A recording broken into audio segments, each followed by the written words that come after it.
Hello and welcome to the Hivemind 2023 Awards. If you're new here, my name is Jake, and this is the grand finale of our three-part series celebrating the best music 2023 had to offer. If you missed our first episode, we discussed some superlatives, including the best breakdowns and best features of 2023, plus we each shared our top 5 songs of the year. In part 2, we handed out some more superlatives for the best live performance, favorite new artists discovered, and more, plus discussed our top 5 EPs of the year. In this episode, we've got one topic, our top 10 albums of 2023.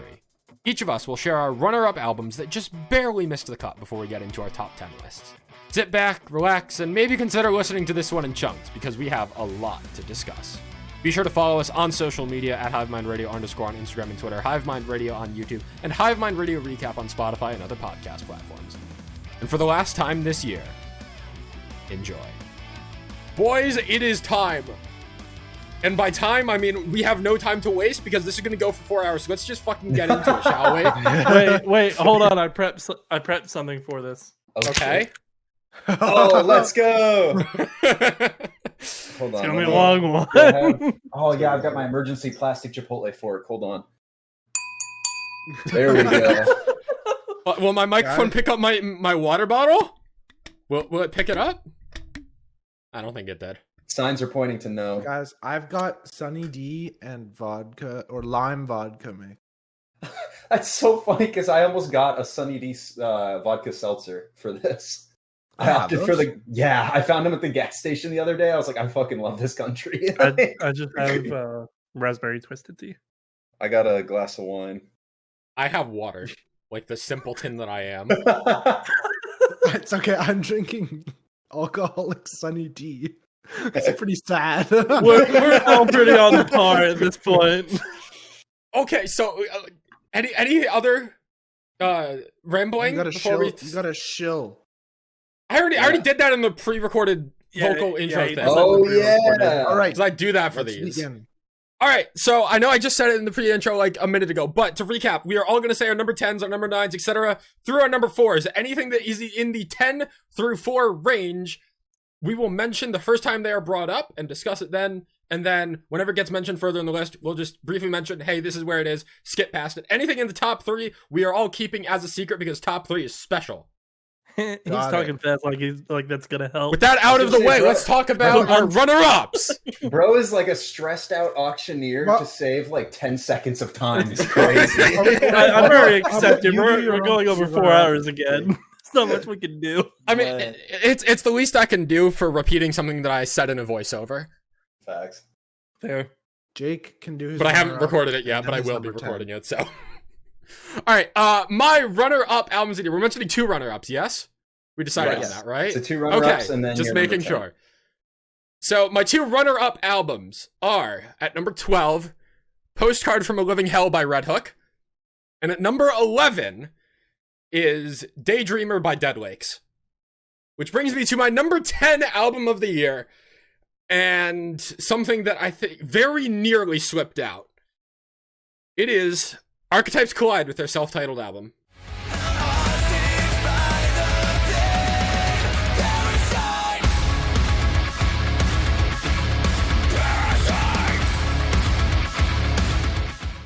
We're 2 for 3.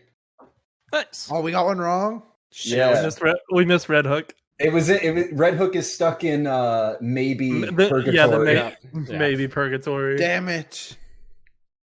So, Archetypes Collide came into this year with one of the most anticipated debut albums, or just straight up albums, but debut albums too. And this album came out late March and pretty much blew me away from the moment I first heard it. With songs like Parasite being a borderline top 10 song of the year, the breakdown on Fade Away being an absolutely incredible start to this album, What If I Fall being an incredible emotional anthem. Other songs later into the album, like Destiny and Deep End, I also really resonated with. Separate as well is a pretty solid Beartooth song. I'm going to reiterate that joke again. I think what holds this album back for me is the last couple of songs don't stick the landing as much as I want them to. Silence and Love Again they don't give me that feeling that I want to feel in a closer, you know? Like, you know, there's a closer energy, and I think Love Again has it, but it's not resonating with me. And I think that's something that the further down this list that I get, the closers of these albums are really going to start resonating with me more and more. But with all that being said, this is still an absolutely incredible album. The vocals shine on every track. As I already mentioned, breakdowns on songs like Parasite and Fade Away are fantastic. Counterfeit as well is worth a mention.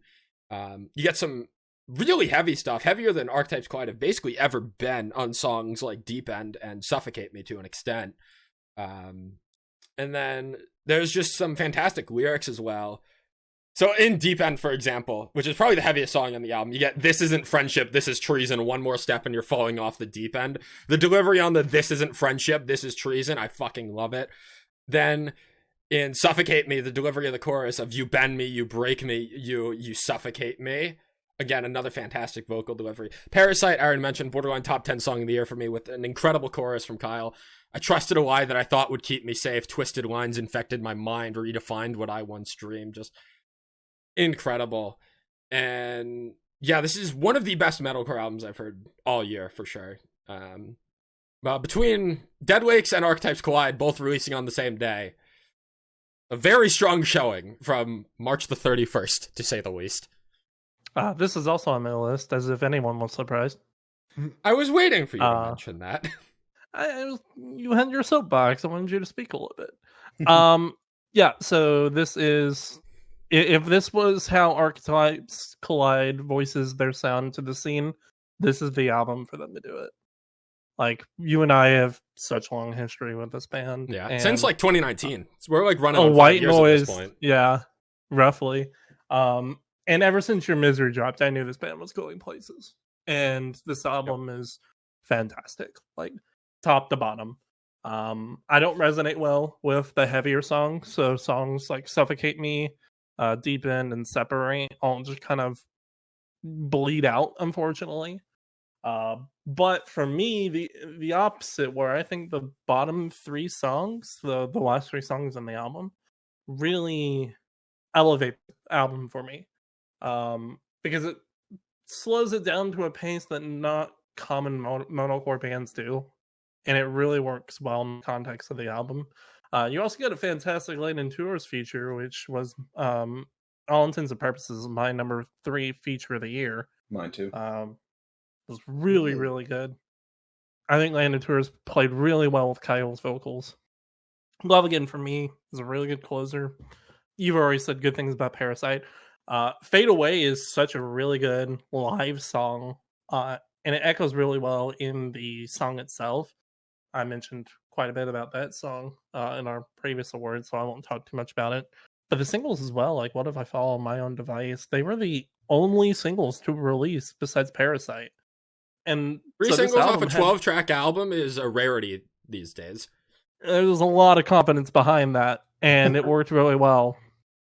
And I just want to go ahead and echo the 2 bonus songs. If you haven't already listened to them from the vinyl or the CD, go listen to them. They are still some of Archetypes Collide's best songs. That is I very think they true. I think They Don't Know probably worked better as the closer. Yeah, but if They Don't Know was like the actual closer on this album, not just a bonus deluxe track, I think I probably bumped this up a spot if They Don't Know is the closer instead of Love Again. I'm okay with them being bonuses. The song though. is that good. I'm okay with them being bonuses though, because I think they're structured very similar to Fade Away. They've got clean choruses and verses and got a little bit of a harsher breakdown. And I think that structure would have made it a bit more systematic in the album, and I'm glad that they were left out. Because what we got now is still pretty good, and if you want more, it's always there. Yep. But you also said pretty much what I was gonna say about the album, so I won't talk too much about it. Yeah, damn good metalcore album. A few minor flaws holding it back from being any higher, but very impressive debut album, and it was a long wait for the debut album from this band, but a wait well worth it for ending up in my top 10. I'm Justin. really curious to see where they go with it. All right. Time to start fucking with you guys, because that's what I'm here for. Honorable mentions, in no particular order, we have AOTY with their album Unbreakable. Damn it. Fuck, We that removed was that in... one. Yeah. And then we also had Still Framed by a Foreign Affair. Fuck. We completely Damn it. missed that one. Jesus. Dude, we had Axity. I don't even think we mentioned a Foreign Affair in our chat. No, we didn't. Yeah. Curious to Messed see if you up. guys get this one. My number 10 is Rated R by Red.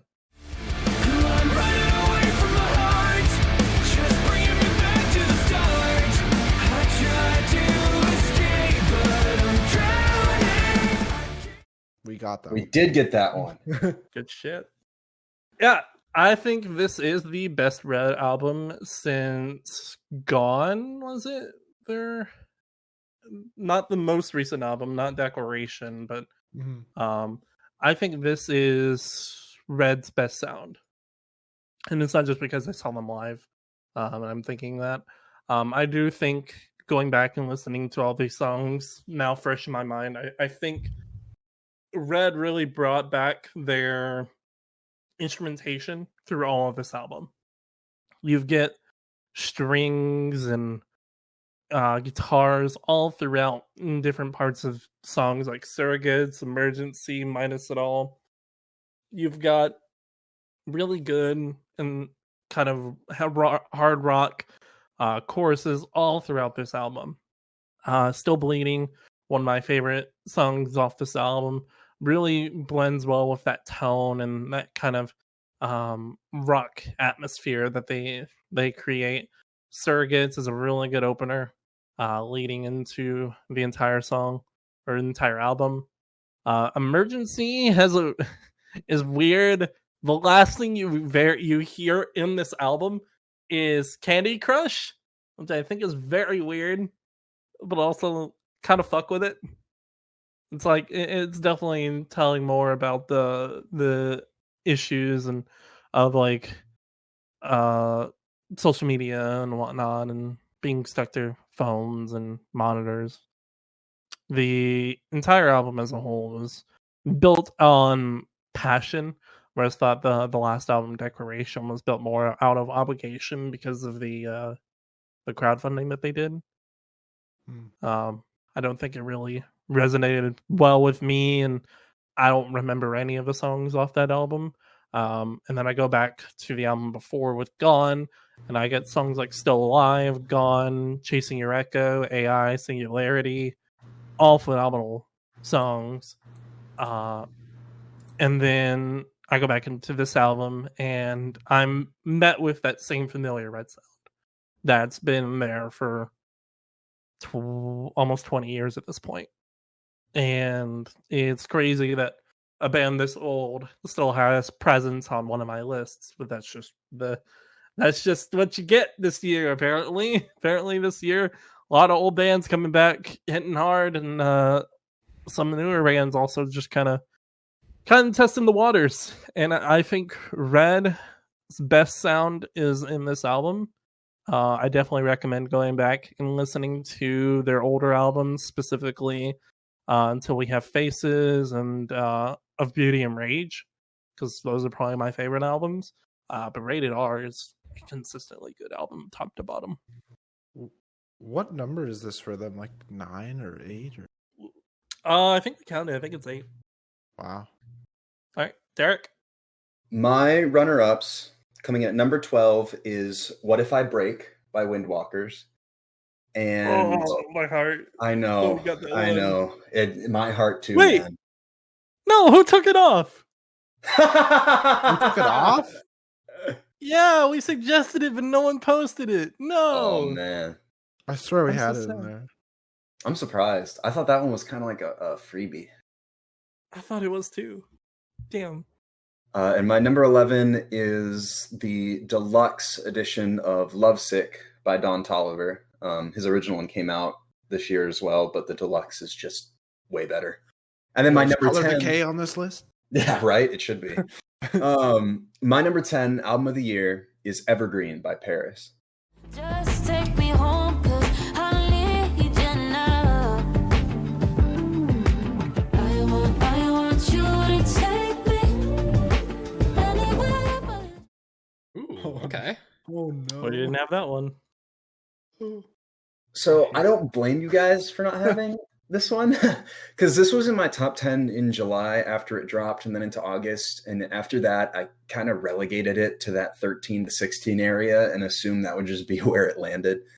But as I went through my list, I mentioned that there were only 2 albums that I went through and revisited fully, and this was one of them. And I realized that it's just way too good to not have in my top 10. And I really had a couple months removed a newfound appreciation for the first half of the album, and that really brought it into the better half of the album. Now let's not get too ahead of ourselves. This album is like a great commentary and insight into Lynn Gunn's life, especially over the past 3 years, and particularly about her struggles within the music industry with self-doubt and success or lack thereof, and just other people's perception of her as a woman in the industry that is largely dominated by men. I would say this is a 3-section album, and the first section has strong, empowering, upbeat songs like Goddess and Animal that really keep the energy going at the start and get you invested into the album. And then there's a middle section, which I would say are like tracks 5 to 7. It keeps some of that energy, but are still audibly toned down, even on like more upbeat tracks like Take My Nirvana. The energy is different and helps the album flow into what I would say is the better half, contrary to Jake. I think the biggest grower on the album comes from this section for me, which is Hype Zombies. That chorus is so fucking catchy. And then you get into tracks 8 to 11, which are beautiful and wonderful and much more mellow and vulnerable and personable in a different way than everything before it, and give more insight into her personal life as opposed to general commentary.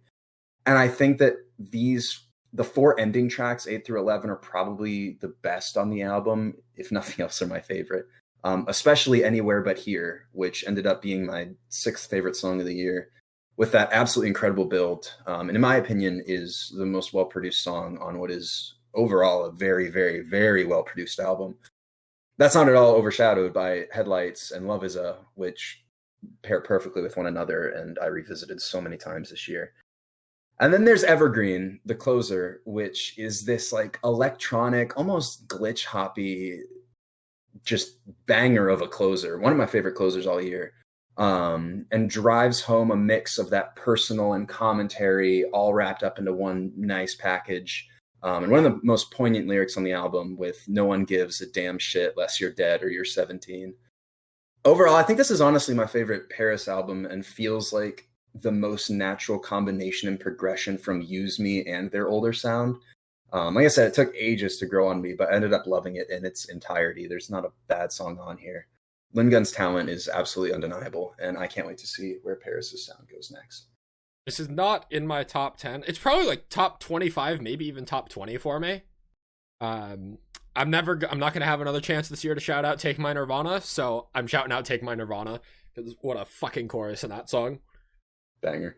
Bro, I don't know why, but when you said Take My Nirvana, Derek, I immediately thought of the fucking Pierce the Veil album that I like shoved into the corner of my mind that I totally forgot of, but you freaking brought it back, because they have a song called Past the Nirvana. Yeah, that song was definitely something that released this year, as was that their album. Yeah, no, that album dropped this year. I know the album was the song this year, though? I think it dropped in February. God, that album was bad. That was a really that was the So you're saying it won't be in your top 10? No. Maybe on opposite day. My number 12, or my 2 runner-ups, my number 12 goes to Health with Rat Wars. Oh, I should have expected it. I meant to listen to the rest of that album, and I didn't, and I'm really mad about it, because those first couple tracks were incredible. It's very interesting. And my number 11 is Suffer in Heaven by Chelsea Grin. I think we're 0 for 2. Forgot. We are 0 for 2. I completely forgot that drop. My number 10 album, I'll finally talk about, goes to Of Mice and Men, the Tether.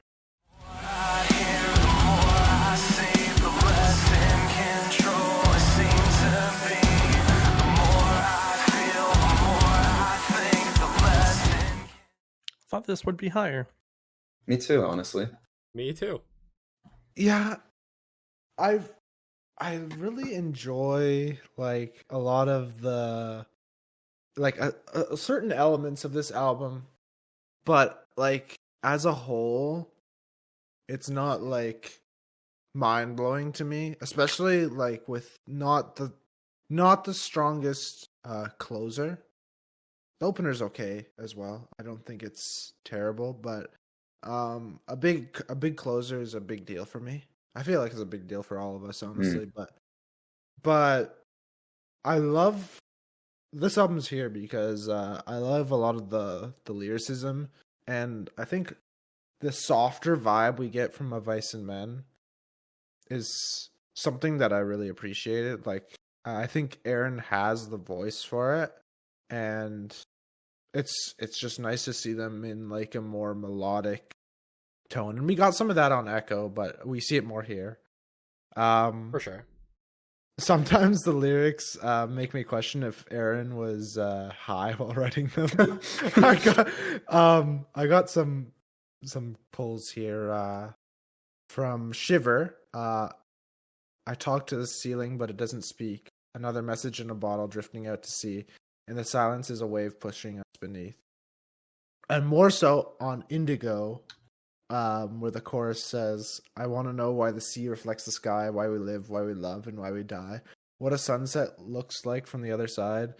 I want to know why the sea reflects the sky. And then, I feel like this album would be fun to listen to while high. Honestly. You know what I'm doing tomorrow? Just some of the lyricism. I don't like getting high, but I feel like it would be a fun experience. I've mentioned my love for the title track as well. You can find out about that in a different episode. Yeah, but I just don't think it has a very strong finish. It feels like a bunch. I feel it. Yeah, it doesn't finish very strong for me, and that's why it's so high on my list. This is also on my list, and I'm pretty much gonna echo what you said. I knew it was coming before you even said it. Like, I'm pretty much gonna. I'm like, fuck. He's gonna laugh, and there's gonna be an echo joke. I'm like, I just saw the future. I mean, what else can I really say? Like, you pretty much hit it on the mark. Like this, I love when Aaron is much more melodic. You get the cherry picked sounds from that in Echo, but I feel it's more prevalent here, and for that it's a better album to me because of it. I actually really liked the opener integration. I liked the vibe from it. It is okay as an opener, but I think individually, I think it still is a really good song. Shiver is by far my favorite, just because the chorus, do you shiver and shake while the sun begins to fade, and lie awake hoping everything's okay, praying for a better day. Then I want you to know that you're not alone. I also really liked Enraptured. The starting verses, reaching for the diadem, grasping for that halo, hoping you could pull me into your orbit and out of my own. And Dude, all this of would your be so fun to listen to while high. I'm afraid if Derek listened to this high, he would go places. Dude, I'm gonna be so pissed if it like changes my entire perception of the album like the day after the top 10 episode. Dude, the album artwork too makes me think of that. Like, I don't know why.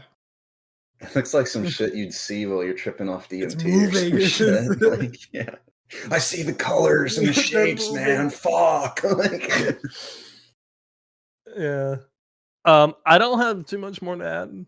I think you pretty much hit it on the mark. So I actually also wanted to mention the 3 songs I mentioned: Shiver, Indigo, and Heather are my 3 favorites. So nice. That circles back to me for my number 9 pick, which grew on me in the past month or so. This goes to my number 9 album of the year, goes to Retrovision by Honey Revenge.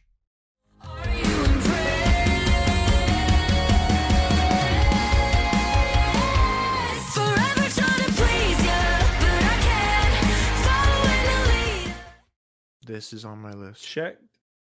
that is a check for both of you. I am very surprised it's this low.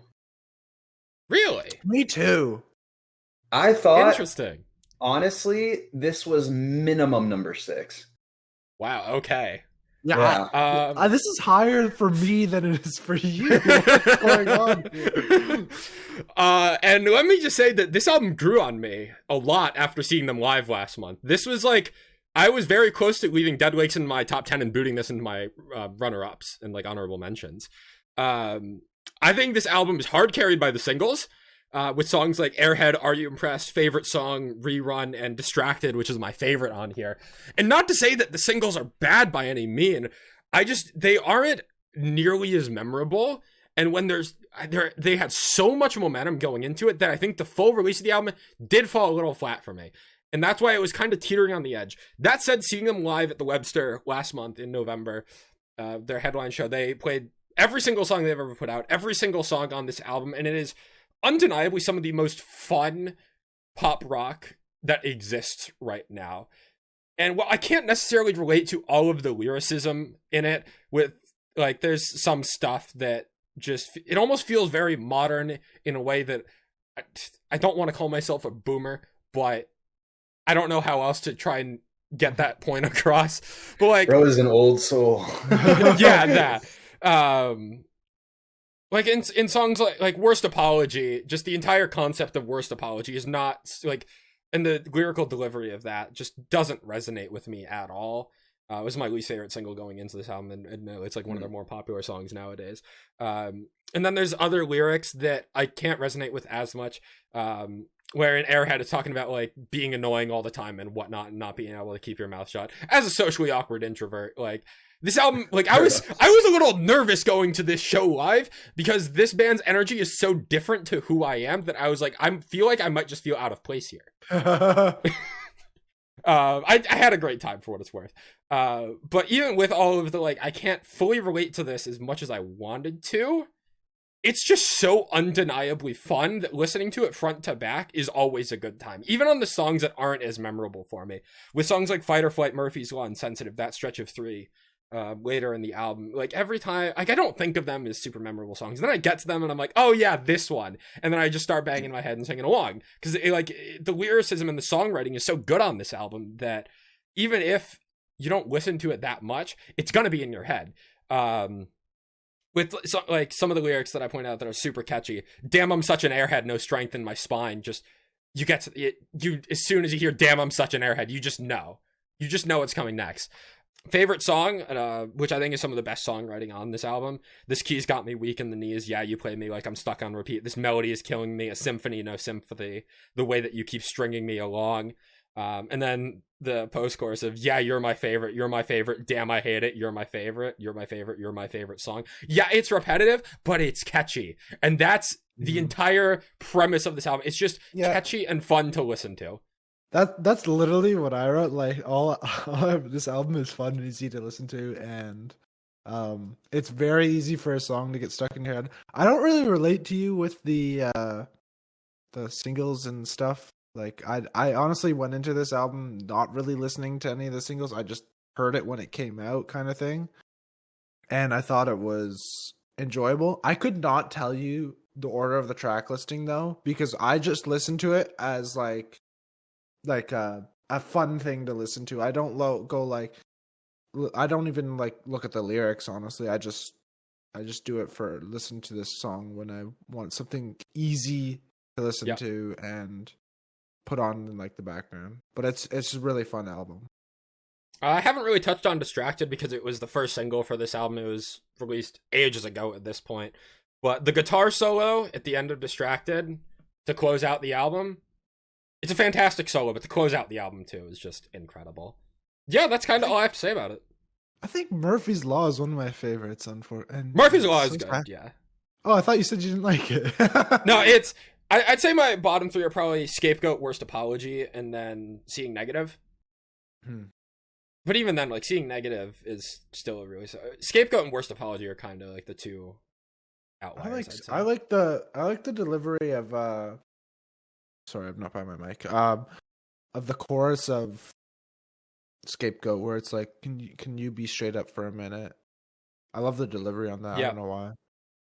It is a good delivery. I just feel like the song falls a little flat for me. Mm. Justin, you're number 9. My number 9 is "Tear Me to Pieces" by Story of the Year.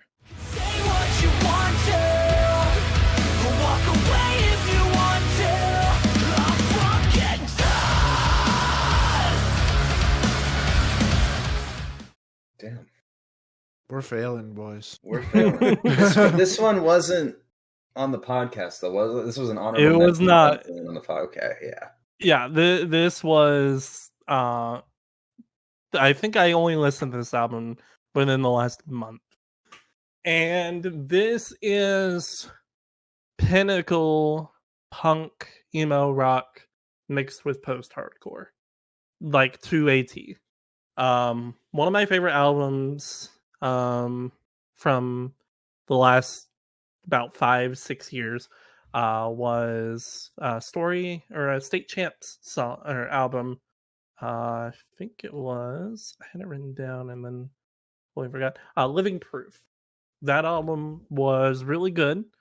Probably like my gateway into modern punk emo rock style music like that. And nothing else like really clicked with me all that much within the last couple of years. I guess Point North, but even still, like Point North really kind of fell off of me within the last couple of years. It's only when Brand New Vision dropped that I really kind of resonated with that sound. And then this album just came out of fucking nowhere for me within the last month of catching up on albums I missed. And I really enjoyed this album from top to bottom. There aren't any misses for me on this. Admittedly, the punk style of music is kind of an afterthought for me at this point. I'll go back and listen to some of the bands I used to listen to, like Yellow Card, All Time Low, Blink 182, All American Rejects. Those bands I'll go back and listen to like once in a blue moon, smile for like a couple minutes, and then just forget that I listened to them. But this is a really memorable album for this year. The title track, Tear Me to Pieces, which is the opener, is a really good post-hardcore sound. You get a mixture of angsty strings mixed with surging vocals. It starts with a guitar solo right at the beginning. So the first thing you hear is the strings of a guitar that lead into the drums, into a high impact energy that really gets you going in this album. Leads into Real Life, which is a adolescent anthem struggle of bubbling teenage romance. And then you get Afterglow, which really is like the song that I think stuck with me the most, even though I didn't save it on first listen, because it's got a mixture of classic punk style, emo style rock with also electronics. They're a little bit more prevalent in the two following songs, Dead and Gone and War. But you get like a little vocal reverb at the end of the chorus when he says Afterglow that leads into more of the instrumentation. It really blends it a lot more. And that kind of stuck with me for most of that song. Dead and Gone and War are pretty good synth and electronic songs that blend that sound, that familiar sound, and it's really, really well done. I would say the one song that I keep going back to is Can't Save You, which is a track which is like dead middle in the album, and which, by the way, is tied with the longest track in the album at barely reaching 3.5 minutes. Like, this album is one of the shortest albums of the year at 11 tracks. It's not my shortest that I have in my top 10 this year, but it's damn close. And it really doesn't feel like it's runtime. I think it feels like less than 30 minutes, honestly. But that's just because a lot of the songs really do blend together to make them really sound cohesive. The ending portion of the album, so like the last 2 or so tracks, you really get that kind of I want to say acoustic feel but it's not even that. It's mostly that he used me, but I think the instrumentation really plays well in this album as a whole. And I think it's fairly prevalent in the top half and like the bottom 3 songs of the album. Everything else is more so a kind of the wake up call to adolescence and like teenage youth and all that sort of stuff. And I think for one of the best punk post-hardcore bands of the year, I think Story of the Year like really knocked this album out of the park. I don't know if any of the rest of us have listened to it, so I don't know if there's too much more we can say. I'm sure this is the one Justin pick that he purposely kept hidden from us to throw us off, I imagine. This is actually like a super late edition. Like I had another album that just got knocked off my list because of it. Okay. My number 9 album of the year is May This Keep You Safe From Harm by Off-Road Minivan. It's a breakdown, stressed out, feeling in my chest. You accept forever, but I was second. Check. I listened to this album. You did? Okay, cool. Yes. Good. Before you gave it to me. Really? Yep, because of Tuck. Well, I hope you liked it, because I certainly No, I didn't, honestly. No, I'll go fuck myself, no problem. I liked, what was it, Beacon? Mm-hmm. And I need to look at the track. But go ahead with it. Well, I was gonna say, like, this is Tuck, the bassist from Fit for a King's band, and he has a gorgeous voice, and I've always wanted more of it in Fit for a King. So when I found Off-Road Minivan back, I think 2021, I listened to their material, and I wasn't like super into it. It was all right, but I was waiting for something a little more, and this is it. This probably lands somewhere between alt rock and emo rock with a touch of grunge, and it is a beautiful, beautiful blend of all the above. Directly from their Spotify bio is Off-Road Minivan pins memories of real-life experiences to instantly chantable alternative anthems awash in 90s energy and uplifted with a 21st century perspective. And they really nail that with this record. It's nostalgic, it's melancholy, while still feeling modern and upbeat. And every single song on here has like a melodic hook after hook, and every chorus on here is fantastic. There's a bit of a build to start off the album and culminates in the energy and downtune riff on Pity Sex, which almost feels like the direction that a band like Soundgarden or Matchbox 20 would have taken if they had the balls and creative direction to put some more grit and thought into their music. That leads into The Breakdown, which is my favorite song on the record by far, and has my favorite sonic build and progression of any song this year, maybe. If it's not number 1, it's at least top 3. And the chorus on that, it's a breakdown, stressed out, feeling in my chest. You had said forever, but I was second best. It's the breakdown, stressed out, feeling in my soul. I don't want to live forever if forever is without you. And you feel that shit. Like, it is so well done and delivered, especially with the build in both the first and second verses. This record largely deals with the highs and lows, loss and trauma of relationships. For instance, The Breakdown talks about how much he misses the person he was once in a relationship with.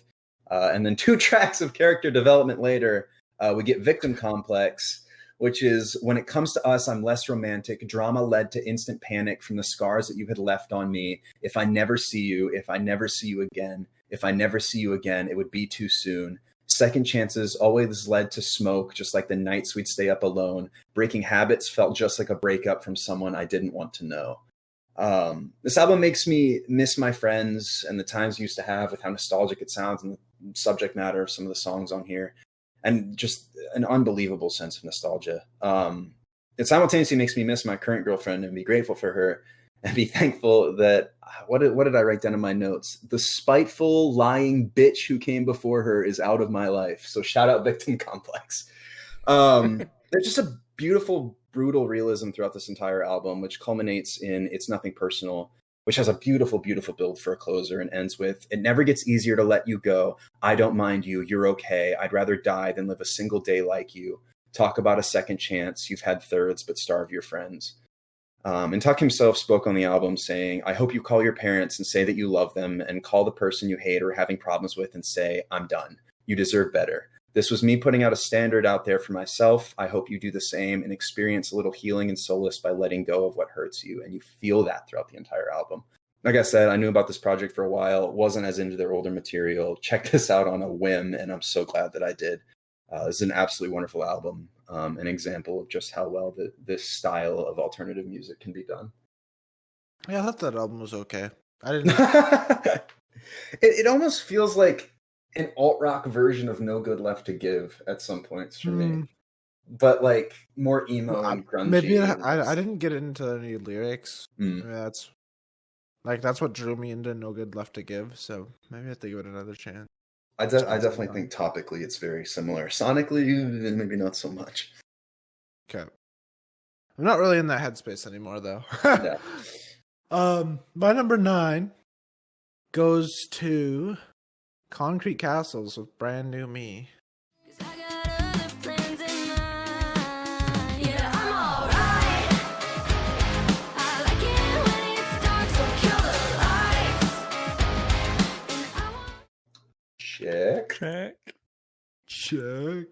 Check. Oh, Jake's not saying anything, huh? Okay. We'll go ahead.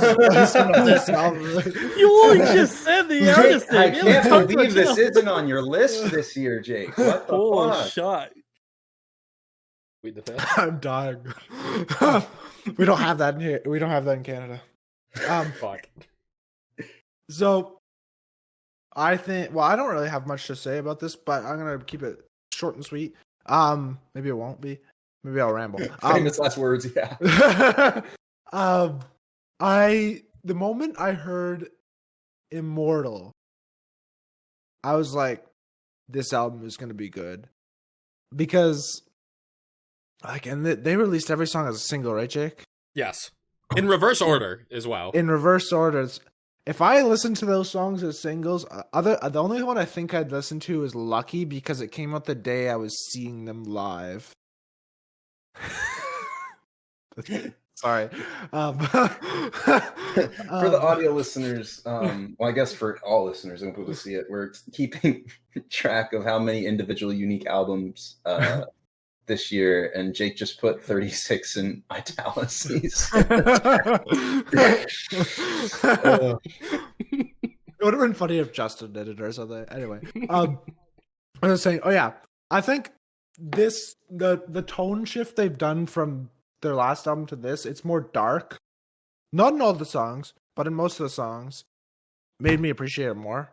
And I think the heavier instrumentals draw me in a little bit more.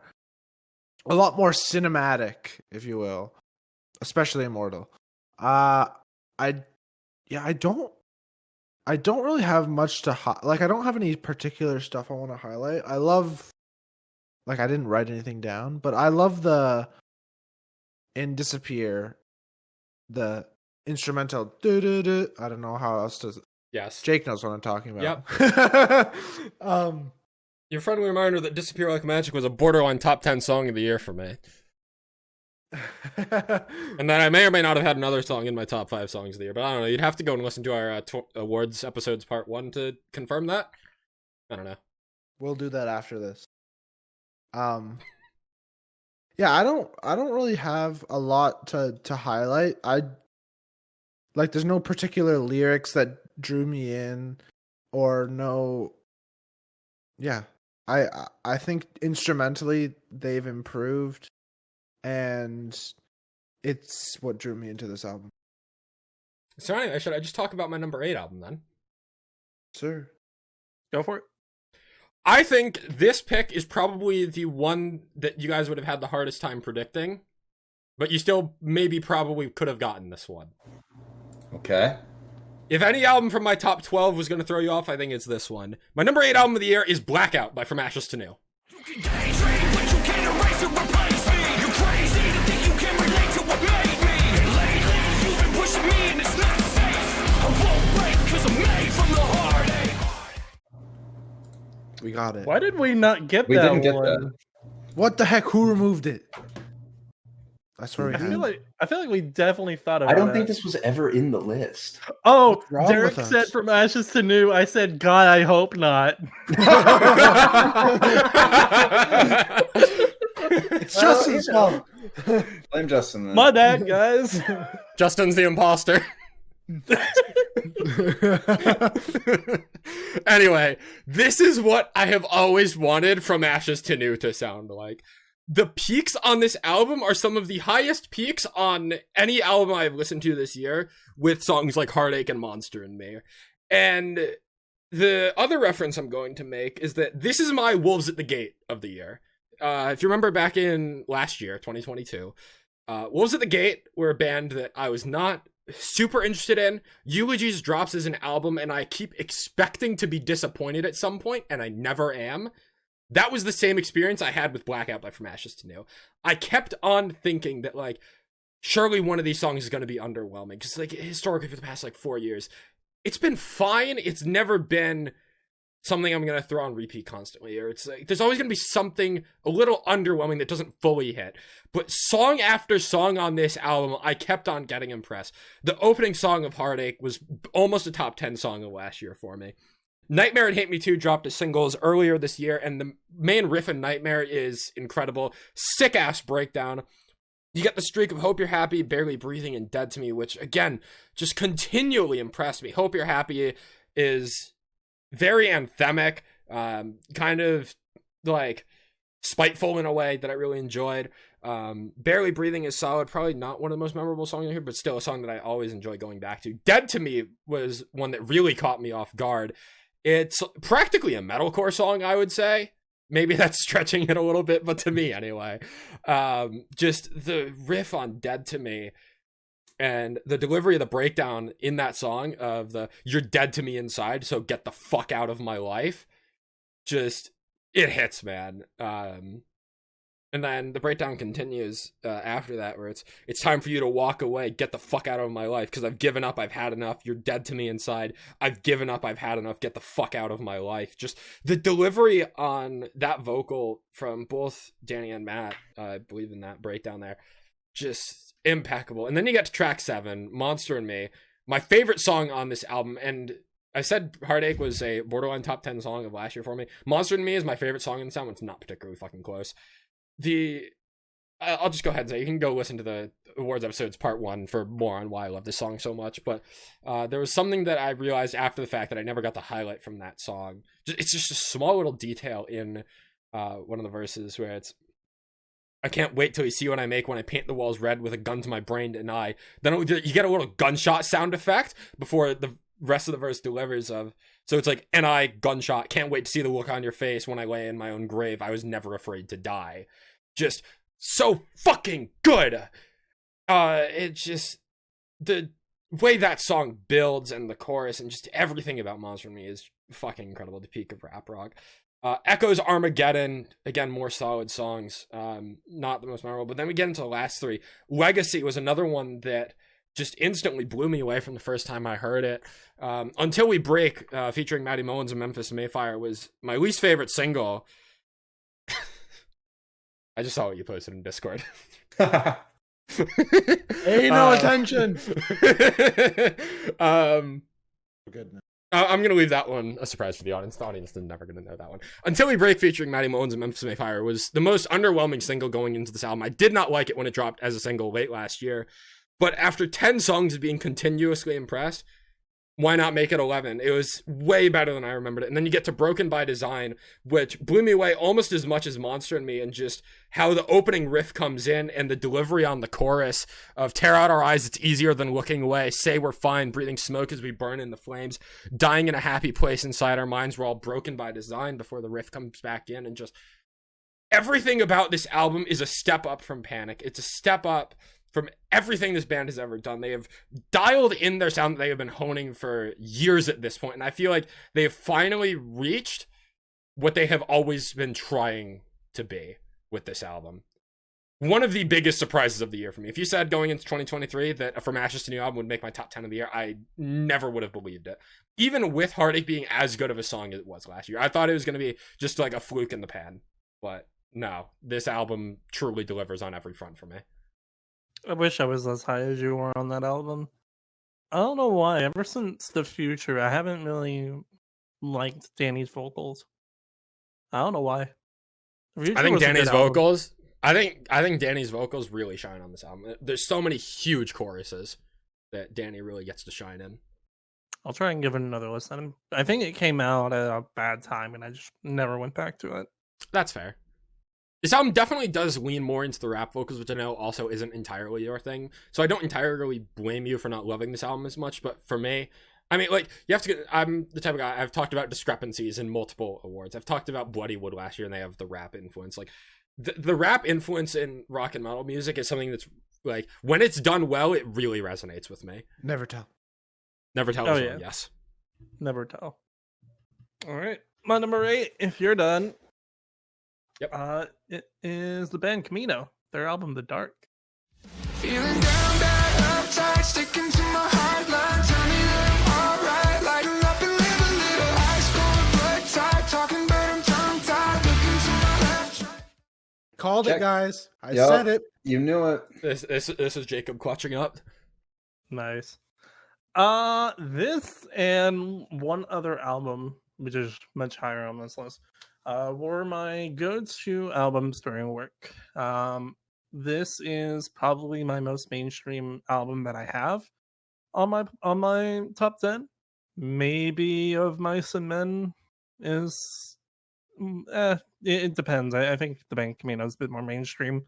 But this is the first album that I've listened to with this band, and I really liked it. I listened to the Try Hard EP like a year or so ago, when See Through was really prominent, and I really liked that. And it's good to hear that sound brought back in a couple of songs in this album. But what really got me in this album is like how energetic it is and how kind of bouncy a lot of the instrumentation is.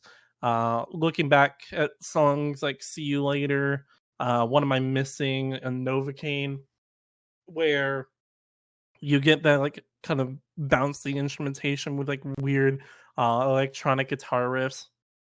What Am I Missing is phenomenal in the chorus, both that and Novocaine. We got lyrics like, what am I missing you for? Don't even know anymore. Lately it's been 24/7 of this tug of war. Still haven't slept in a week. I can't get up off the floor. It's not like you're missing me. And then Novocaine's chorus just blows that one out of the water. Feeling down bad, uptight, sticking to my hard line. Tell me that I'm all right. Lighten up and live a little. Ice cold blood type. Talking about I'm tongue tied. Looking to my left, right. Now you got me in the middle. I love his vocal delivery and just the way it goes back and forth and has that very energetic atmosphere. And it's super, super catchy. One of my most played songs this year, admittedly, and that's strictly because like it's so easy to go back to. This album, when it came out, a lot of people that were prominent enjoyers of this band said it was too short. This is the shortest album in my top 10, and I think it really matches well with its length. I think each song not even hitting 3 minutes, one song going just over, I think is really, really good. I think if it would have gone, like any of these songs would have gone any longer, I think they would have overstayed their welcomes, especially with what this band was trying to do. I don't think it feels like the runtime at all. Mind you, some of the songs do get kind of repetitive. Some of the more forgettable songs for me are like Let It Happen, Same Page, 3 Month Hangover. Some of those where I feel like the band kind of stagnates just a little bit, but it's saved mostly in all of the other songs. Last Man in the World is a really good closer to me. And all in all, I don't have too much more to add on this band. I don't have like a genuine long history with this band, but it's been one of the 2 or 3 albums that I've listened to this year that I keep going back to because, you know, work is stagnant and this is just a really good album to put on. I haven't listened to it, but I have I've heard a couple of their songs, and the band Camino fits the work vibes. Yeah, they do fit the work vibes. Absolutely. was a very interesting album for me too. It's not my top 10, but it was on my dock the lowest rated album of the. Actually, no, I take that back. It was until I forced Crown the Empire beneath it because it was so fucking bad. But this also had some of my favorite songs of the year, so it's like this really interesting dichotomy. I don't know, but I'm glad it made it on the your list. Yeah. I made a pre-episode note on this next one.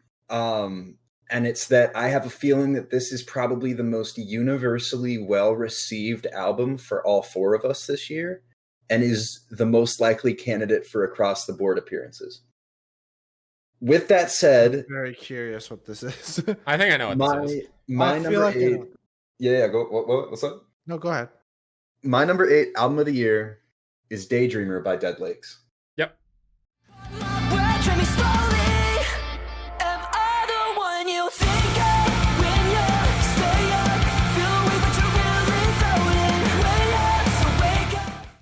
This is on my list. I already mentioned it was a runner-up, obviously. So Yeah. Justin, is this on your list? All right, so it's top 3. Whoa. Got it. It has to be. I'm gonna be real mad if it's not. Not on my list. Sorry. Fuck. If I can be honest, this is my album of the year for quite a long while. I really, really found myself surprised by this. An incredible, how do I put this? I guess improvement. Not to say their old material wasn't as good, but I think that this is like the best progression that they could have had. Daydreamer flows so unbelievably well, and I think that the first 4 tracks exemplify that the best. Every transition track to track is flawless, and it creates. You're like reading my notes. Well, maybe I'll stop midway then and give you some. That's literally what I wanted to say. It's like everything flow. It feels like very well thought out, and everything was like ordered in a very specific way. I think it's Tongue Planted into Wrong Way is my favorite transition. There's a lot of them, but this album could probably be higher on my list. I'm not going to say where it was, but it would be higher on my list if I didn't over listen to Strange Juice and Tongue Planet as singles. As singles. I still think Strange Juice is the best song on the album, and I'm still not tired of it. I think Wrong Way is the best song on the album. Second best IMO. I think it's got to be either Deceiva or Stamina for me. One of the two. I don't know. I'm like, it hurts to weave this album out of my top 10. Because, like, when you listen to it, it is really such an... I'm sorry for stealing your thunder, but, like... No, go ahead. It's my number 11, so I want to at least say something. Like, you listen to it as an album, and it's such a cohesive experience. But then I, like, go track by track and compare it pound for pound with, like, Archetypes Collide at my number 10. It just barely falls short, I think. And I had the exact same reasoning for putting it where I did. I think, like Jacob, this could have been higher for me. Probably, honestly, as high as 6th. But I had the distinct experience of not liking any of the singles when they dropped and then being able to fully enjoy the albums. So it was a really, really great experience for me. I think we're talking about transitions. I think, honestly, my favorite is Daydreamer into Strange Juice. And was like my favorite, like combined opener of the year, I guess, is easily my favorite 2-track opener that I've heard since To Better Days back in 2020. Especially given all the lyrical references to Strange Juice to the later songs, I think is like Wrong Way, for instance. And I like the overall theme of like driving as in a lot of the lyricism, and I guess even the album art shows that. I also think it's worth noting that Strange Juice drops Daydreamer, so it is kind of the title track. This is Drive Core. Drive Core. That's the official title for this now. I think was it Jake that mentioned this earlier, but that I had the same sort of experience where, not for this album in particular, Jake, but like my experience with this was that I think you were saying with Honey Revenge, where you're listening to it and some of the songs don't stick out to you, and then you get to the song and you're like, oh yeah, this one, and you start singing along again. Yeah. That's this for me. That's this album. I honestly, I think this could be up to number 2 for me. Like it's very, very good. It really is. I'm trying to let me pinpoint the point in time where this dropped out of my top 3. Oh, September. Fuck you, September. Because this album deserves better than number 8. This album deserves better than my number 11. If nothing else, that should be a testament to everybody listening is how good this album is. It was a debut, by the way. Yeah, fucking unbelievable debut. I feel like my honest thought about this album is that every time I listen to it, it's like revisiting an old friend with like the vibe of the album and when it came out and how much I listened to it. I don't think there's a single weak track on here, and each and every one, even if I don't always remember each of them off the top of my head, like I said, they each serve a purpose and bring the album to an even better height thematically and lyrically. Deceiver and Stamina, like I said, are my favorite songs, do the best job of that. And I think Stamina's chorus was in competition for my favorite chorus of the year. I also love the moments in this album, like with Stamina and Quicksand, where hip hop elements come through a little bit, not necessarily sonically, but in terms of like delivery and maybe a little bit of the backing electronics. It's definitely like a rock, maybe even post-hardcore album, but it blends the vibey and alternative genre moments on here to seamlessly create that, like, I guess we're calling it drive core, but I wrote down that it's that vibe core sound that was done better than honestly most other bands this year came close to. In my opinion, Dead Lakes are at the forefront of vibe core, even if their monthly listeners don't reflect it. And as good as this album is, I think that if they take this sound and refine it, again, debut album, they're going to somehow put out an even better follow-up album. And they really like deserve to blow up off of this album, if not this album, the next. And I can't wait to see and hear what the follow-up to this is, because this is a hell of an album. Agreed. Did you guys want to shout out Hold Back? I want to shout out Hold Back because that's my favorite non-single. Hold Back is good. Just I don't want to hold back. Delivery in the chorus is just so fucking catchy. Especially after that second verse. Oh, chef's kiss. Beautiful shout. Did you guys have this on my list? I believe so. I can't remember. Sure. Yeah, it's one of the easiest ones we had on that. You talked about it for the beginning half of the year for like ever. Yeah. I was obsessed with this album. I know I'm the one who put it at number 8, but I'm mad at myself for doing it. I know it had to be done, but like... Yeah, I'm surprised. I'm honestly surprised it's so high. My number 8 was Retrovision by Honey Revenge, which we already talked about. So That brings it back to me then. Yep. My number 7 album of the year also might be a little bit controversial. Goes to Shame on Me by Catch Your Breath.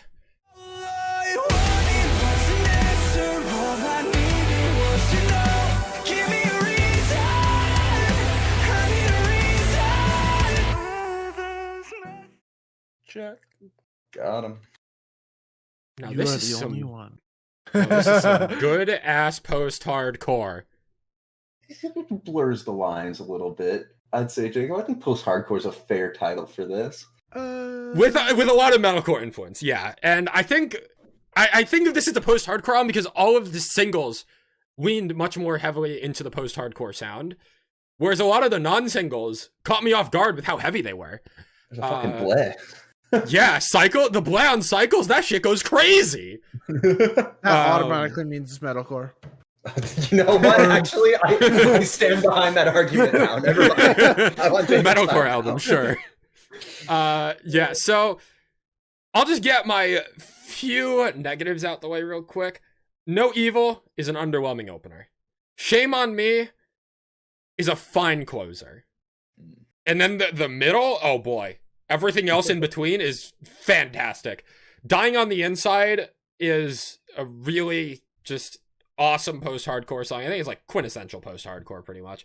And then I'm going to skip Dial Tone for now. Cycles, I've already touched on. It's just the bleh and the breakdown, way heavier than I ever thought. It's just got an incredibly catchy chorus as well of, why'd you have to push me away, tell me you'd change, left me with nothing, all you gave was empty promises. And then gets to the end of the chorus of the endless cycle that broke me. Just fantastic. Deadly and You Should Know Why as well are fantastic songs, but The non-single that stood out to me the most from the instant I first heard it is track 7. My Confessions is unbelievable, and it's one of the least listened to songs on this album, and that is such a fucking crime in my opinion. It is just an impeccable build-up, and it's so emotional, and it's perfectly placed right in the middle of the album. Reminds me a lot of what Hopes and Dreams did for Lost Souls on that Caskets album from 2021. Really good song. Whereas Hopes and Dreams is much more of like, it's a longer interlude ballad type of thing. My Confessions is the same thing, but it keeps it to just 2 minutes and 52 seconds, so it doesn't feel like it overstays its welcome, but it also is still able to deliver that satisfying build into that explosion right at the end of the song of, now I can change this on my own, and I'm so scared I'll finally lose if I don't choose. I confess my weakness, always pretending I'm at my best when I'm a mess. And then you keep on going to other songs. Savages, you guys dogged on it a little bit earlier this year. I think it's an incredible... Yes, it's a bit generic, but it's so good that I kind of don't care. I can say the same thing about Mirror. Again, I feel like I have overplayed Mirror a little too much. That or Spotify random shuffled it a few too many times. But it's an incredible song, but I have kind of gotten a little bit tired of it. Then you get Don't Go and Cold Light. Don't Go has a really fun and catchy chorus, and Cold Light is very melodic at the end of the album. 21 Gun Salute, I got to hear that song live at Capulet Fest before it was released as a single, and it was amazing that it was even better in the studio version. The layering of the harsh vocals in the final chorus is fantastic. And going back to this album after the first listen, I wasn't fully convinced with Shame on Me as the closer. It works surprisingly well, in my opinion. It works surprisingly well. It hits that emotional chord to where I'm not mad about it. I do think that there could have been a track 14 that maybe does a better job as a closer, and maybe I can bump it up a spot. But all in all, from the moment I first heard this album, I opened up my Google Doc spreadsheet, threw it into my top 10 albums of the year, and have never looked back. This was like confidently, like, there were a lot of albums from, I'd say like June through August that I was like, these are really good albums. I don't feel very confident just immediately placing it into my top 10. This one comes out and I am immediately placing it into my top 10, no questions asked. Just the consistency in some of the songs just blew me away. I didn't expect it to be nearly as good as it was. With all that being said, I saved one song in particular for last. It's Dial Tone. My favorite song on the album by a fucking mile, and I don't think any of you guys have heard Catch Your Breath Alive, have you? No. Nope. All I'll say is that this was one of my favorite songs of last year, and getting to hear this song live twice this year, just... this is one of those songs that you hear live and it like changes you. And I don't know if that's just because of like it going viral on TikTok and everyone knowing it, or if it's just the energy of the song, but hearing this song live is like one of my favorite individual songs I got to hear live this year. Like there's neither of the sets that I saw were one of my favorite live performances, but this song in particular, easily one of the most memorable live performances I ever saw this year. Just it's Just Pretend's little brother. And It's a little too far, but Yeah, I don't. no, I don't think it's. I would say this is better than Just Pretend, but I'm holding. Whoa! I'm like, Whoa! bro, We you need- just triggered we the need- whole bad omens community. We need Fight a. me. We're gonna time have out here 4 really million quickly. fans after us now. It was all After me tactical, specifically. man. After me we specifically. throw him off the ship. Bro, Dude. bro, get the tactical insult for Bro. engagement. It's the classic. It's engagement. hey, we're doing daily reels around these awards episodes. Got to get it in somewhere.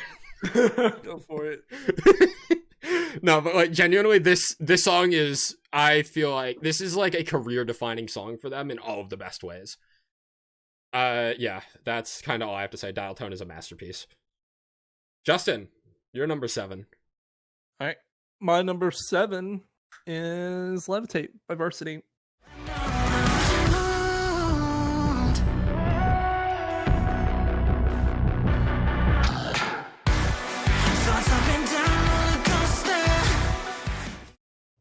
Check. Yeah, probably one of the easier ones this year. I think we doubted this one a little bit though. We did. We did a little bit. I didn't talk much about it after it dropped. No, I think our reason, this is going on a little bit of tangent, but our reasoning was it was your number one last year, so I feel like it would be in your list this year. Fair. This was arguably one of the albums, like, as a whole, that I don't go back to top to bottom. I listen to a lot of the individual tracks, and I think that's why it's as high as it is. It's because a lot of the tracks that I have saved and keep going back to are phenomenal.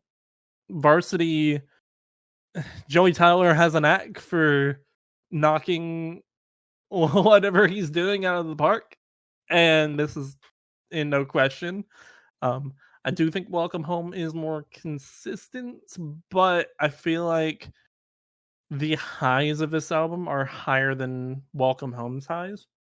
For me, my favorite songs in this were Dangerous, Doomed, Back to Back, Glad You Came, Can You Love Me, and Powerless. All of those, fantastic. Wait, Like did Justin just say he liked the song with the woman feature? Yeah. Goddamn Shit. Go through my light playlist, you'll see some more. Damn. It's Got his ass. Sit your ass down, Jay. Fuck you. I was just trying to say that typically Justin isn't as big of a fan of the female vocalist in the genre. So, like, I know it's a Varsity song and he'll like it, but, like, it's still rare Justin enjoys female vocalist in rock metal music moment. Makes me happy. My headcanon is that he used to, but over the years, you've, like, slowly sucked it out of him and, like, absorbed it into yourself. It's like a fucking leech. Yeah, you've leached the woman core out of him. Maybe that's why he didn't like Dead Lakes or like Picturesque. Maybe. Too like high pitch, you know what I mean? Mm-hmm. Yeah. Justin, what do you think about Sleeping with Sirens? He laughed. We got him, guys. My bad. To go back on this album, I also think Levitate is phenomenal as a closer. Banger. I think it really highlights Varsity as a whole, like what they can do with their instrumentation and lyrics. I want to highlight Dangerous a bit more. I love the energy of that song, the images, and the visual that you get with like a monster coming in the night. The lead into the breakdown is really good. Close your eyes and count to 10. Now we'll still be friends. And then it just goes into the breakdown. I think it's really good. Doomed is really good. Such a good slow song.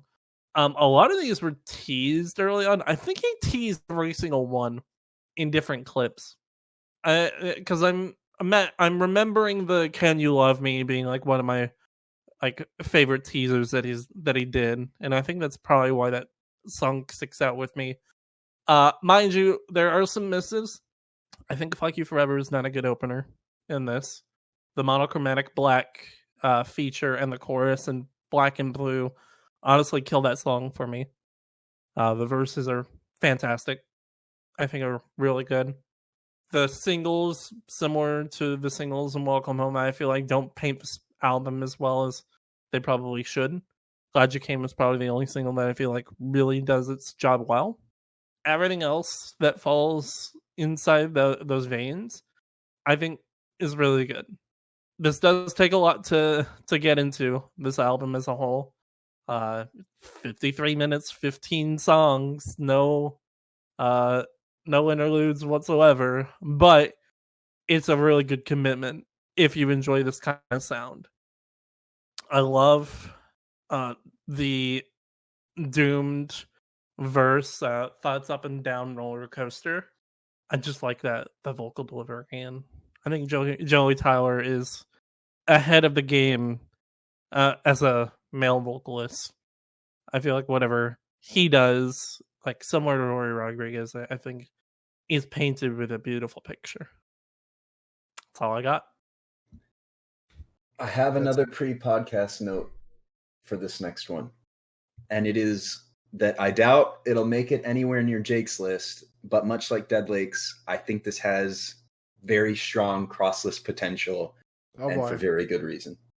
Oh boy. I'm ready. My number 7 album of the year is Moonlight Euphoria by Sunsleep. Tell me, darling, do you feel it now? Moonlight euphoria. Is this a dream? These highs. It's on my list. Hell yeah. Jacob's silence tells me all I need to know. I remember exactly where I was the moment that I heard their debut EP. And I have been waiting on this album for almost half a decade at this point. It'll be 5 years in January. And it delivered very, very, very, very well. I mentioned in the superlatives how and why Emarosa disappointed me. But Moonlight Euphoria achieved what that album failed to do. And by that, I mean where Emarosa failed to incorporate synth and 80s pop elements in a meaningful way. This album does it in spades on songs like Attention and Rain and Moonlight Euphoria. That's not to say that the band has lost their rock edge. Hello, Goodbye, Pressure, Better Off, and Stolen Crown span probably the entire spectrum of rock and showcase the band's range beautifully. I think my 2 favorite songs on here are Golden Eyes and When They Shut Me Down, which are both genuinely incredible tracks in their own right. Golden Eyes narrowly missed my top 10 songs of the year, but it should be no surprise that it's there. You guys know how I feel about repitched vocals and electronics in the background of rock songs. Like it's I didn't know you felt that way about that. Oh yeah, I've hit it. I've hit it so well. I missed all the signs. It's easily. Oh fuck's sake, yo, me when listening to Drivecore on the road. Fuck, I couldn't think of how to nail that. Yo, Jake, I have to cut that one out. I'm a little embarrassed of that one. It's all good. Not actually, but fuck me. When They Shut Me Down showcases Devin's falsetto brilliantly, and the introspective lyrics on it give insight to just how he was feeling when writing the album, and I love when that happens. Speaking of Devin Barris, the entire band shines here, but Devin's vocal performance across the record for me is the highlight point, and it's just stellar.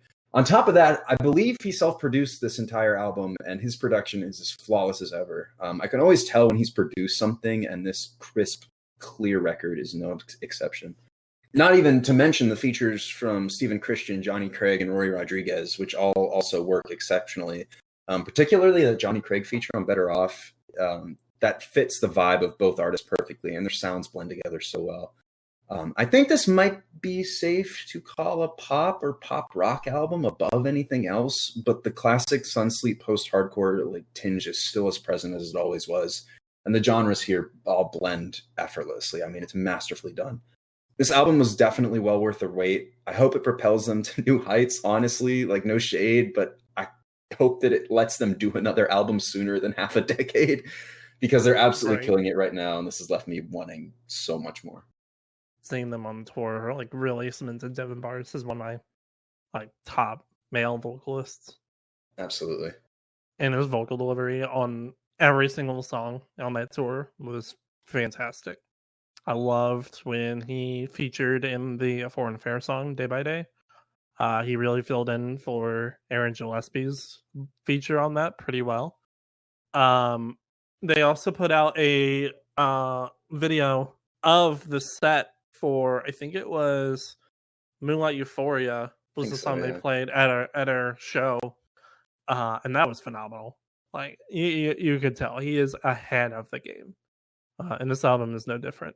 I won't go into too much detail because you've pretty much already said everything that can be said about this, star-studded album. Some of my favorites on here were Pressure, Attention, Moonlight Euphoria. I can't say enough about Stolen Crown, but we talked about that one previously, so go back and listen to that one. And yeah, the features on this also were really good. Still very weird, but also very Johnny Craig of Johnny Craig to not come out when they did Better Off. Oh, Johnny Craig. The live set. Come on, man. He's probably selling a MacBook. He's listening to this on his MacBook. 1 of 15. As I hold my my copy of Moonlight Euphoria, it's definitely like one of the top albums. Give it a good sniff for me. No. Good sniff. Yo, when are they gonna start selling scratch and sniff albums? Oh, fuck. Could you... That'd be, bro. The Falling in Reverse album finally comes out, and it smells like fucking armpit sweat and onions. From Ashes to New would sound like Jim Sweat. Okay. Stop. Stop. It's gonna turn into like bathwater or some shit. The next step was vape smoke. Oh, is it my turn? Yeah, go for it. Number 7, baby. My Get in number there. 7 album of the year goes to Silent Planet with Super Bloom.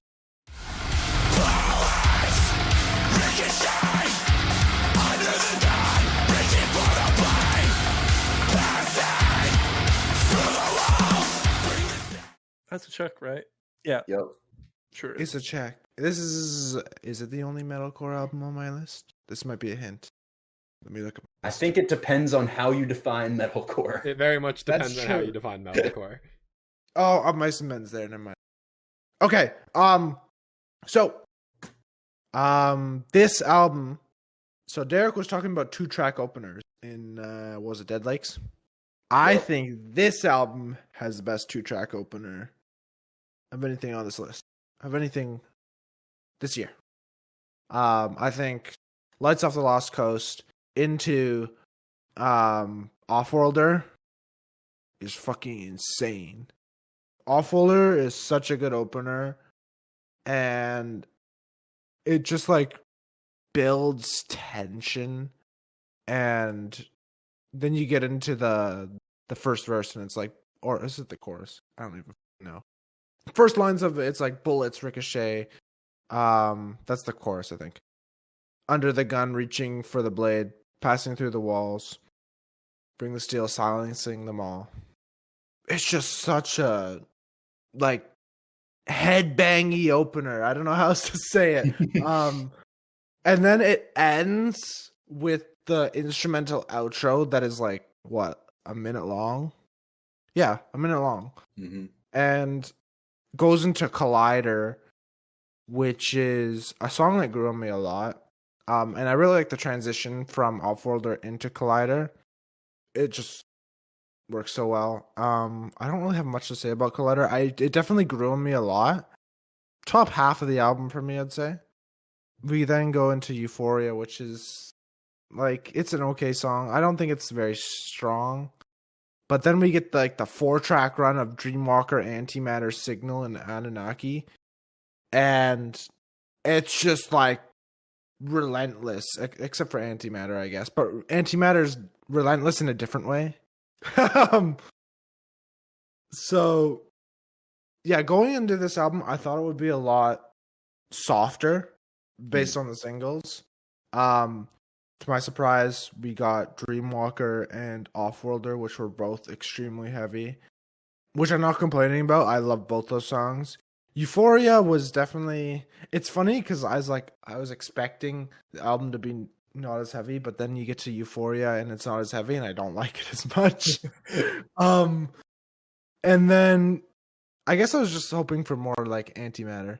Anyway, the transition from Signal into Anunnaki it's not even like a transition. I feel like it's just the spacing between the songs is so perfect.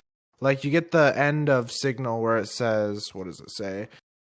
Flesh of a different dust buried in the shell, in that like really robotic-esque voice, like super, what's the word? Edited, like super. I don't know what else. It's edited.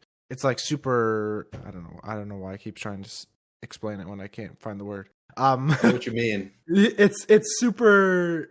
Why am I trying to say it again? And then it goes straight into Anunnaki. It's just awesome. But after Anunnaki, I feel like this album falls off a little bit for me. and I can't really rank it any higher than what is this, 7, because it falls off for me after Anunnaki. I think it starts off so strong, and it keeps going until we get to track 8, and then it just falls off for me, unfortunately. I don't think any of those last 4 songs are bad, but I definitely think they are not as good as the rest of the album. How you feel about Silent Planet here is very similar to how I felt about Archetypes Collide at my number 10. Like the reasoning behind it, anyway. Yeah, it just can't finish. I feel like it's a more extreme version of Mice and Men for me. It's got performance anxiety. Stop.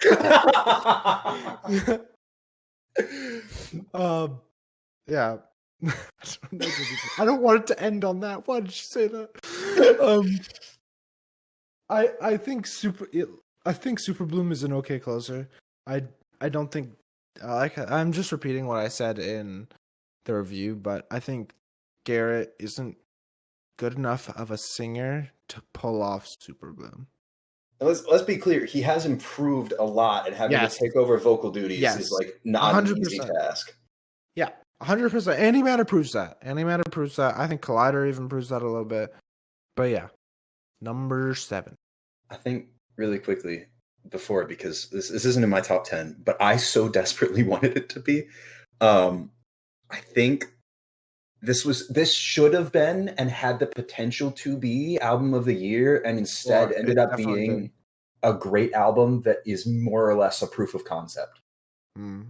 Like that, this next album, I have no doubt it's gonna fuck. But I was hoping that this one would be the one to do it.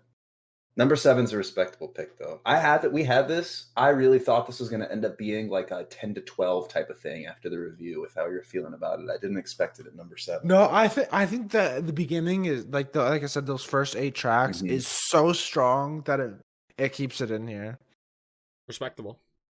That bring it back to me for my number 6. Mm-hmm. Yes, sir. Go for it. My number 6 is the smallest band that we will be talking about on this episode, or at least from my top 10 list anyway. Currently sitting at a solid 17,800 monthly listeners. We have Phantom Elite with their album Blue Blood.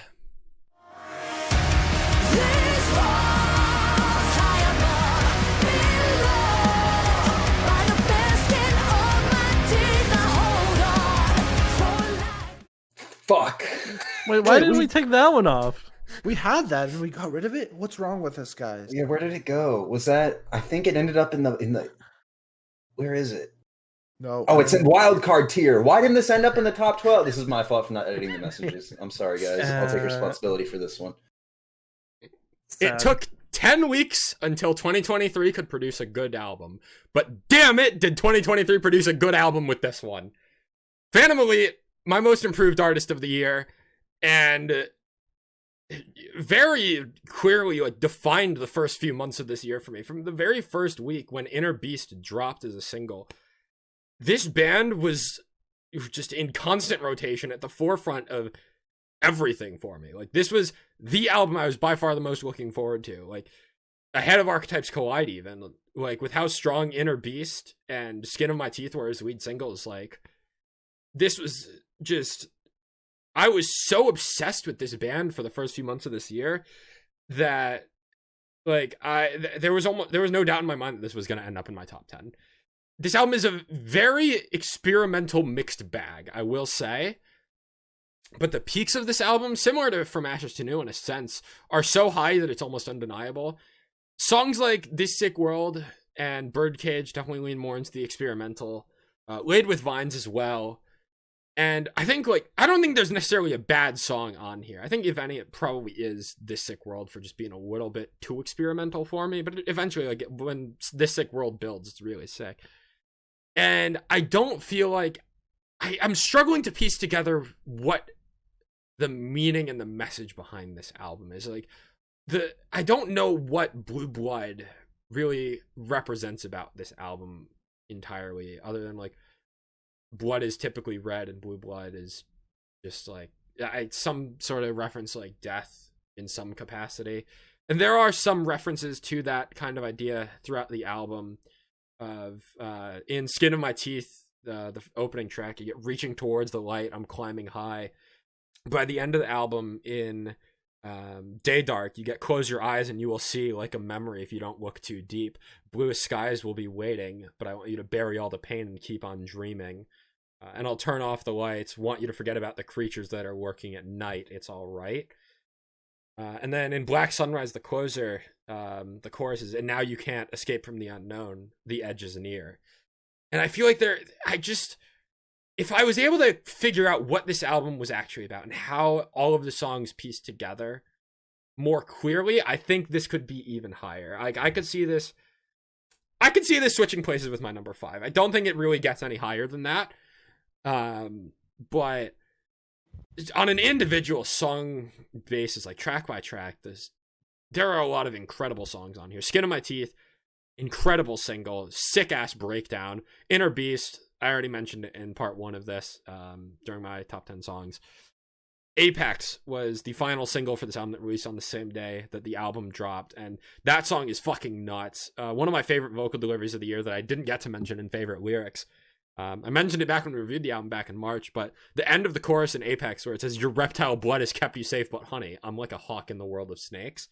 Just such a badass fucking delivery. And it's a little cheeky, but I really enjoy it. And then you get to the last couple of songs with Day Dark and Blue Blood. I love the main riff in Day Dark, and I love the delivery of the chorus. I already mentioned with the chorus of blue skies will be waiting, but I want you to bury all the pain and keep on dreaming. And I love the electronic influences in that song. Black Sunrise has really grown on me as a closer. It was dropped as a single, ended up being closer, and I listened to it a lot as a single, and then I think as the closer it kind of fell off on me a little bit. Maybe I listened to it a few too many times, but I think it works as a closer. It's not nearly as strong as any of the other closers that I have on my top 5 albums. The last song I have yet to mention is Blue Blood, the title track. 7 minutes and 45 seconds. Holy shit. It is a long-ass song, but it is able to keep me invested all the way. I don't know how they managed to do that. That is not something that, like, I very rarely enjoy a song that is that long, but Blue Blood, as the title track, manages to do it. And the way that it builds, you get this really sick, like, dropout after, like, the second or third chorus around, like, the 5-minute mark. And eventually it builds into kind of a breakdown where you get this like mumbled delivery of tell me what we're treading on before the breakdown hits. And it's just like a transcendent breakdown riff. It's unbelievable. And the chorus in Blue Blood as well. It's extremely anthemic. And when you get it the final time after the breakdown, it's such a fantastic track. If Blue Blood was the closer, I think I could maybe argue it above my number 5, if I'm being honest. I mean, that's all just theoretically speaking. I don't know. I'm really happy with how my top 5 has turned out. But yeah, Blue Blood by Phantom Elite, very underrated album, and an album that from the moment I first heard it, never had any doubts would be one of my favorites of the year. I didn't realize this band was so small. I know. It's kind of crazy. I think maybe I get them confused with Ad Infinitum a lot, but like they did tour with Ad Infinitum, so okay. I mean, that makes sense. I don't know. I guess I hear a band like this that's this good with this sort of sound and just assume that they have like at least a couple 100,000 monthly listeners. They're at least like 100,000 at minimum. My number 6 was Archetypes Collide, and I've already said everything I wanted to say on that, so we can move on. I'm about to get depressing for a second, so sorry in advance. Uh-oh. My number 6 album of the year is Recovery by To Kill Achilles.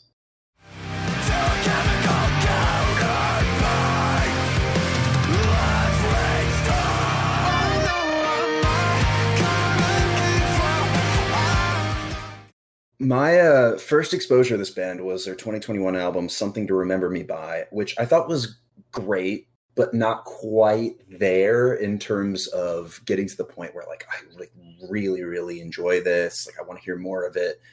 There were some highs across the board, but also some lows. They've outdone themselves on this record. Full disclosure, I have listened to this record 4 times. And that is both by virtue of the fact that I finally got around to it a couple weeks ago, and also because it is extremely difficult to listen to in the best possible way. In fact, I think it was 2 weeks ago, and it was like 10:30 a.m. And I was like, all right, I got to get through these albums before the end of the year. This was the last new album that I heard the entire year, because I was like, all right, I got to stop and like fucking reflect on this. It genuinely affected me for the rest of the day.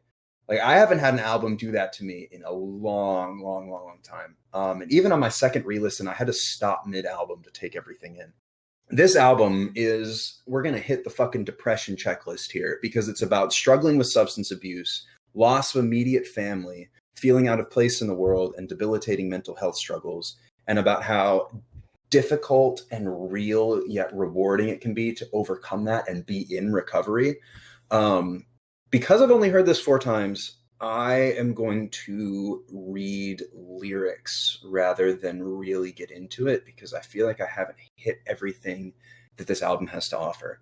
And I think that the best way to show this album's purpose would be with the first 2 tracks, which are And I'm an Addict and Chemical Counterpart, which play off of each other. And I'm an Addict being a very, very real description of addiction, followed by Chemical Counterpart about the struggles with overcoming that addiction. From And I'm an Addict. So here's the thing. I wake in the morning and I feel okay, a sore head, but I'm ready for the day. And I think to myself, there's got to be another way, because I can be strong and I can be kind and I can be anything I fucking like. So why do I resort to being what I am, an addict, a junkie, a lesser man? Well, I won't have it. And so the cycle goes, wake up, regret, pass out, repeat. I'm so bored of lying to myself and I hate what I've become. Someone pass the bottle, I'm done. Which is like the call out line for this kind of melodic breakdown almost, that then leads into a continuation of the instrumentation with, and so the cycle goes, wake up, regret, pass out, repeat once more, played on loop as it fades out and transitions into Chemical Counterpart, which reads, it's just a couple days, and I can hold myself accountable, but this chemical imbalance makes me vulnerable and I'm scared. So used to feeling the cold that when the warmth hits, it's too much to control. But like I said, it's just a couple more days. Clear head was a lie, too many thoughts in my brain, overwhelmed, but I still need to push on. Press repeat on that familiar song. It gives me hope it won't be long and that I'm not alone. I got so used to the feeling of numb that when my feelings rush in, I want to cry out to someone, please. The pills are calling my name, and if you tell me I should take them, I'll have someone else to blame. Now it's only day 2, and I just went to sleep. My hands are shaking, and I feel so weak. I forgot what it's like to be this sober. How many hours till this week is over?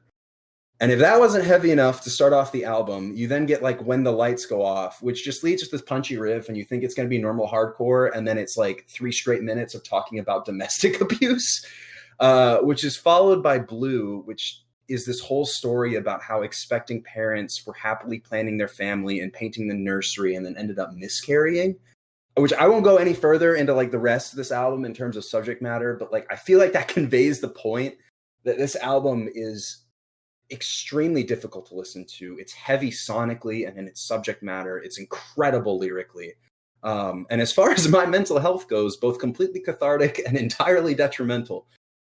Because I and my family have dealt with a lot of the stuff that gets discussed on this album. And so it's a cathartic listen in the sense that like, I cannot believe that somebody nailed that feeling so expressively in a song, and also like reminding me of those struggles and okay, well, I don't want to listen to this anymore type of thing. The delivery of both the harsh vocals and the very rarely used but excellent clean vocals is perfect for the subject material. It's like a match made in heaven. And I struggle to even call them harsh vocals because this band is like, it's technically a hardcore band, but not really. And it's harsh in the sense that it almost reminds me a little bit of Too Close to Touch on AOTY, with like the emotion that you feel. It's like it's screamed, but it's screamed with emotion. It's not screamed to be an unclean vocal. And this all subject matter falls into the closer, Recovery, which I believe is like 6 minutes long, that talks about how difficult things can be, but also what that light in the darkness is. And because they've done such a good job for the rest of the album to get that point across, it's almost like if you're going through any of these things, you fully believe them when they say it's going to be okay. It's just such a vulnerable, unique experience to listen to this album. I've really never experienced anything like it. I feel like this could have been my album of the year if I wanted it to be, but the fact that there were 5 other albums that I spent more time with and also that meant more to me, and also with like how heavy this was, I couldn't give it the time of day that it needed in order for me to be like, yeah, this is definitely my album of the year. But like, I don't know if I can even call this personal enjoyment listening to this. It's almost like a bit of a punishment, but if nothing else, I know that I'll be revisiting it out of pure respect for the band for being able to pull something like this off. I'll talk about this again when I get to, I think, my 4th album of the year, or my number 4 album of the year, I should say. But like, this is one of 2 albums in my top 10 that, if nothing else, genre restraints aside, I feel that this album is definitely worth listening to for the experience alone, because the craftsmanship and musicianship on this is just incredible. And for a band that not quite as small as Phantom Elite with the 17,000, but 21,000 monthly listeners, just a small little hardcore band out of Scotland, I think it is, Scotland or Ireland. Fuck if I got that wrong.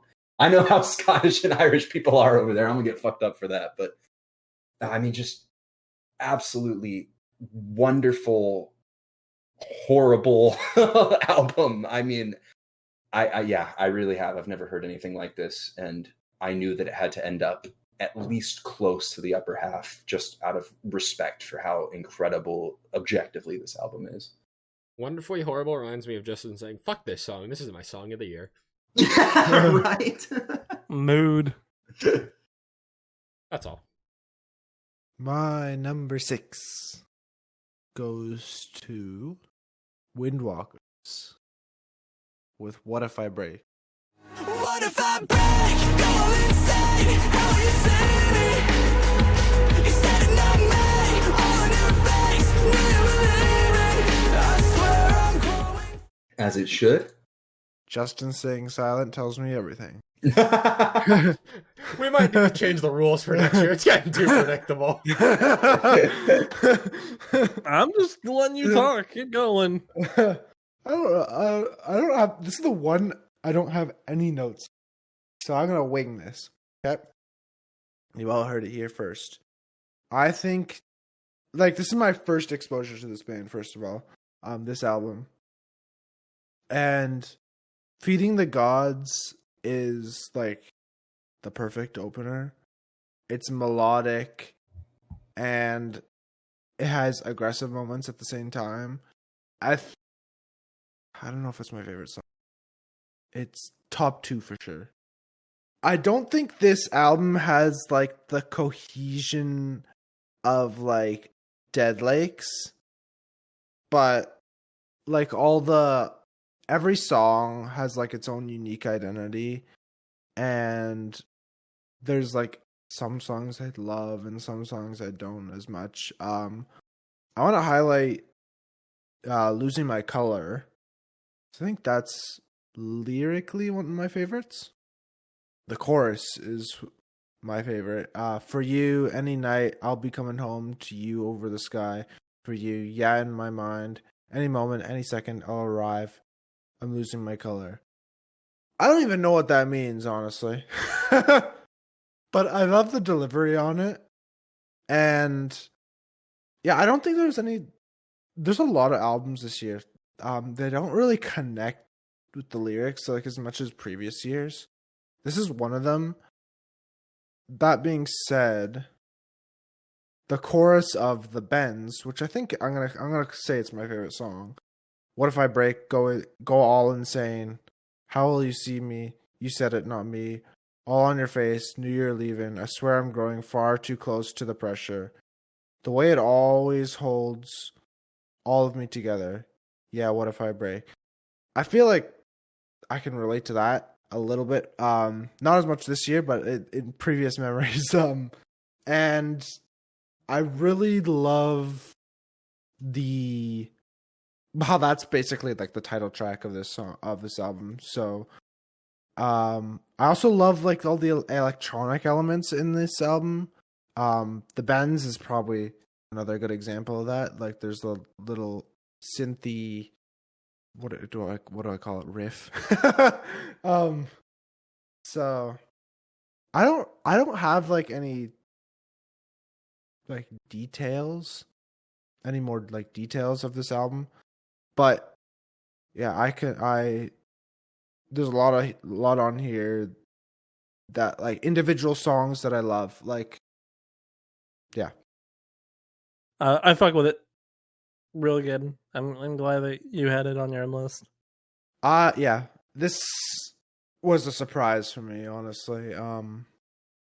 Like going into it, I think the only single I got attached to was Body Bag, and I think that's one of the songs on the album that I like the least. So, yeah, a lot of I don't remember all the singles. I know Dead Talk was one of them, and Drowning Hymns. Can't remember if there are any more, but those two definitely grew on me. As well, I don't think I really gave them the time of day when they were singles, but when the album came out, really appreciate those as well. All right, we are into top 5 territory, boys. My number 5 album of the year goes to Ultraviolet by As Everything Unfolds. As I feel it enter control, when it's coming, when to outgrow. Take it back. Check. I thought this would be higher. I don't blame you, because I mentioned All I've Ever Known as my favorite song of the year. And Flipside was in my top 10, and Ultraviolet, the title track as the opener, was just outside of my top 10. And I spoke very highly about this album earlier this year, and I spoke very highly about the singles earlier this year, and none of that has changed. I just think everything above it is even better. I think that this band has stayed consistent at what they were already good at from their debut album and leveled up in the areas where I thought the debut album lacked. Most specifically, I'm talking about having a better opener and, oh my god, an unbelievable closer. I think On the Inside was a fine opener for Within Each Lies the Other, but Ultraviolet, I feel like, really sets this tone for the album with Charlie's vocal delivery and the almost like nu metal influences on Ultraviolet with the like Take It All Back, like faster vocal delivery. You get a little bit of that in songs like Slow Down as well. And overall, this is just a very consistent experience. Female vocalists in the scene have basically been like what I've been most interested in all of this year. Like, we've already talked about so many bands with female fronts in my top 10 list, from like Honey Revenge to and Ultraviolet and Phantom Elite. Yeah, that Phantom Elite was the one I was forgetting about. That I think, like, As Everything Unfolds next to Phantom Elite were one of the bands that really defined the early parts of 2023 for me, with songs like Ultraviolet and Flipside in particular. Ultraviolet sets the tone of the album, of it being about seeing life in all of its color and all of its meaning, and just taking life for everything it is instead of trying to ignore parts of it or not embracing some aspects of life, so to say. It's how I interpret it anyway. Felt Like Home is an extremely catchy anthem, and even though I haven't played it a ton this year, given that it released late last year as the lead single, every time I go back to it, just that lyric, oh, it's always felt like home to me, is just so catchy and anthemic. Slow Down, Santa Rogue, and Blossom I also think are all really solid songs. Santa Rogue, a little underwhelming for me. One of the weaker songs on this album, in my opinion, but still a great song. Then we get to the middle of the album, Infrared as an interlude into Flipside. I think it works great to kind of like break up the album into two halves, so to say. It doesn't necessarily transition super smoothly into Flipside, but I don't really care. I think it works regardless, and Flipside is a song that has grown on me as time goes. At first, I thought it was just like, oh, you see that 2 minutes, 39-second runtime, you're like, oh shit, this is going to be one of those types of songs, you know? One of those little pissed off fast songs. And that's exactly what it is. But there's a lot of lyrical depth to Flipside that I really appreciated. particularly in the vocal delivery for the second kind of chorus, where it's I revel in every moment on the flip side, I smile in my relief on the flip side, that this life isn't quite what you wanted to see. Just that idea of reveling in every moment, both like in the good and the bad, and smiling in my relief for the same meaning. I just think it's really creative delivery, especially because the first time it's delivered, it's just I revel in every moment, I smile in my relief. But then you add the twist of I revel in every moment on the flip side, and I think just really good songwriting on a song that typically those shorter songs are kind of just meant to be heavy pissed off songs, but I feel like there is a lot of lyrical depth to flip side. It's followed up by Twilight, which is my second favorite non-single from this album, only behind All I've Ever Known as the closer. Twilight, probably the most reminiscent from their debut album, which I was already extremely fond of, if you remember, from the 2021 awards. Rose Bouquets and Daylight are also really solid songs. And then you get to All I've Ever Known as the closer, which I've already went into great length about why I love that song so much in part 1 of our 2023 awards. So go listen to that episode if you want to hear more about it. But I'll just say it.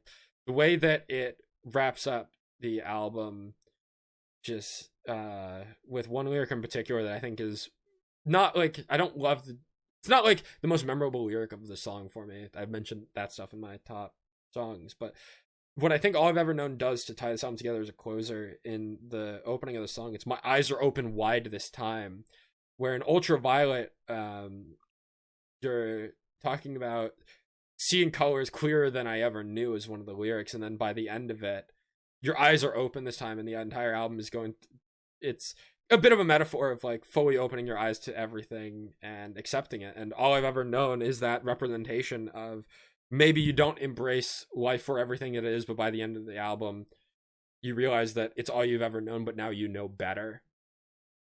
And you wish you didn't have to know better, but you did. And just, yeah, I think this is just a really solid album. If I was to compare, this might seem like an odd comparison. If I was to compare this album to an album from a previous year's awards, I would compare this to The Death of Me by Polaris, in the sense that there are a very clear top 3 songs. With Polaris, it was Pray for Rain, Landmine, Hypermania.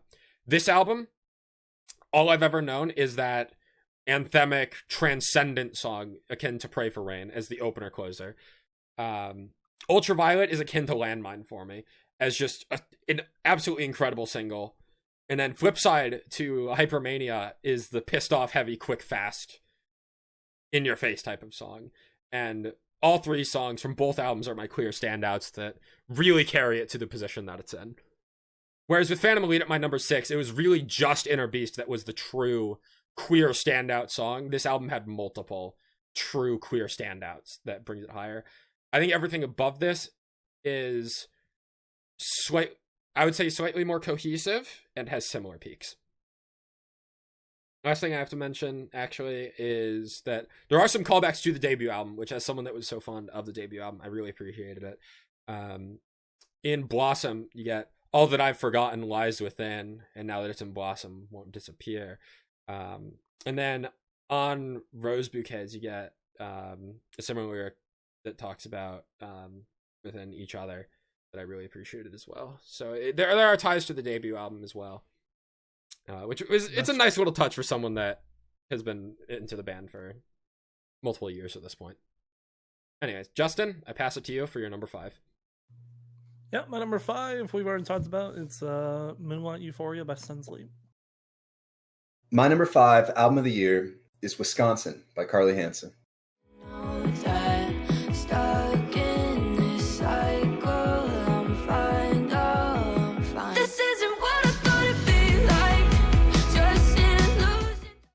Wow, I'm so surprised. Yeah, who would have thought? Whoa.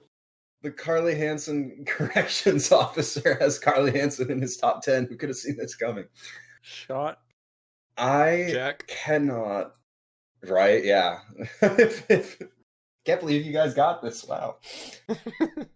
I cannot undersell how good of a story this album tells. Small town girl leaving Wisconsin to pursue her dream of making music in LA and struggling with missing family and her boyfriend and her old life while trying to navigate her new life. There is such a natural progression throughout the track listing from leaving Wisconsin and telling herself that she'll be true to herself and to the people that she left behind. And then her relationship being strained by the distance and wondering if she's made the right choice to leave. Followed by her relationship eventually ending and her not finding the success that she wanted and developing imposter syndrome, missing her friends and family and now ex-boyfriend and processing it and wanting the best for him and moving on from that. And then her life beginning to blossom as she accepts her past and finds success in a new relationship and in music. And the album's last 3 tracks really are a very strong reflection on how strong she's become in putting the past behind her and growing into her own while still acknowledging where she came from and not forgetting the people that mean the most to her. As far as I know, this is like a autobiography. Feels like a weird thing to say for an album, but like it's a recounting of her own experiences almost. There are so many fucking hooks in this album. It's unreal. Pretender, Fish Out of Water, 608, Illusion, and Torn in particular are the strongest. And the transitions, similar to Dead Lakes, are unbelievably smooth and maybe almost better. LSE to LAX for the transition into Torn, Illusion into College Boy, Days Like This into Fish Out of Water.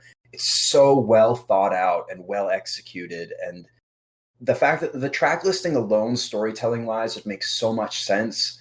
But she went a step further and made it so that they all flow seamlessly, and it's unbelievable. There's also a lot of nuanced vocal layering in this album that you can hear, but it sounds like her voice is bolstered rather than hearing distinct layers, which is a common practice, but it's so well done, and her vocal range is perfect for it.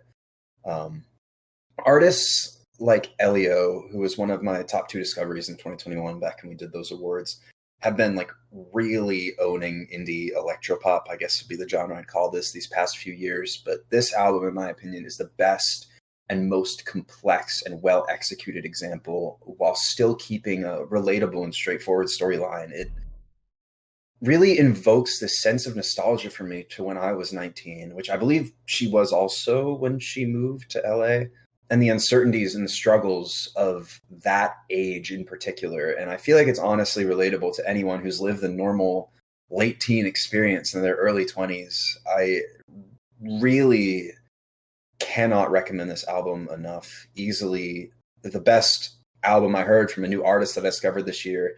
I happened on it entirely by chance through Spotify autoplay that I thought I had turned off. And it really quickly became my comfort album this year. Like last year for me, it was Run for Short's album. This year, it was this, because it let me see and feel both her story and my own within the lyrics. It's one of those artists where I'm torn between wanting her to succeed and get big and make it, and wanting to keep a gem of an artist like this to myself. But at the end of the day, she deserves every ounce of success that she finds, and then some. And I can't wait to see where the journey takes her, because having heard this album as many times as I have, I almost feel like I've been privy to it the whole time. And if it leads to any more albums like this, I will be sat down and giddy for the entire ride and happily joining along on it. Shout out Carly Hansen. This comes as no surprise, but all good. Before we go any further, what genre of music is this?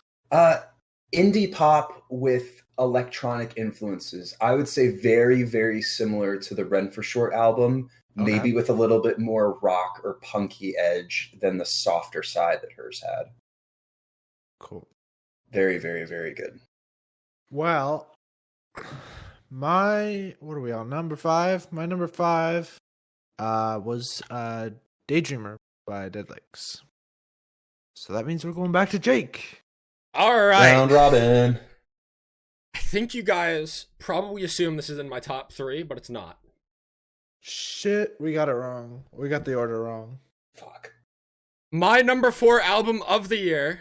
Actually, before I get into it, that's such a tease, but I feel like the gap from my number 5, with As Everything Unfolds, to my number 4. This is where the true S-tier albums of 2023 start for me. I think As Everything Unfolds is an A+, A++ even. I think this number 4 is where the S tier begins, and it begins with Slow Burn by Conquer Divide.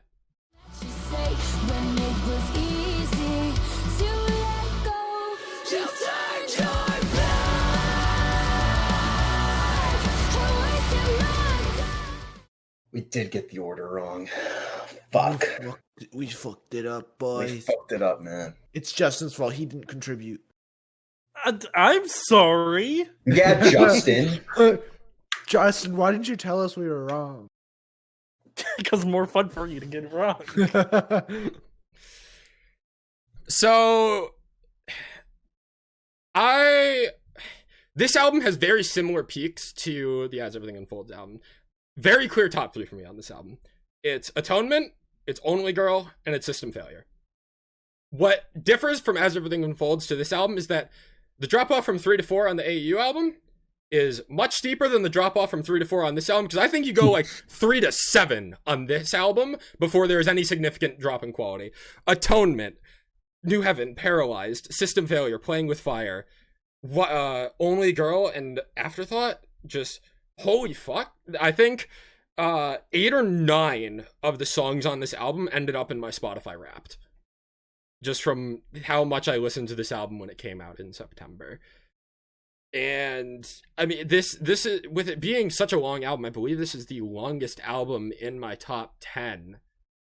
This was an album that I could throw on, let it play through, and because like this band is just so fucking good that I don't care that it's 51 minutes long. Like I would let the streak. I just added the entire stretch of non-singles from Pressure all the way to the end of the album, skipping The Invisible, because that was a single as well. I would let that stretch of songs just play through over and over while I'm editing videos or playing games or just doing anything for all of September into October, and just consistently was impressed and found new things to enjoy from every single song. System Failure has a gnarly breakdown with Janelle's delivery of system failure. I'm not screaming that. You're not getting me to. I will fuck it up with the voice I just did.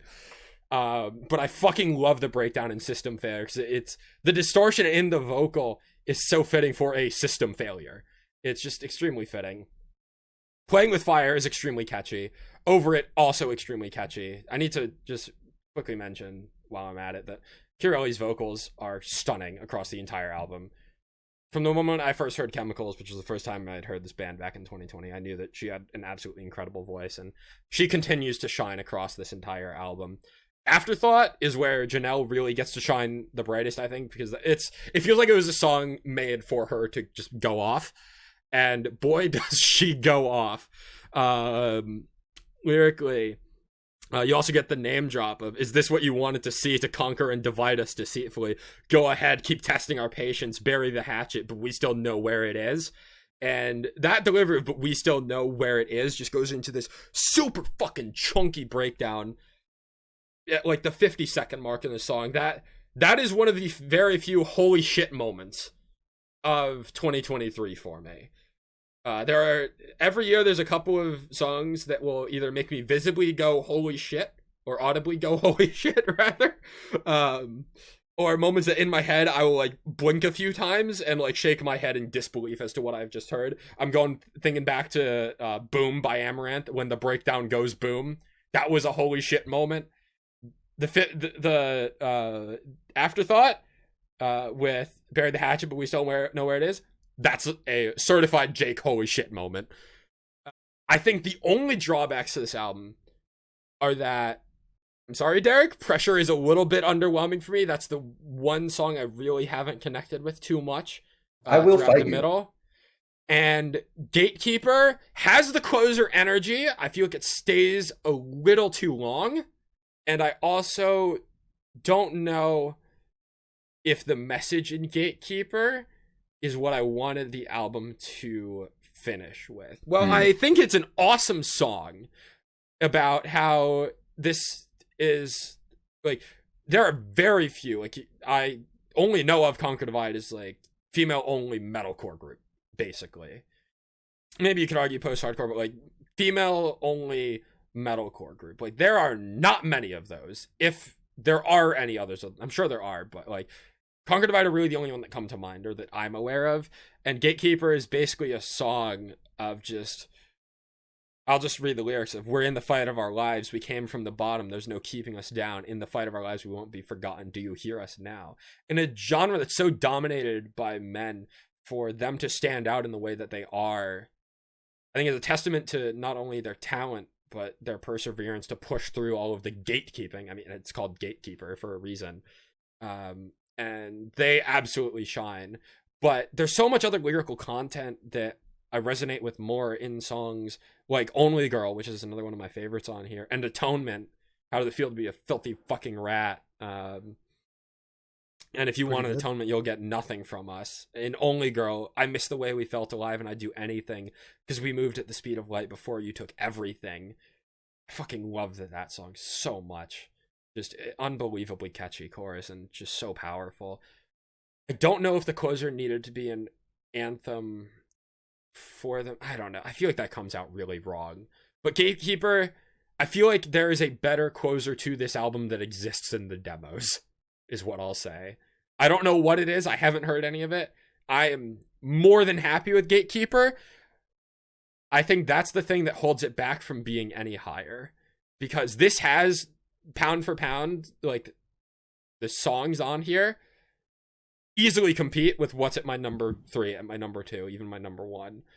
But I don't think I'm not resonating with it as much as my top 3. This was my most anticipated album coming into 2023, and by no means am I disappointed. Hell, I'd even say that this surpassed my expectations, because I expected maybe 1 or 2 songs that I would, like, end up in my Wrapped. The fact that I had System Failure, Playing with Fire, Afterthought, and Only Girl, not to mention New Heaven as a single, show up in my Wrapped as well.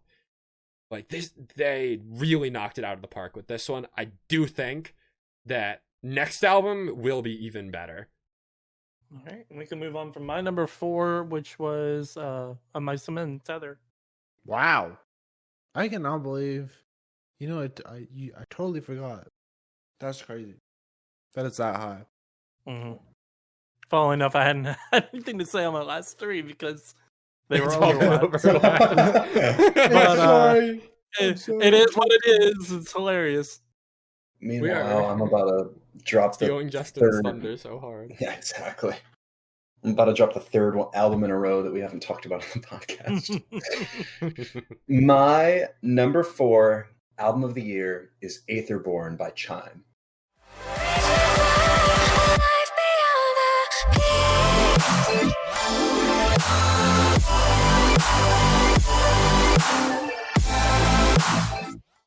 This album should be higher on my list. Wait, Yep. before we go any further, what's the genre? Color Music? bass? I think I What? put 3 question marks on my doc for this. In the sense that it is, at its core, EDM, is what I will say. Okay. This is Color-based. like, Color base sounds like an Apple product. yeah, Wait, right? they have a song called question mark, question mark, question mark. Is there? Wait, there is, isn't there? Fuck. Right? On here, the That's last the track? genre. Yeah. Yeah, that's all. So, like, the reason why I hesitate is because Chime literally made his own language for this album. So, like, if that gives you any indication of what's What going the on hell? here, like, it's called Aether Speak, and there's not a lot of it on here, but it serves a very driving purpose. I struggle with my placement of this because I think that on an objective level, front to back, in terms of like the artists set out to achieve something, put their artistry into it, and gave the listener their final product, I think this may be the best album I've ever heard. And it's easily, objectively, the best album in my top 10. I've been listening to Chime for about a decade now, I'd say, under 2 separate names. Used to be December with a 3 back in like 2014, 2015. And it feels very gratifying to have an album from him to listen to. Technically, this is a debut album. I say that very loosely because when you've been dropping singles and EPs for 10 years, like it feels like the debut album is no longer a debut album. But if this is in consideration for debut album, this is the greatest debut album of all time for me. As far as I can discern, this album is about a journey to self-discovery and healing from mental illness and a world around you that feels gray and dull. in the form of being warped into an alternate dimension inside of a video game where you navigate each part of the world to reach the quote-unquote final boss, which is the mental and internal demons that you've been fighting and have been chasing you this entire time, and to overcome them. This album takes you on an adventure. This could easily be, like, this whole album could be a video game soundtrack. And if it was, it would make whatever attached video game into the greatest video game of all time. I'm going to drop the album art into chat really quickly before I make this next point. I'm looking at it right now. You can see the world that this album is set in on the album cover, and it is so interesting how every track you can see where you are in the world by listening to the song. Like, for instance, track 4, Sherwood, is set in the area in the bottom right with the forest and the plains and kind of the forest springs, and you hear that in the music, and you don't, it's more than just the sample sounds of nature. Like, there are a couple here and there in the song, but the electronics and production itself make you feel like you are in a forest and you are running through it quickly and adventuring and seeing all these different sights. The world building and setting across this entire album is fucking unreal. Bittersweet Butterflies and Intermolecular Lullaby are two of the best produced and most interesting songs that I have ever heard across any genre, full stop. And I think the selling point on this album is that it's not like a couple tracks like we talked about with Carly Hansen, Dead Lakes, transition. Every single track on this album transitions into the next one. And it really sells the journey that this album exists to take you on. I mean, like, once you're strapped in for the ride, you are in for an hour of an absolute treat. And if you let yourself be engaged in this world that the music is building, you're just going to, like, sit back in your chair like, holy shit. Like, I'm very high on this album. And the only reason why this album isn't higher on my list is because there are a select few tracks here, namely Mindburn, that are an absolute 12 out of 10, no notes on the album, and like an 8 out of 10 in the playlist. And because this is a journey to be experienced front to back, I also struggled to find the interrupted time during the year to listen to the album in a way that it's meant to be listened to, because it is an hour long, which gave me an overall less attachment to it than everything else above it on my list, which is by no means a critique of the album. And this album is so good that I don't even trust any critiques I would have of it, because I would just feel like I'm missing something that was intended rather than like finding any objective flaw. I mean, I don't even know if I have the meaning of this album right. That's just what I got from the music. I haven't looked into anything. I haven't felt anything. Listening to this, you can find something completely different. But I remember hearing this for the first time, and I was going through a bit of my like listen later playlist type of thing, and I heard this and I got to track 2. I was in the middle of my work day. I shut my work laptop down and I just listened. Like, I couldn't be interrupted to hear this, and I was like, holy fucking shit. And I praised it in the Discord afterwards. This is one of those albums that I wish I could go back and hear for the first time again. And even in my top 3, I don't think I felt that strong of an emotion listening to them as I did with this one. I felt more attachment to my top 3 than I did this one, like I said, but I cannot sing this album's praises enough. I think if I had to sit down and rank every album I ever listened to, this wouldn't be my favorite, but this would be the best. And for this to have as low as 14,000 plays on some of the songs here is fucking criminal, because this is, in my opinion, the single best piece of art that came out this year. I floored by this album, and if any of you or anybody listening, give it a chance and allow yourself to be absorbed into that story, you will feel it and you will experience it, and you will come out of it feeling like, holy shit. Like, it's like the audio equivalent of watching a movie. almost. And for a album to be able to do that, largely, I think only 2 tracks on here have lyrics. For them to be able to do that without lyrics is like, what the fuck? Like, I cannot sing enough praises about this. I'll get off my soapbox, but holy shit, what a fucking album. Deserves number 1. I couldn't in good conscience give it to it, but by God has it earned it. You've sold me. I'll listen to it after we record this. It's incredible. Fucking incredible. Since none of us have listened to it, I think that brings us to Jacob's number 4. My number 4 is also something we did not talk about on the podcast. I know what it is. Yeah, you do. Yeah, I didn't hide it this year. So, my number 4 album of the year goes to NF with his album Hope.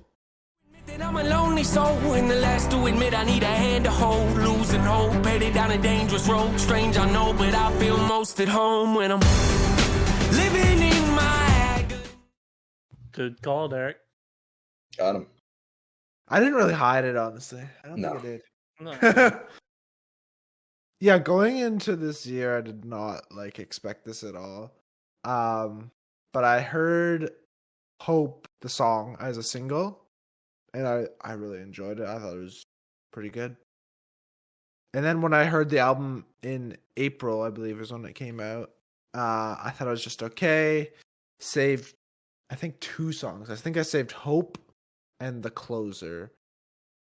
And those are the only things that stuck with me until September, when I saw him live.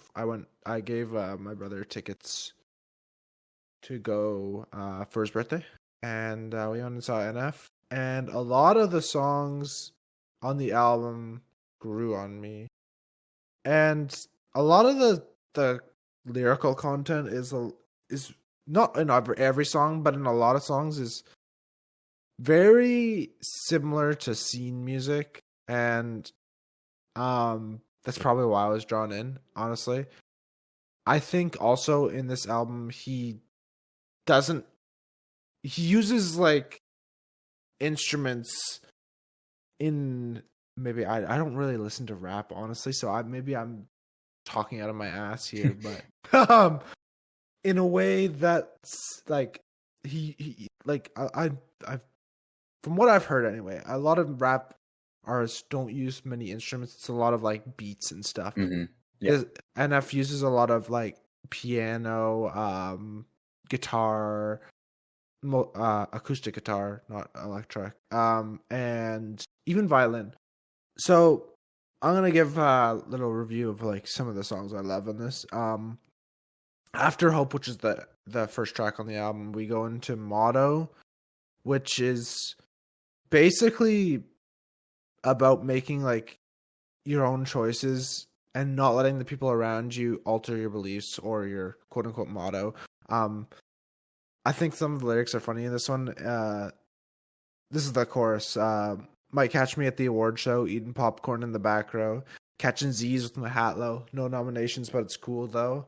And then later he says, you might see me in the same clothes I had on last week. Am I ashamed? No. You heard the saying, if it ain't broke, don't fix it. That's my motto. Basically saying, fuck you. I'm going to do it my way. And the overarching theme I kind of get from this album is acknowledging past mistakes and using those mistakes to grow into a better person. And also those mistakes make you who you are. They define you. And I haven't really I've listened to songs here and there from his past, but I think from what I've heard and gathered through listening to this, I haven't gone back and listened to any of his other albums in full, but I think this album has shown a lot of growth in his lyricism. After Motto, it goes into Careful, which has a Corday feature, another rap artist. Mm. He actually was on tour with Corday, so I saw Corday. Oh, really? I saw this feature live. Take notes, John Craig. And there's some vocal deliveries in this song, but I don't really connect. There's some vocal deliveries I like in this song, but overall don't really connect with any of the lyrics. It's just a fun listen. And then the next song after that, it goes to Mama, which is probably, the most emotional song for me, and is a message to NF's late mother, acknowledging that she did the best she could under the circumstances they were in. I don't know all the circumstances, so I'm not really going to get into it, but sounds like it was a rough growing up. The outro is like a spoken word, and literally every time, not every time, but almost every time I hear this song, it makes me emotional, so I sometimes have to skip the song when I hear it. So I think the next song is Happy, which was one of the songs I really connected with. Probably the first one in the album so far that really like lyrics like hit hard. And in the middle of verse 2, he goes from like rapping. Why did I spell rapping like rap? It must be in the Christmas season. I spelled rapping wrong in my notes. Anyway, Rookie mistake. He goes from rapping to singing, and I think it's to put like emphasis on this one line, and I'm going to read it here. I'll be the first to admit that I'm a lonely soul, and the last to admit I need a hand to hold. Losing hope, heading down a dangerous road. Strange, I know, but I feel most at home when I'm in. And then it goes into the chorus, which is living in my agony, watching my self-esteem. Shit, I should have wrote this down as well. Go up in flames. And then it keeps going, but I'm not going to read it all.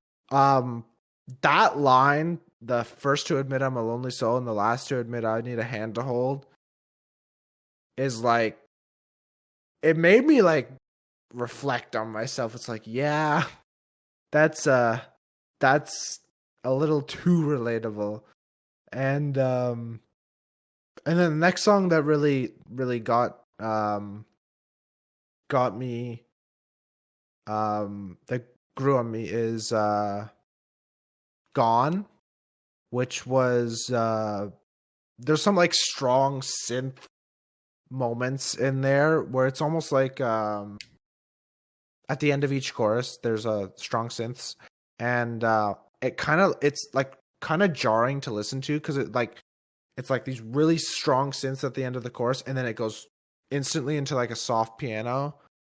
It's very weird to listen to at first, but the lyrics in this song are really I think it's about like a past relationship and how it didn't go as planned. And there's also a Julia Michaels feature in this song, and she almost sings like the perspective of the woman in the relationship as well. So it's like a contrast kind of thing. And then in the end of the song, they're singing together, basically saying everything that went wrong and why it ended. And then we get I'm skipping songs, but Mistake is Nate questioning, or Nate is NF, by the way. Is questioning his self-worth. I think it's something that like almost everybody does, honestly, sometimes at one point or another. Little imposter syndrome every once in a while.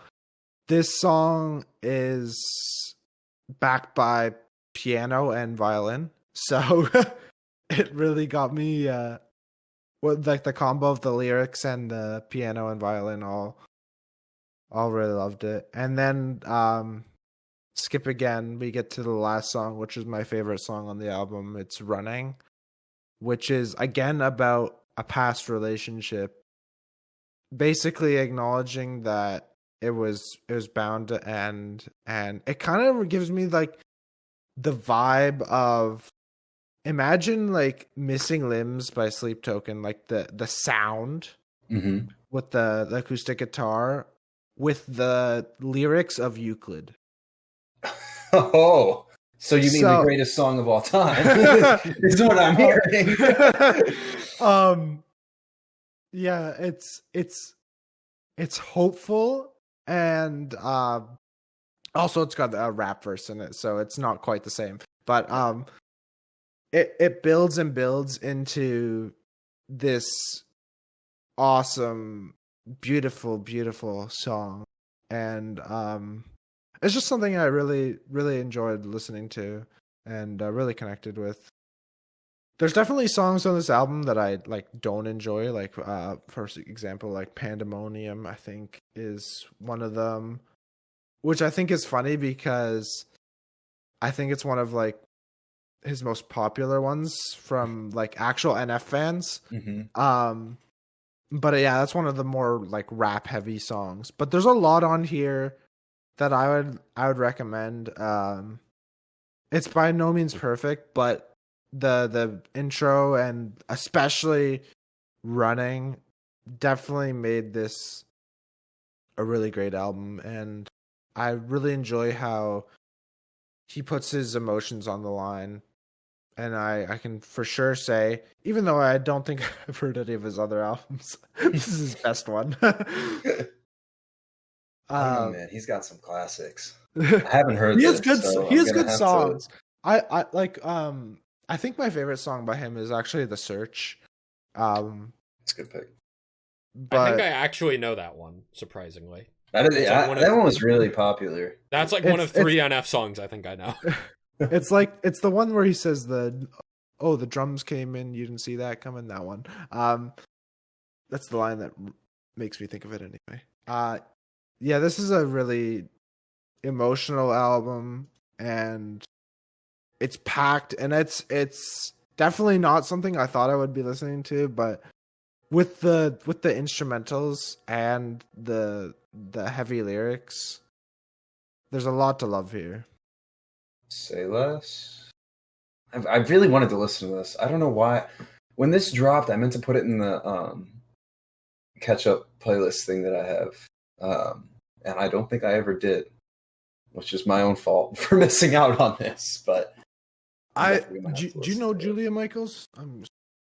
all I can think of when I hear Julia Michaels is fucking like Julia Roberts, the the actress. So I haven't. I think of the woman that of like the adoption pets commercials.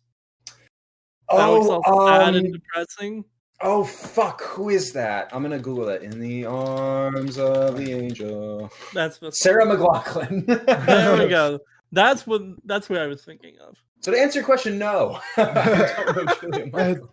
Well, it's a really, really. I think if like that song's jarring, like I said, Gone, but I would recommend it to you. So it was. Jake, I would recommend Happy, or probably Happy for Jake, or Mistake. Happy Noted. or Mistake. Does that bring us to our top 3? I believe so. We have now entered the territory of no leaks. As in, if anything has overlapped from anything else we have mentioned, we have intentionally kept it hidden, as to give it the due respect of it being a top 3 album of the year. Might as well rip the Band-Aid off. My number 3 album of the year is Brand New Bee by Concrete Castles.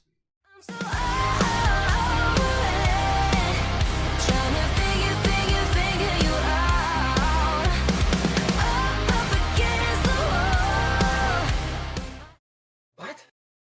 That's not number 1. It appears as if I've thrown you guys off by not having this in my album of the year, huh? I don't. Bro, I don't even know what it is now. It's a man. What the heck? So That's blowing my mind. The problem that I have now is that, like, I thought that this would either be number 2 or number 1, and I thought I knew what your number 4 was. So when Conquer Divide came out, I was from, okay, well, this one's number 3, and then Concrete Castles and Unnamed Other Band are number 2 and number 1. So now I'm really fucking confused, and I think you guys missed a really obvious one then. Oh man, I don't. Fuck. We'll get to it. But yeah, if it's that, I'm surprised that you were that high on it. That's all I'll say. Continue. So, Yeah, basically, this album releases in reverse order, starting with You Won't See Me Again, which, going into this album, was my least favorite single. And as the album closer, it works way better than it has any right to. But I'll get back at that. Let's start with the opener, Immortal. Super anthemic. It's probably like the heaviest song they've ever done, maybe? You could contend it like Immortal or Dollhouse, I would say. Maybe Running from the Daylight, but in general, this entire album trends in a heavier, darker direction than the debut album did, and I am all over it. I was mentioning earlier with Family and As Everything Unfolds that they were bands that defined the early months of this year. Concrete Castles was the third band to truly define the first few months of 2023 for me. And I would say they did it almost better than either of them. And the best part about it is that they were able to consistently do it throughout the entire year. They dropped a song a month, and other than Smile, every single time, consistently, they were releasing one of my favorite songs of the month. Kill the Lights. Lyrically, I fucking love that song. As a night owl, as someone that works from home and generally leaves the lights off and likes darker, moodier lighting, Kill the Lights of, yeah, I'm alright, I like it when it's dark, so kill the lights. In the verse, you get trouble only finds me if I step outside my house. I won't socialize because I got other plans in mind. It's called sitting in front of a computer 12 hours a day. And that's exactly what I want to be doing. You get to Disappear Like Magic, borderline top 10 song of the year. I had it in there for quite a while, actually. Kicked it out just because I felt like there was stuff that I connected to better. It has one of the grooviest just riffs of the entire year, and the bass in that song is unbelievable. The little bass lick before the final chorus is such an amazing touch, and Audra's vocal delivery across the entire song is just incredible. Smile is my least favorite song on here. It is the biggest miss, for sure. Like, without a doubt, the biggest miss. And it's still a decent song, but definitely, it was like the only one that really slowed down the momentum. Because then we get into what is quite possibly one of my favorite stretches of music on any album ever. Which is, well, in particular, it's Running from the Daylight, Dollhouse, Where Are You Now, and Lucky. But particularly Running from the Daylight, Dollhouse, and Where Are You Now is just so unbelievably good. I feel like it's very easy to get two songs back to back that are just incredible. It's fairly common to get 3 songs back to back to back that are really fucking good. I can name very few examples of a 4-song stretch that are as good as Running from the Daylight through Lucky, at least to my ears and my opinions. With that being said, I did skip over So Addicted and Jealousy. And I need to put some respect on the bass in So Addicted, because it is fat and incredible. And Audra's delivery in the final chorus, where there's like a slight key change, there's a slight key change of Waiting for a Hit. It's like I got you at the flick of a switch. Just the slight key change on that as the heavier guitars come in as well, because otherwise the song is fairly mellow. Just incredible instrumentation. Jealousy has an infectious chorus, so I let Jealousy get the best of me. Running from Daylight, one of my top 5 songs of the year, has an incredible chorus. I can relate to the lyricism again of in the verse of A Life I Can't Remember, Darkness Stay Forever, Stitch Me Back Together, the best I've ever felt, I just want to stay in hell. Yeah, I'm bleeding from my eyes, never gonna cry, now it's do or die, Running from the Daylight. Another song that ties back to Kill the Lights, of just embracing the darker side, and that, I guess, like, they're framing the darkness not in like a depressive way, but in like embracing that I don't have to be so outgoing or so out front about my life, I guess is kind of how I interpret it. Where like a lot of people would think that like staying at home and not interacting and kind of isolating yourself, for a lot of people that's like signs of like, I guess like depression, in a sense of just being so isolated. But for people like me, and there are plenty of other people out there, it's like that kind of isolation and being in control and just having my own space is something that I need and really appreciate about the life that I'm able to live. And I think that message comes across this album. It's a brand new me. That's the name of the album. Dollhouse, one of my favorite songs of the year, was in my top 10 forever until I kind of got over it, kind of got tired of it. It's still an incredible song. I listened to it over 100 times this year. And a majority of that was in January, right when the song dropped, if I'm being honest. That takes us to track 9, Where Are You Now, which is by far the most emotional song on this album. And I could make an argument that it is my favorite song on this album, even ahead of Running from the Daylight, which was a top 5 song this year. Just Where Are You Now, lyrically, is just, it's a gut punch for me. The end of the song of Where Are You Now, actually, I'm going to reference earlier in the song. Says, hope you're doing well, hope you're settling down. Where are you now? We're leaving town. I'll see you when I see you. And then the song fades out with Audra's unbelievable vocal delivery as the instrumentation fades out with Where are you now? Where are you now? Hope you're doing well, got your feet on the ground, which is a progression from hope you're doing well, hope you're settling down to now I'm leaving town, but I'll make you proud. This is not goodbye. It's just see you around. I don't know if there is a final line of a song that has ever sent chills down my spine the way that that line does to me with This Is Not Goodbye, it's just see you around. It's just incredible. And then on the exact opposite end of the spectrum, you get Lucky, which is almost like a diss at the people that you're moving away from. There's like people that think you just got lucky and, oh, you don't deserve what you've gone through, and Lucky is we deserve everything. And Concrete Castles absolutely deserves everything they have done. This is, in my opinion, I'm looking at their monthly listeners right now. They are sitting at 52,000 monthly listeners. No song on this album has more than 500,000 plays, which is fucking absurd. This band, and the fact that they're associated with First to 11, which is like a very popular cover band on YouTube with millions of plays, is just, the fact that Concrete Castles hasn't gotten that same publicity is fucking insane and criminal to me. With all that being said, you get to the final song of You Won't See Me Again as the closer. And I expected to not enjoy it as much as I did.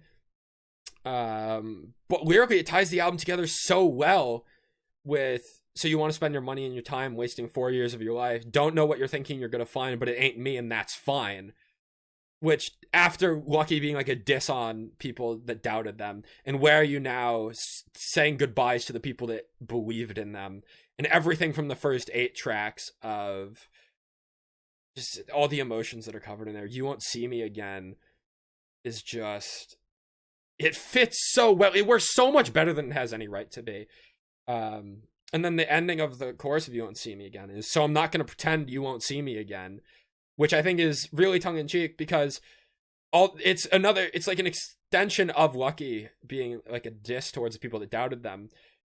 Because You Won't See Me Again is being like, yeah, I'm not going to see you again, but you're going to see me again, just not in person, because you're still going to be jealous of everything that I've done, which ties back to jealousy as a song. It's just, everything on this album comes together so fucking well in a way that it probably doesn't deserve to, given that it released song by song. I love this album. Surprised me the most with everything that you said. It's like, I felt that was a little bit of a detriment almost to it. But you're right, it has no right being that good. Yeah. I don't feel like I have too much more to say. It's just some of the best pop rock I've heard all year. Compared to Honey Revenge, the other pop rock album in my top 10. Whereas that, I like how you called it, like, I'm a bit of an old soul, so to say, whereas the lyricism in Honey Revenge is almost a little too modern for me to really resonate with. Concrete Castles sonically is more up my alley, and lyrically is much more my speed and how I view life. And yeah, this album, it was my album of the year for a while, but I changed my mind. And with that, I will let Justin speak for the first time in an hour and a half, probably. Facts. Probably not wrong. All right. My number 3. Let's see if you guys guessed the order. My number 3 is What If I Break by Windwalkers.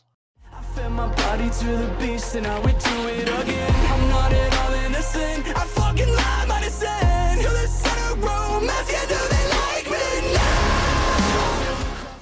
Knew it was going to be there somewhere. Yeah, we didn't have the order explicitly out, but if I had to guess, I would say that this would be here and the other 2 would be 2 and 1. So it's coming together. All right. Well, Jacob had already spoke a lot about this album, but me as a whole, like, this album is phenomenal. Top to bottom, Trevor is the best thing that's happened to this band. I think the connection that his vocals mixed with the band's instrumentals just bleeds into the music. You can absolutely hear the emotions in each one of the songs. Dead Talk being the first song that they ever wrote because of the passing of a relative of Trevor's. You really feel that emotion in the new production on it. Sounds incredible on the album. I still can't believe that this album dropped a little over a month ago and they're already done with the instruments for the new album. Like, it's fucking wild how crazy these guys are hitting the ground running with this music, and each one of these songs breathes new life into the band. Each one is unique.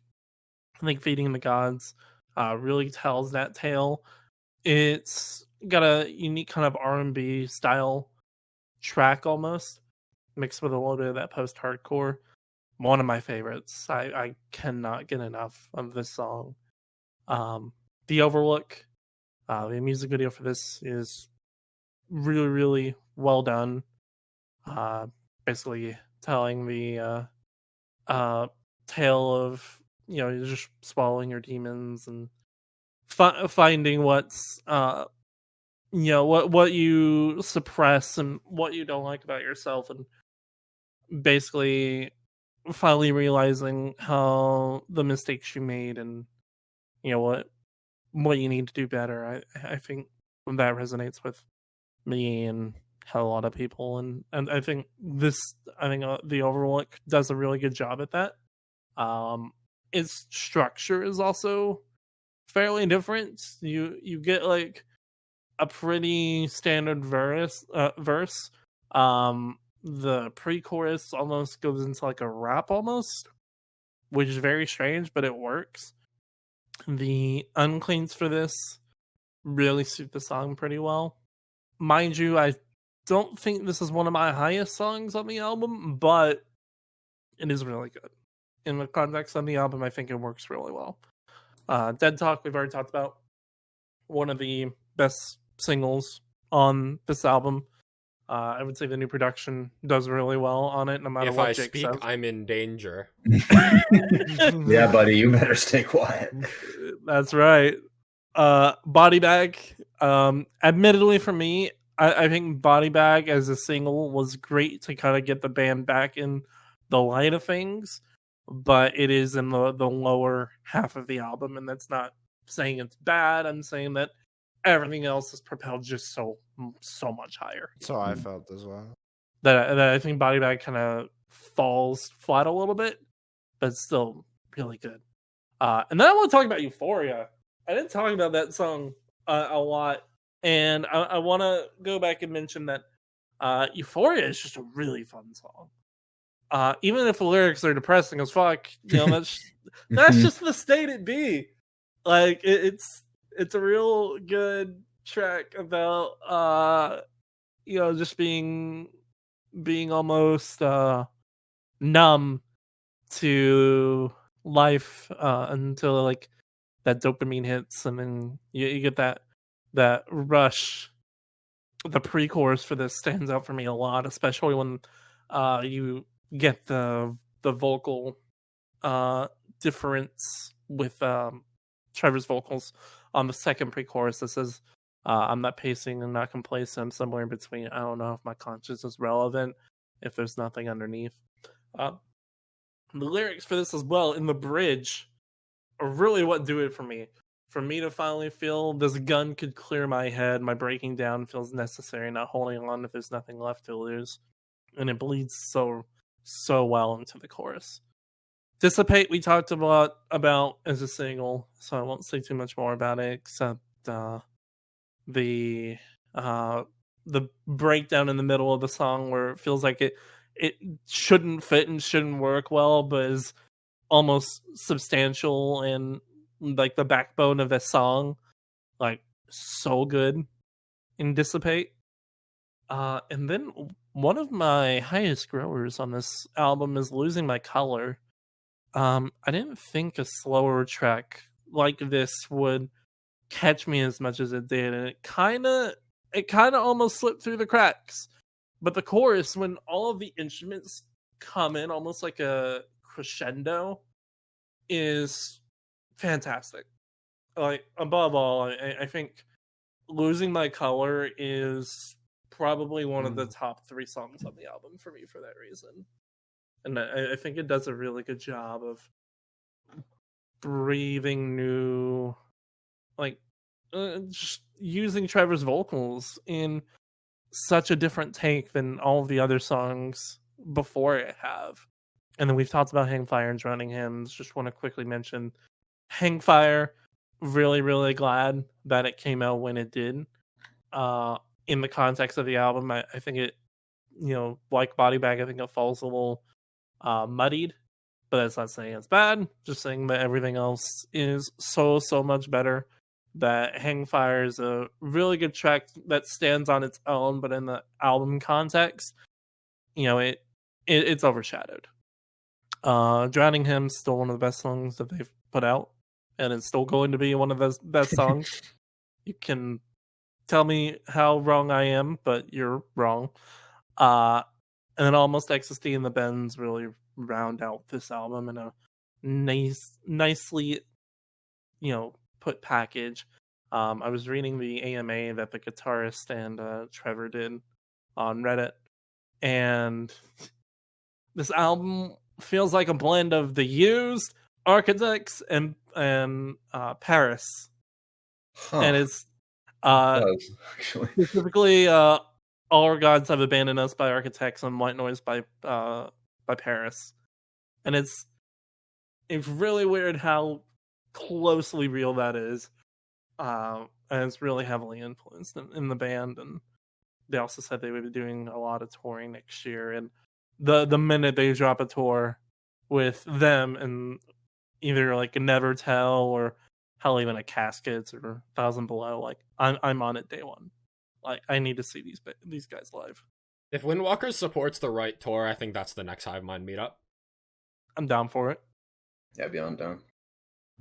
I don't have too much more to add. But Windwalkers, this has been like this is entirely new band.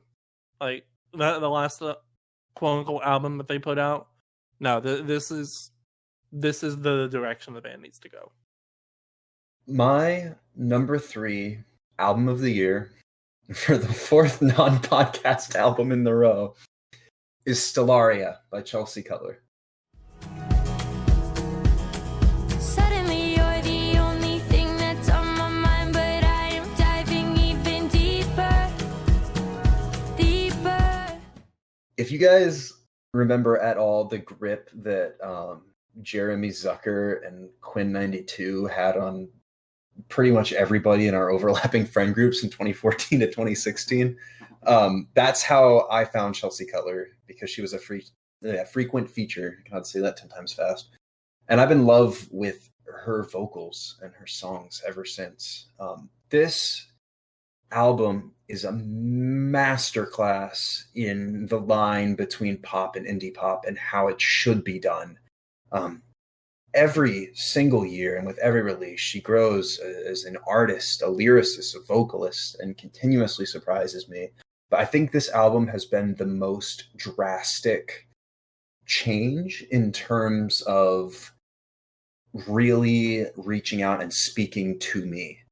A little bit like Wisconsin by Carly Hansen that we talked about earlier, Stellaria touches on every aspect of her life, whether it be continuing to live and learn as an artist and a person, or about her current and past relationships, traumas. I love the way the energy of this album ebbs and flows. And I think something that's really interesting that I didn't get from it really any other album as prominently this year is the way that the lyrics contrast with the sound. For instance, track 3, I Don't Feel Alive, is like super upbeat, super fast paced, but the lyrics are skin and bones, stomach aches, lucid dreams, hold my breath when I'm wide awake, Connecticut, dissociate, maybe I should buy a house in a town upstate, If I could, I'd wake myself up when I'm somebody that I'm proud of. I'm getting undressed for my lover and praying she doesn't hate my skin the way I do. I'm reading books and drinking coffee, stepping on a scale I keep in the bathroom.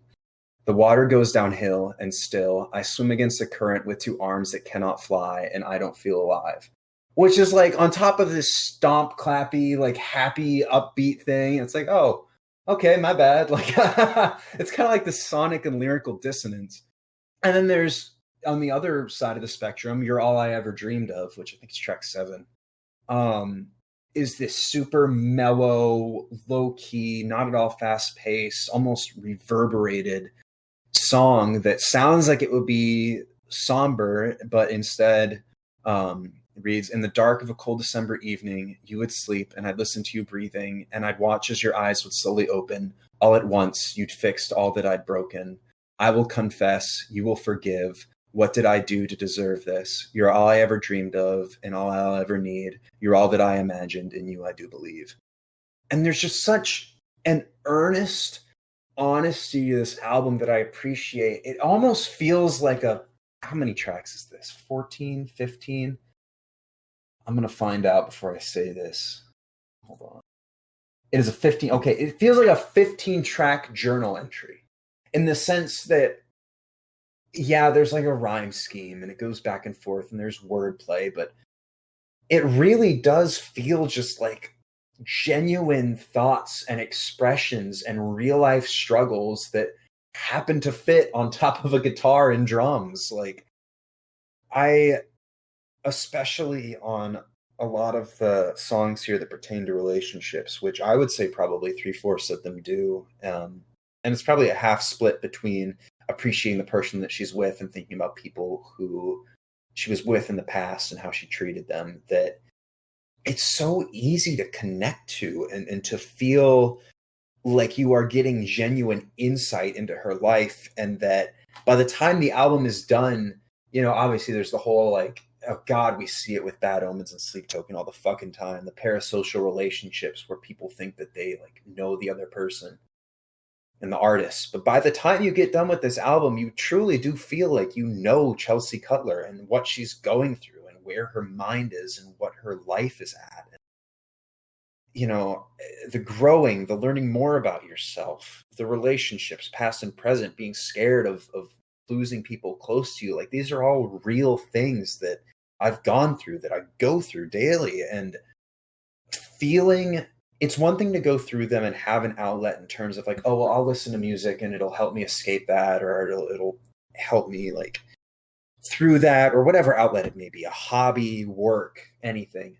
But to have somebody take thoughts that you're having yourself and put them into lyrics that you can hear and listen to on songs that sound fucking incredible on top of everything else. It's not like To Kill Achilles where I'm listening to this and I'm like, oh shit, like I'm actively not having a good time while having a good time. Like with this, it's like, again, with the parasocial relationship thing, but it almost feels like with how well she's able to articulate these feelings, you almost feel like she is going through it with you at the same time, or like parallel to you. And it was honestly really reassuring to know for some of these things and subject matters that like, I am not the only person going through this, like you are, I'm not alone, because I've got this music that is of somebody who is going through the same thing that I am. And I can connect to it and use it as a means to get through that and heal. The closer, Stay Anything. I want to read some lyrics. You said it's not the way you want to go, then don't go, don't run. I said it doesn't have to hurt this much, because I choose staying up to fight than sleeping here alone. I choose you 100 times before letting you go. So just stay with me, stay anything you want. Say you miss me, say anything at all. I'll wait till you make your mind, because I understand we get lost sometimes. Just stay angry, say anything you want if you stay here with me. Tell me that I'm okay. Tell me that I won't break. Tell me that I'm all that you need. Tell me that you're healing. Tell me that you feel it. Tell me that you still believe. It's just like, it's not the most profound thing that I heard all year. It's not the best thing I've heard all year. But you can't help, if you felt anything that this album has to describe, you can't help but feel connected to those songs because she does such a great job of describing it. I mean, it's for all intents and purposes. I mean, like I do have a couple like gripes with this album, I guess, or like criticisms, and I think it would be something more as an opener, which is not that I want something more from the opener. It's like that's literally the song name. That I don't know how I feel about it as an opener, but like overall, like I can't critique this because it is earnest, genuine feelings and thoughts and expressions that, again, there's metaphors and this and that, but it just feels like she is telling you directly through this album what she's going through. And that's what makes it so special and so relatable. On top of the fact that, I mean, like, again, this is like somewhere in, but I don't know if you can call it indie pop because she's signed and has like 7.5 million monthly listeners, but like it has that vibe to it while still keeping the pop hooks and everything behind it. Like each and every one of these songs deserves to be on the radio, but that's in tandem. Like this album has soul. A lot of pop these days. I'm going to name drop Ariana Grande. Ariana Grande has pop hooks, but none of her songs feel real. They feel like they were manufactured in a lab meant to go to radio. This not only has the catchiness, but it has the honesty and the content and the depth. I struggle to think of the last time that I heard a pop or indie pop album besides Carly Hansen and that achieved that. And honestly, the reason why this is higher is because I feel that as high as I was on Carly Hansen, this achieves it even. It's just, I do not have enough words to praise this album nor Chelsea Cutler as an artist. This, as opposed to say like Chime or even like a Dead Lakes, is very clearly not my album of the year. The two that are above it needed to be there, and it is what it is.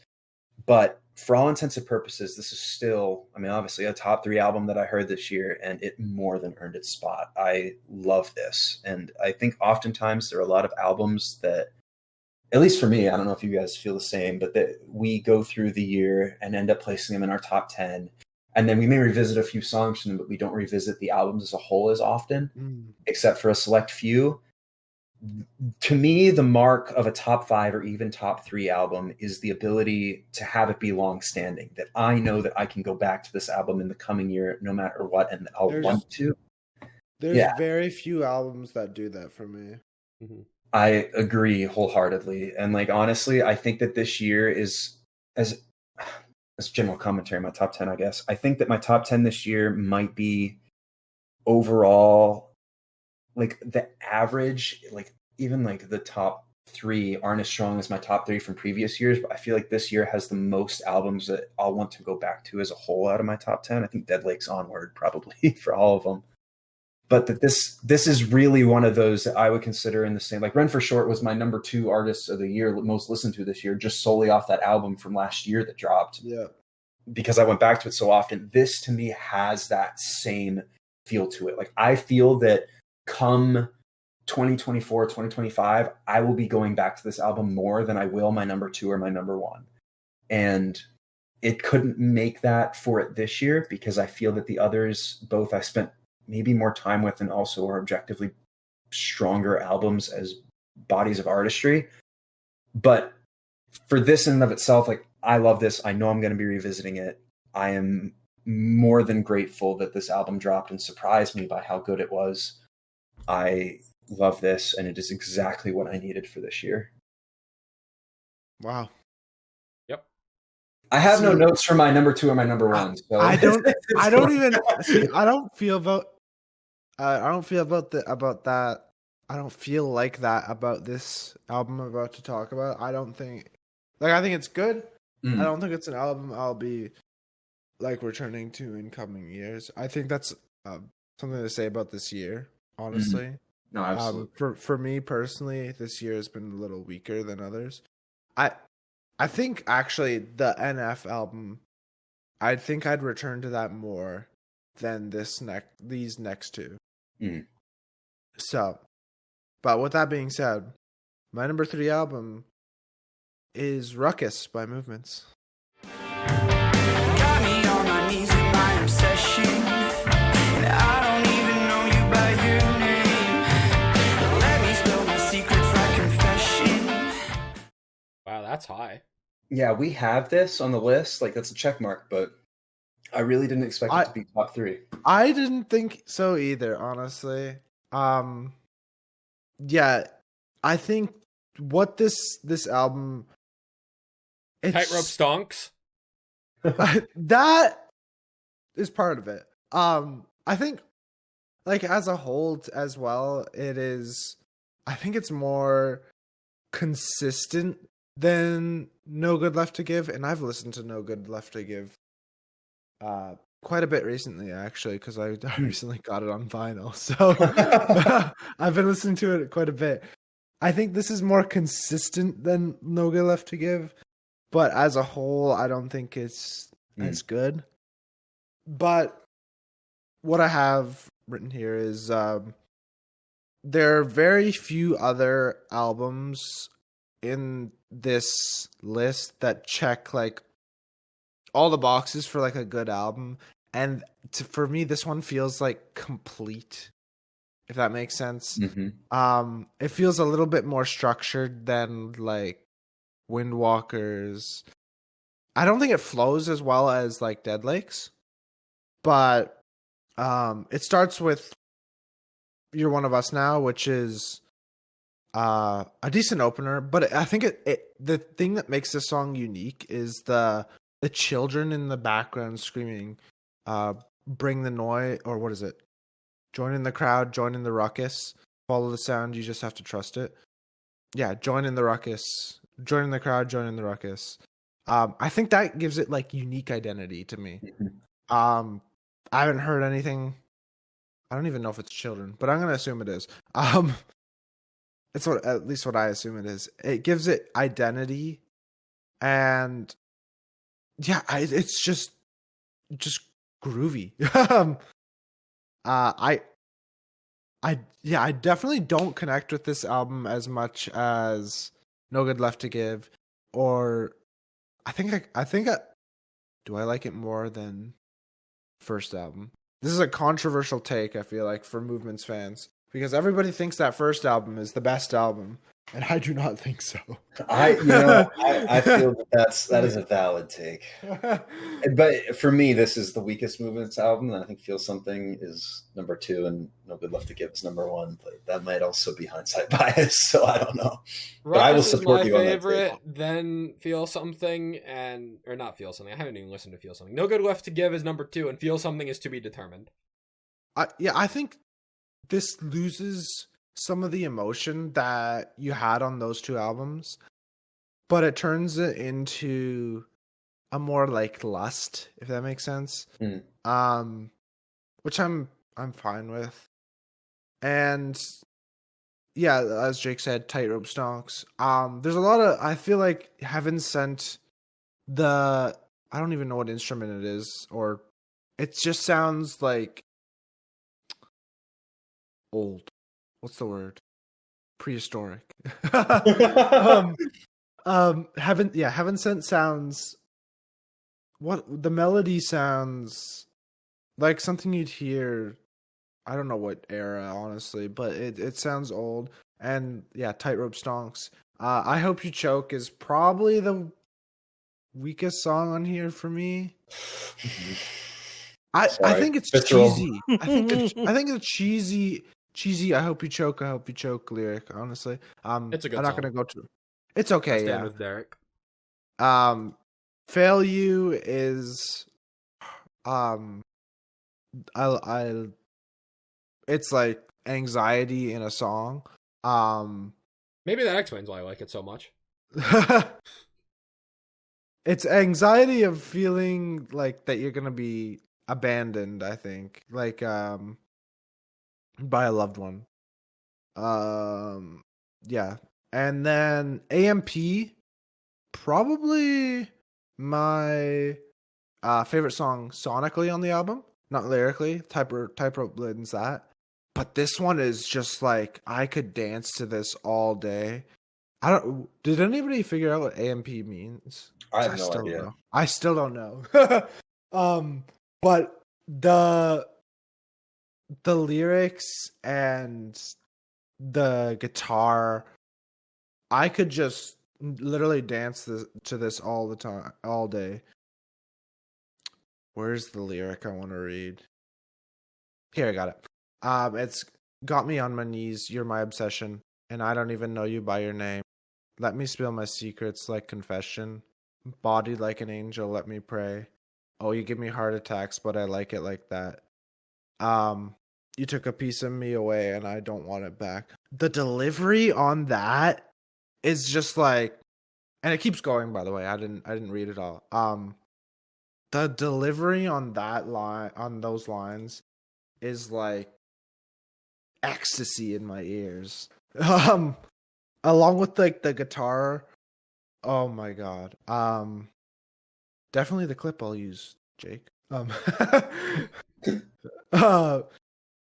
And Dance with Death is okay. Coeur d'Alene is a good closer, I think. I don't think it's as strong as other movements closers. I think it's the weakest movements closer, honestly. But we talked about last year in the Color Decay review, I think I'm gonna say. You know, like adding a month into a song brings a lot of meaning to it for some people. Mm-hmm. This song does that with December, January. I think it's a good closer for this album. And I love the delivery when he says bright eyes in the first verse, I guess it is. Yeah, I don't really have much to say about this album. It's kind of like Honey Revenge, where it's fun to listen to, but it's also like you get glimpses of like lyrics I really love, and then it's like a good mix of like everything in my list so far, honestly. Yeah, I don't know. Honestly, I when this album came out, I didn't see it this high. I did not. But I think it's just a testament to this year being a little weaker for me. I think just in general, 2023 has been a weaker year compared to last year, or even 2021, maybe even 2020. Yeah, I feel like my top 10 is strong, but I feel like this year, at least for me, was very much missing that color decay or even the death of peace of mind. Like, how are you going to follow up a year that had color decay and the death of peace of mind in it? Like, it's just going to be hard. What I'll say is that I think my top two come close. I would agree. With that being said, what is your number two? And how long? I think this is the one that you guys missed. No, we got it. And I'm sure we got it one way or another. It has to be. My number two album of the year is I Love You, I'm Trying by Grandson.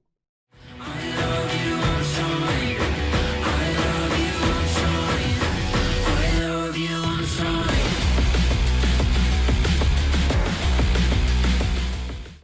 No, we got it. We got it. Okay. We got it. Okay. We thought this was number What the three. heck is his number one? No, we know what his number one is. Go back and You look know at what the it is. list. You know what it let me is look. now. Let me look. Put a little. Yes, I know what it is. I'm genuine. We'll talk about it after, but I'm genuinely surprised that some of the ones that we guessed did not end up in your top 10. Anyway, continue. This Grandson album, I think, has affected me more than any other album I listened to this year. I almost want to say that this album has redefined what an album is to me. It has had that much of an impact on me. Damn. I had so little expectations going into this album, given that Grandson is like one of my top 5 favorite artists of all time. Like, Eulogy, Something to Hide, and Drones were all good, but I think of my favorite Grandson songs from years back. I think back to songs like Bloodwater. I think back to Stigmata. I think back to Dark Side. I think back to Rock Bottom. Nothing on this album peaks as high as any of my favorite Grandson songs. What's crazy about this being my number 2 is the fact that this 12-track album is the epitome of that phrase, the whole is greater than the sum of its parts. I listen to this album and I get to the end of it, and I feel like I have experienced more than almost any other album I've ever listened to. And it's I don't even know how to explain it. It's just it's just a feeling.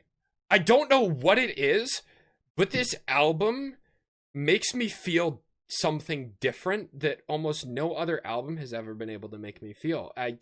I can't explain it. It's just so like, I don't want to say perfect, but like it's almost so flawless. Like anyway, Grandson leaned into much more of a dark pop, hip hop type of sound influence with this album.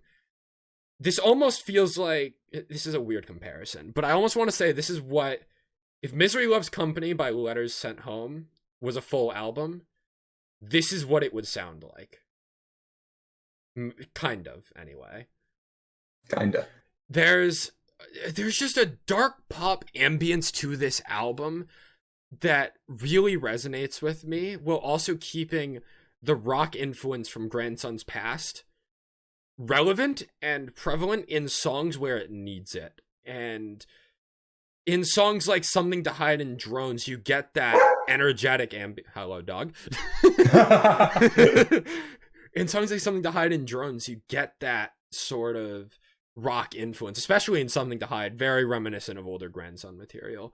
Drones, again, with the chorus, is very reminiscent to songs like, I think back to A Modern Tragedy Volume 3 in particular, songs off of that. But then I feel like after I Love You, I'm Trying, it really feels like Grandson has entered like this new era of like his music in a way that the first 4 tracks feel, in a similar way to Dark Sun by Dayseeker, the singles feel disconnected from the rest of the album. But at the same time, they also feel connected because the Eulogy makes so much sense as like the first real song of the album of just being so apathetic, which connects back to the like I'm trying part. I love you, I'm trying, but like you're so apathetic to life that like you're just trying and you wish you could like, I guess, show more love, but you're trying. But like I have written down from Eulogy, little grandson just broke out of his playpen. If you want it all, why you halfway in? Rest in peace to my positivity. All it's given me is false hope. And then it goes into later in the verse with made it to the lion's den and found out it's all snakes. Everybody wants a hot take. Well, here's when I hear that shit. I think about death. I don't fear that shit.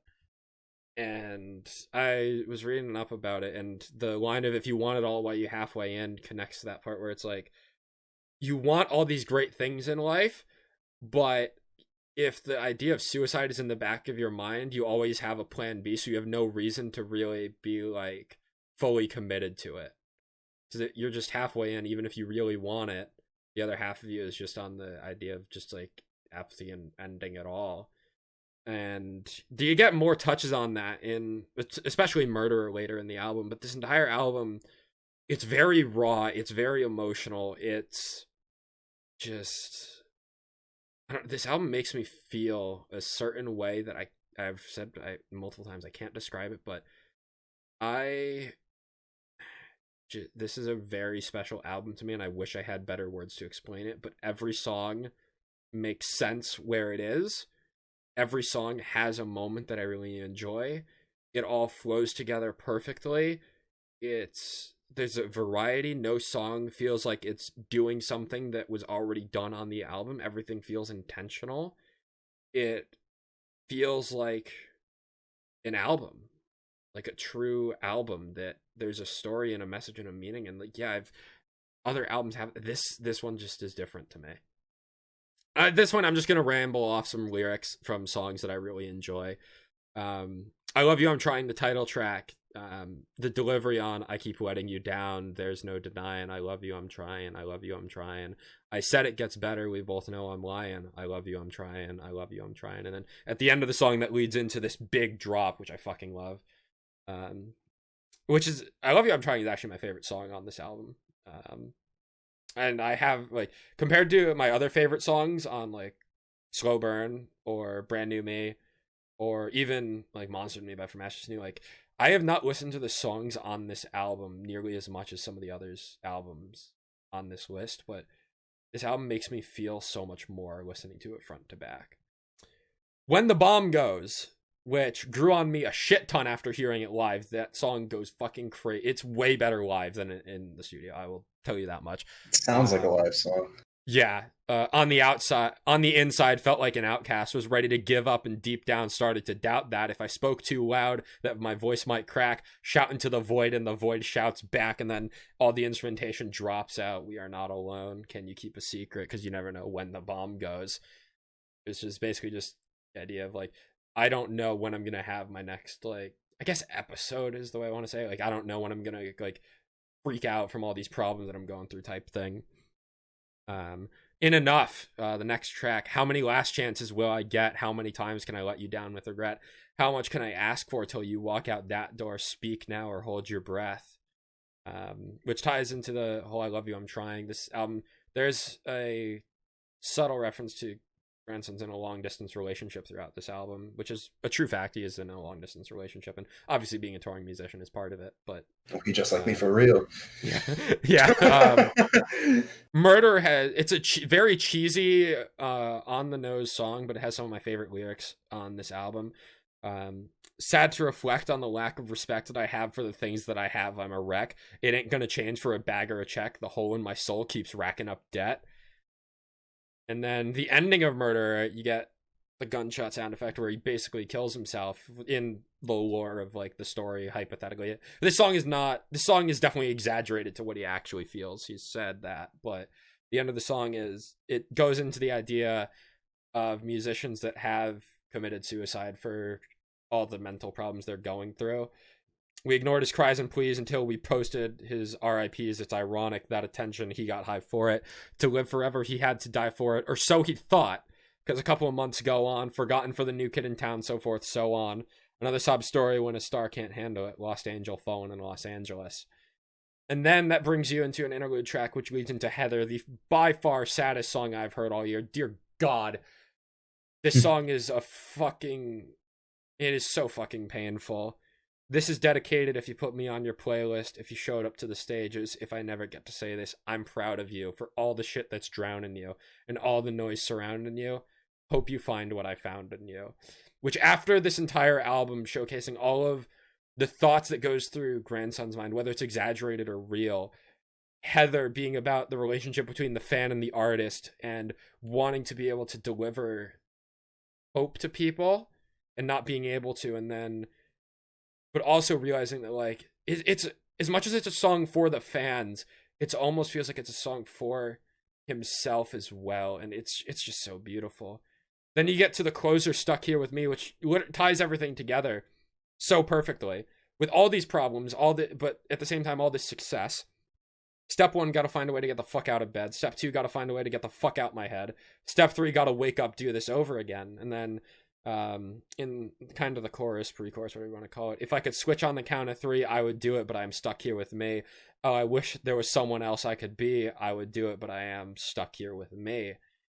This album means a lot to me and blew me away from the moment I first heard it. And I don't know if I will ever be able to put into words why, like the feeling that this album makes me feel, but yeah, this should be my album of the year, but unfortunately it's not.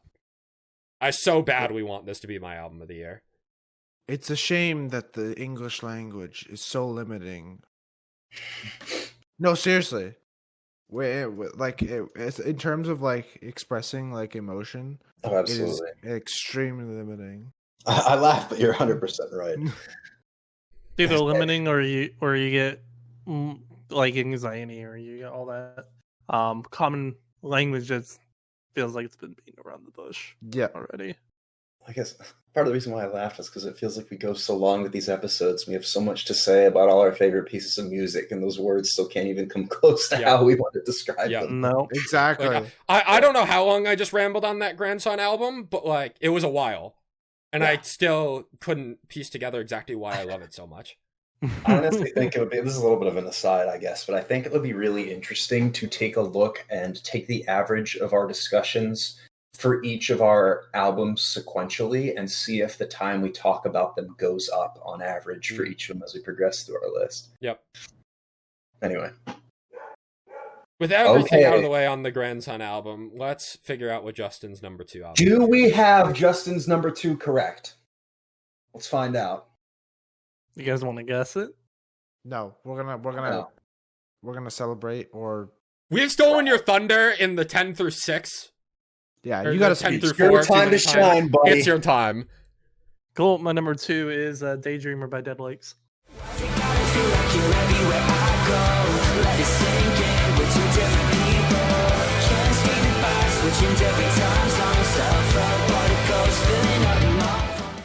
Fuck. It makes sense. Derek, though. Derek had me pinned, and I'm Dude, like, I what, knew it! what do I say? makes when you sense. said that, when Like, you you started, I was motherfucker, like- you had me read like a book. I was like, shit, I thought it grew on him more. And then you said that, I'm like, well, maybe he's hiding it, but I don't know. Like, well, now I feel vindicated. It's a check mark, though. It's a check mark. It's a check mark for us. Man, We were sure it was all. Yeah, if it wasn't Dead Lakes. no, Alt didn't crack my top 20. Damn. Damn. Yeah. But this album, I just want to apologize to everyone that listened to our March recap when this album came out. Where I said I didn't like the vocals. Mhm. I went back and this album grew on me hella a lot. It's the third album this year that only grew on me because of work and being able to listen to this on work or day trips. And this album is the easiest album to listen to front to back. Drivecore. Drive chorus is super solid. Like I need more drive core in me. If we don't start using Drivecore to describe songs in 2024, It's we not are a gonna failure. Not gonna click. No, we have to make it quick. We're gonna start No, applying it's- Drivecore to it's like fucking better- 1,000 below. It's better than freaking Baddie Core. That shit is so dumb. God, I hate that. Admittedly, because this is a good album, front to back, and you guys have already kind of really said a lot on this album. There isn't too much more for me to say, and it seems criminal for Justin, this is your for number me. 2 album of the year. Reiterate as much as you please. I don't care how long this episode Right. goes. Well, again, it's more so like it's not much more for me to like reiterate it. It's more so that for me personally, for this album, the way I enjoy it is as a whole, and not looking back at the track list, not seeing what song is playing, and just along for the ride. And that's a good thing because that keeps me coming back to this album every time I want to like re-listen to it and everything like that. It's also a bad thing for me because when I go Can't back progress to correct, yeah, it's like I go back to each one of these songs, and I've got songs like Stanima, Strange Juice, Tongue Planet, Drown It Out, and Quicksand. Like some of those where I can't make out which song I listen to and why I enjoy it. Nothing really stuck out to me for something, and may not be why I added it, but I'll still enjoy it as the album grows, and that's kind of why this album didn't place in my number 1, is just for that reason alone. I feel like if this album had like as long of a staying power as it did throughout this entire year, plus had that consistency where every single song had some sort of differentiating factor to me, I could have made a solid argument for this being my number 1. But with that being said, I did really enjoy a lot of the songs on here.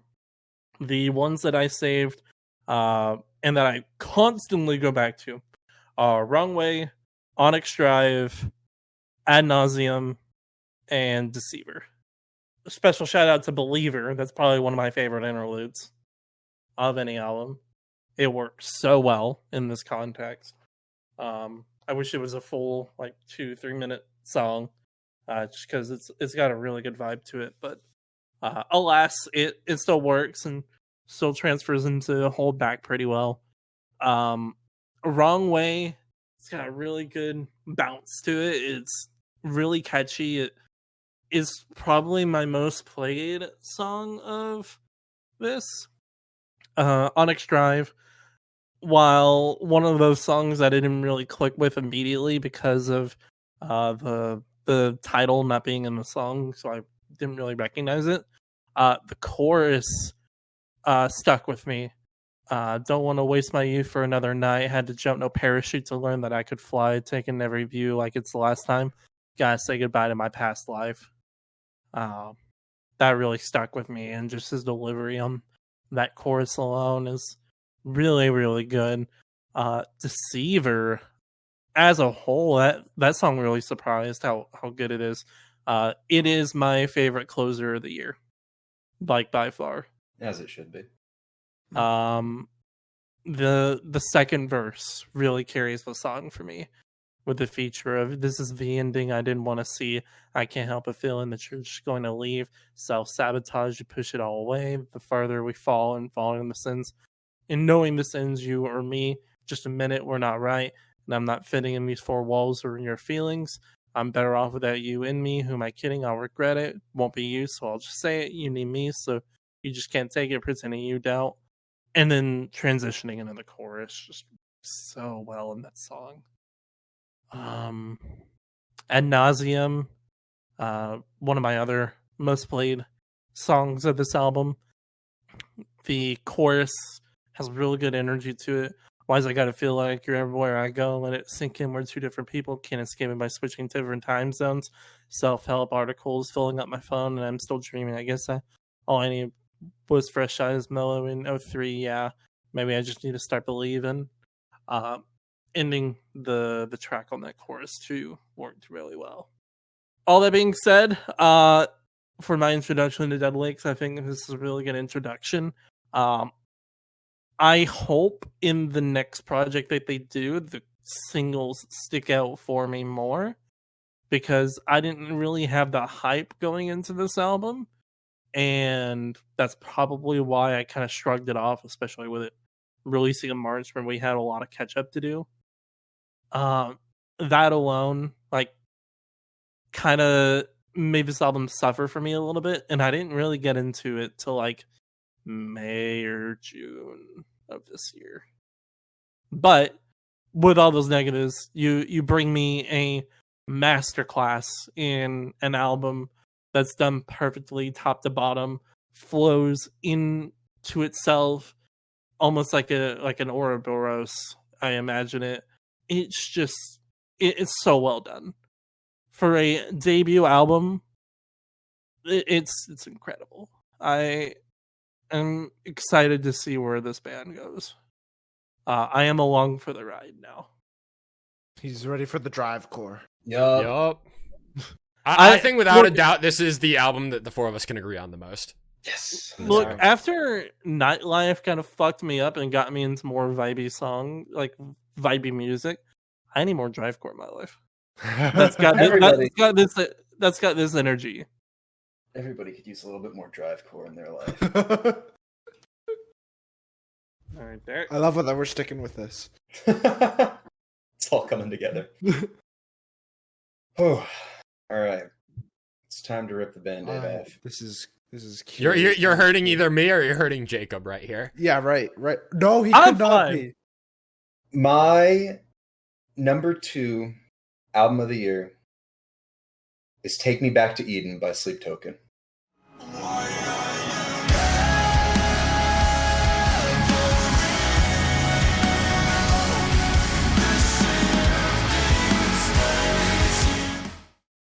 I called it, Jake. I called it, Jake. Yeah. This feels wrong to not be my album of the year. For all intents and purposes, this has earned the album of the year spot solely by virtue of what it is.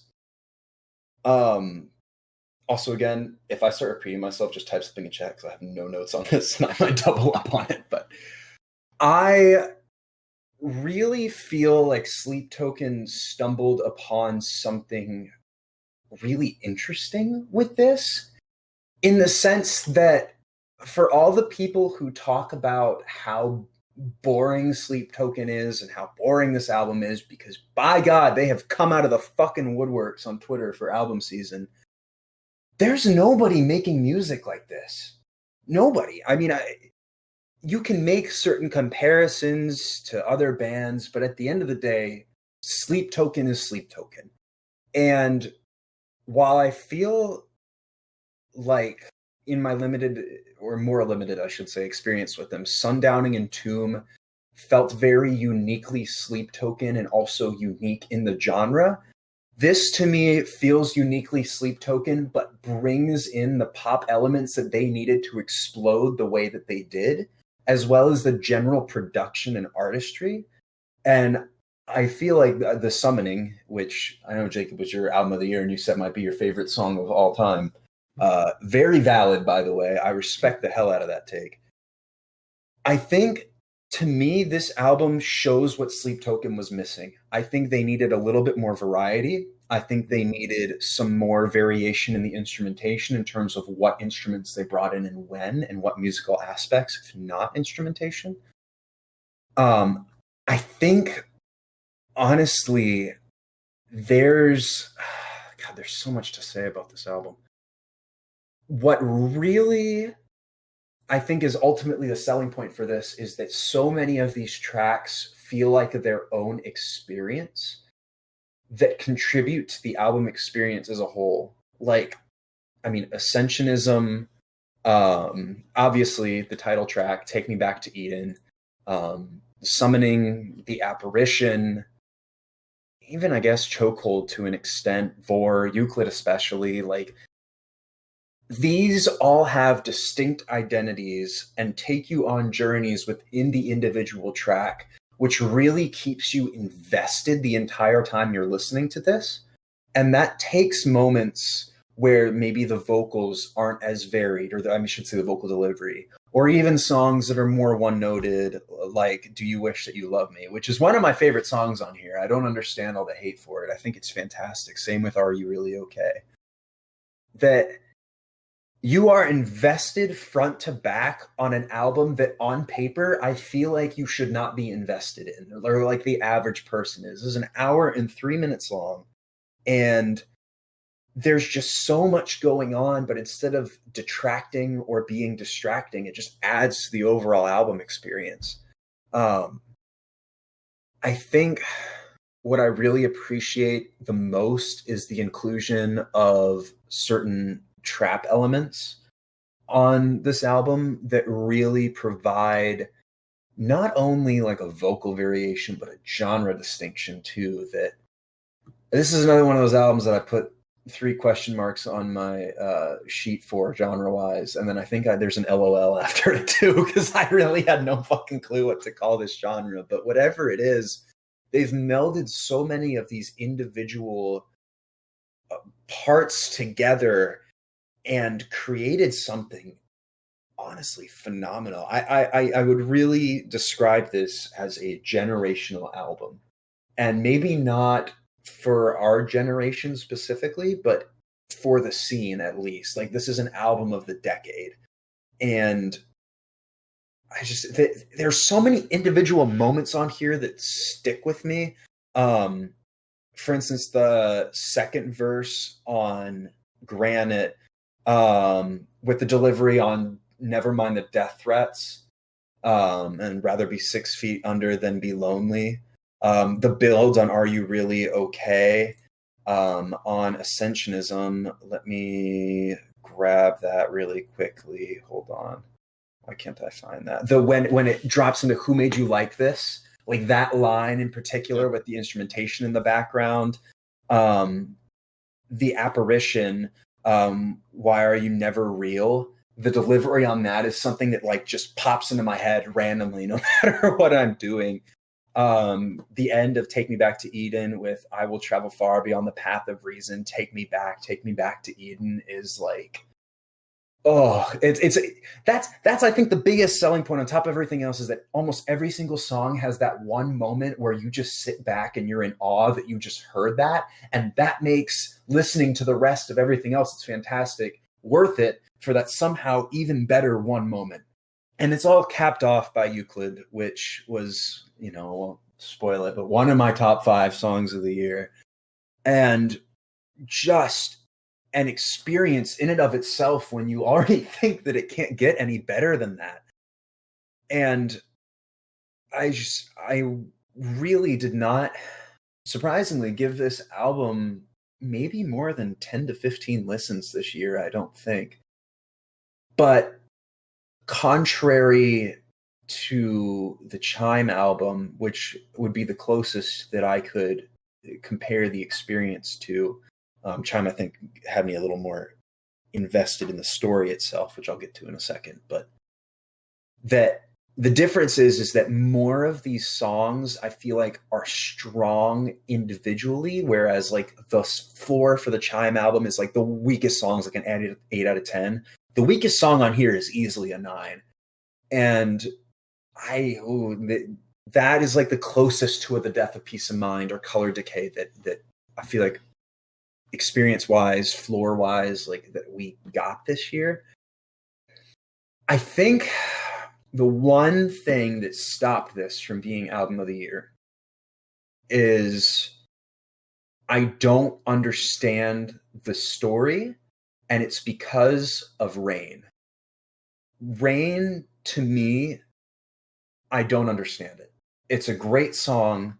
I love listening to it. I'm listening to it in the album, and I have no complaints, no skips.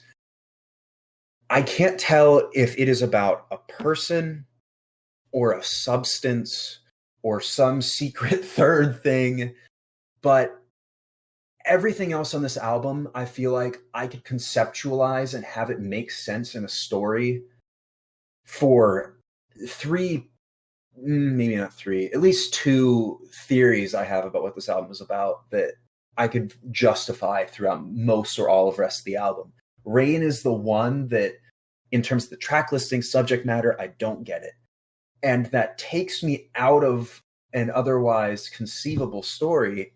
And I'm left feeling like when I get to Take Me Back to Eden and Euclid, I'm like, hey, well, I'm listening to 2 of the best songs on the album, but I'm not listening to 2 of the best songs of the story anymore because Rain took me out of it.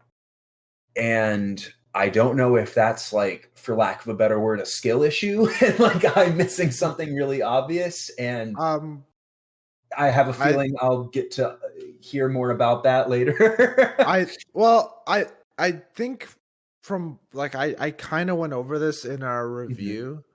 I think both Are You Really Okay and Rain are memories. Because I'm not gonna really go.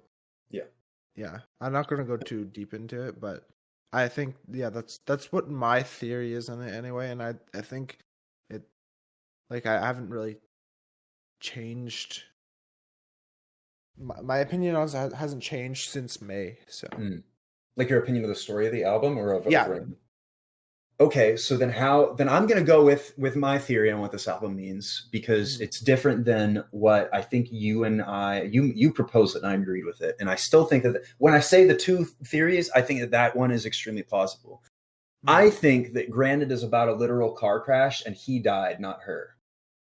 And I think that the rest of the album is spent as a self-reflection in heaven, that despite the fact that he is in what is effectively Eden, right, as heaven would be, that all of the beauty of it can't compare to the feeling of being with her, and that they were arguing when the car crash happened, and now he is living with the regret and the want to get back to her. And that, for instance, the end of Take Me Back to Eden is saying, like, I don't care that I'm here in this place where I'm supposed to be unconditionally happy. My Eden is with her. I'm going to be, like, I am beyond the path of reason. I don't want to be in this area of infinite bliss. I am struggling. I would rather take that struggle and go back to Earth to be with her. And then Euclid is the acceptance of there's nothing I can do about it.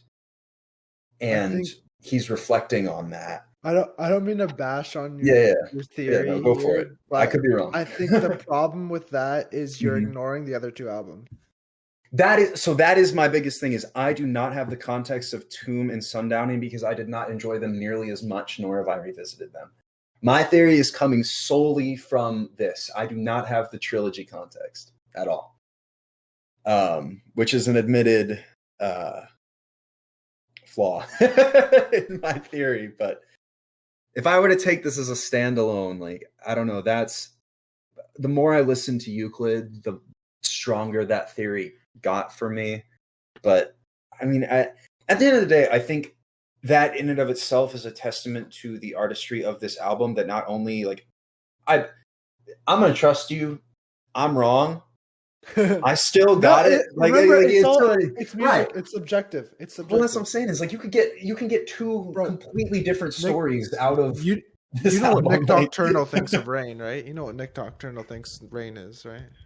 Oh, is that the yeah, oh, yeah. oh. We're not gonna say it, but no. If you know, you know. Yeah, if you know, you know. Shut up, picturesque. Picturesque. I do know. No, I just you're better off not knowing. We're not saying it here. Yeah, we can talk about it later. But yeah, there is so much to love on this album. I haven't even touched on like the kind of almost early 2010s screamo type of thing of Vor, the jazziness of Aqua Regia. I mean, just the elements are all present throughout the album. I cannot speak enough about the individual artistry and talent of Sleep Token. And, for all the people who say they're boring, whatever, like, I genuinely believe that if you listen to this album front to back and cannot find a single song or thing to appreciate about it, that you just don't get music. Like, it feels harsh, but that is a genuine statement, because listening to this makes me feel things that a lot of other albums this year didn't, even if I didn't relate to the album, which is a triumph in and of itself. As somebody who liked a few Sleep Token tracks here and there prior to this album absolutely floored me. And if it weren't for Rain, and maybe if I had the context of the other albums and enjoyed them more, this would have landed my album of the year. But for all intents and purposes, it deserves to be number one, and I'm just beyond happy that I could finally get Sleep Token and have it end up at my number two, especially after Tomb didn't do anything for me in 2021. And I heard you talking about it, Jacob. I'm like, fuck, I want to appreciate this band more than I do. I got my wish, and I'm beyond happy with it. Maybe Sleep Token album 4 will be mine. That's right. Well, I'll get one eventually. So that might take it to my number two. Mm-hmm. It feels wrong not going to your number one after that. It does. Because this is an album we've already talked about. My number two is Moonlight Euphoria by Sunsleep. When you call me all alone, 'cause it didn't treat you right. Should've... As it should be. Mm-hmm. I don't know. I kind of just want to get to my number one. We could safe draft this. We could just let him go to his number one and do a recap, and then we'll go back through, and Jake will be the last. No, it's okay. So this album, my first note is just Devin Barris. That's my first note. That's all it says. Good note to have. No. Devin Barris is That's him. Devin Barris is him. That's it. That's the first note. And that's for my review. Thank you for listening. And this is an album. By the way, I switched this with Movements. I think it was 2 days ago or yesterday. But I think this is a album where I didn't really connect lyrically that much. I didn't even really dive deep into the lyrics like I would with an album I like this much. But I don't think the instruments are anything like revolutionary. but it's like the mix of the instruments with his vocals that draws me in. I love like the build towards the end of or I guess throughout the whole song of When They Shut Me Down, the backing vocals in Solitary Mist, the fact that Pressure sounds like a Nothing But Thieves song, which was honestly I never mentioned this, but I think that would be my number 3 for favorite artist discovered this year. Oh, Nothing But Thieves. I'll take it. And yeah, Justin and Derek have said a lot about this album already, and there's not much else for me to add, honestly. Like it feels wrong to keep this so short, but I don't really have a lot of notes. I think my favorite feature is definitely the Johnny Craig one. Yeah, I could read some lyrics from like Golden Eyes, which is post-chorus, running out of time, can you draw the line? You've got golden eyes, running out of time, can you draw the line? We've got golden eyes. I love the delivery on that. I have like 4 tabs open with Sun Sleep lyrics. It's kind of funny. As you should. This makes me very happy. It's funny because, like I said, I didn't really connect with the lyrics, but there's a lot of deliveries that I really like, and I didn't note any down, honestly, but like you said, Derek, Golden Eyes is a good one. Hello Goodbye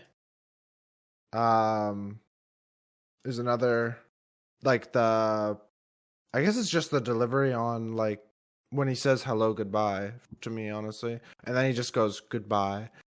Yeah, I honestly, I'm not gonna. I feel like I'm just gonna keep like rambling if I do this, so I'm just gonna call it there. That's my number 2 album. We've talked about it a lot.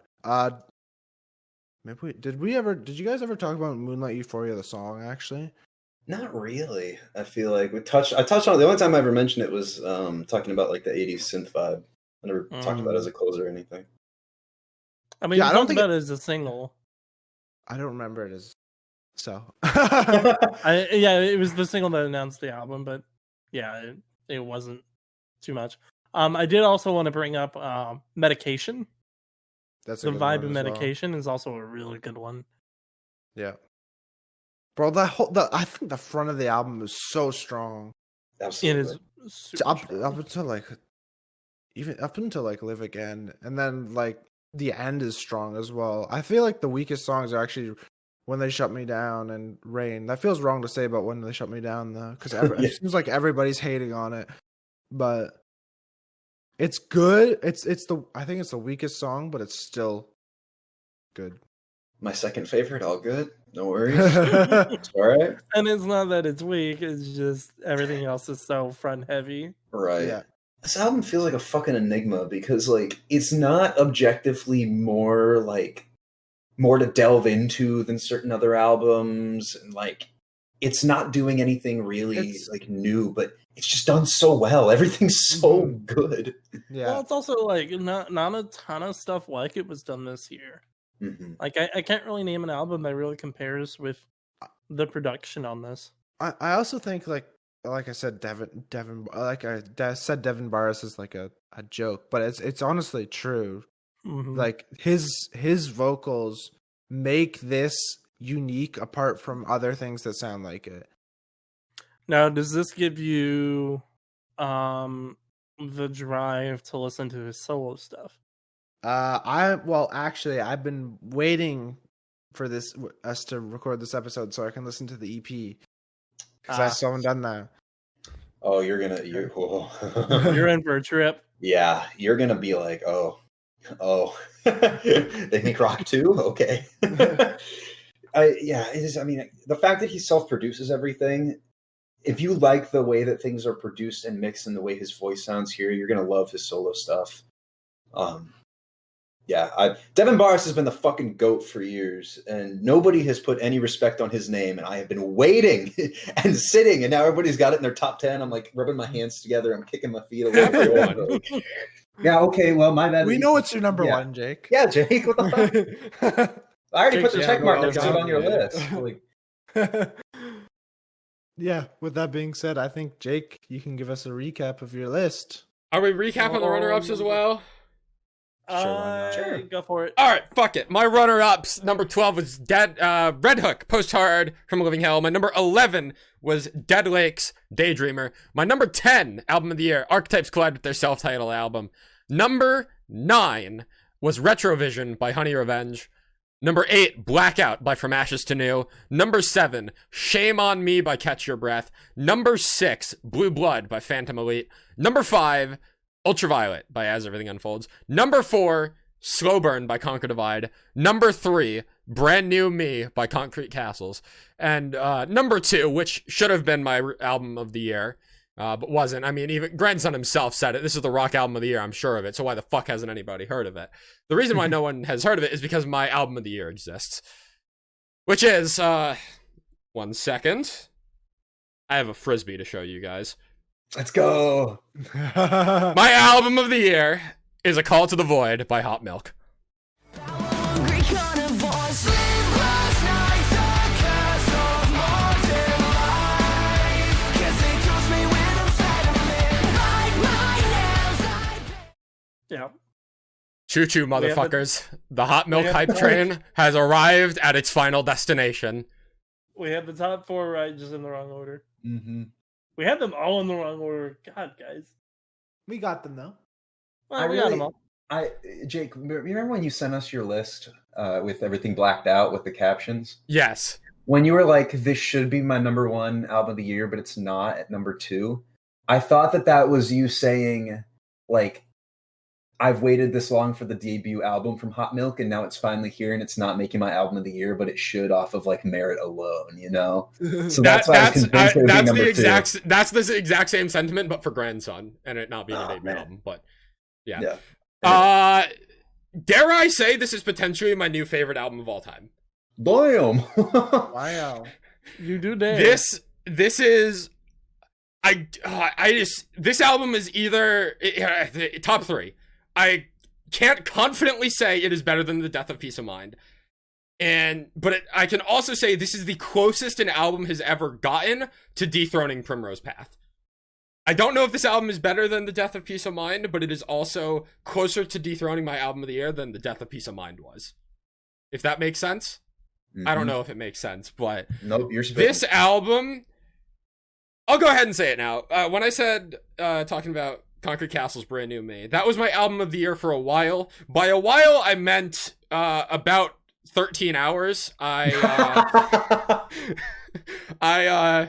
went to bed that night putting Concrete Castle's Brand New Me as my album of the year. Woke up the next morning, listened to like 5 songs off of this album, and I was like, yeah, never mind, actually. It's A Call to the Void. This album opens up with Welcome to the ... into Horror Show. And the opening line of the entire album is, there's a call to the void screaming, when will you join? Horror Show, which is a top 10 song of the year in my opinion, and was one of my favorite songs earlier this year. Fell off a little bit as the year went on. I just never ended up going back to it too much. But it is still an absolutely incredible song. Hannah and Jim's vocal dynamic truly shines on that song.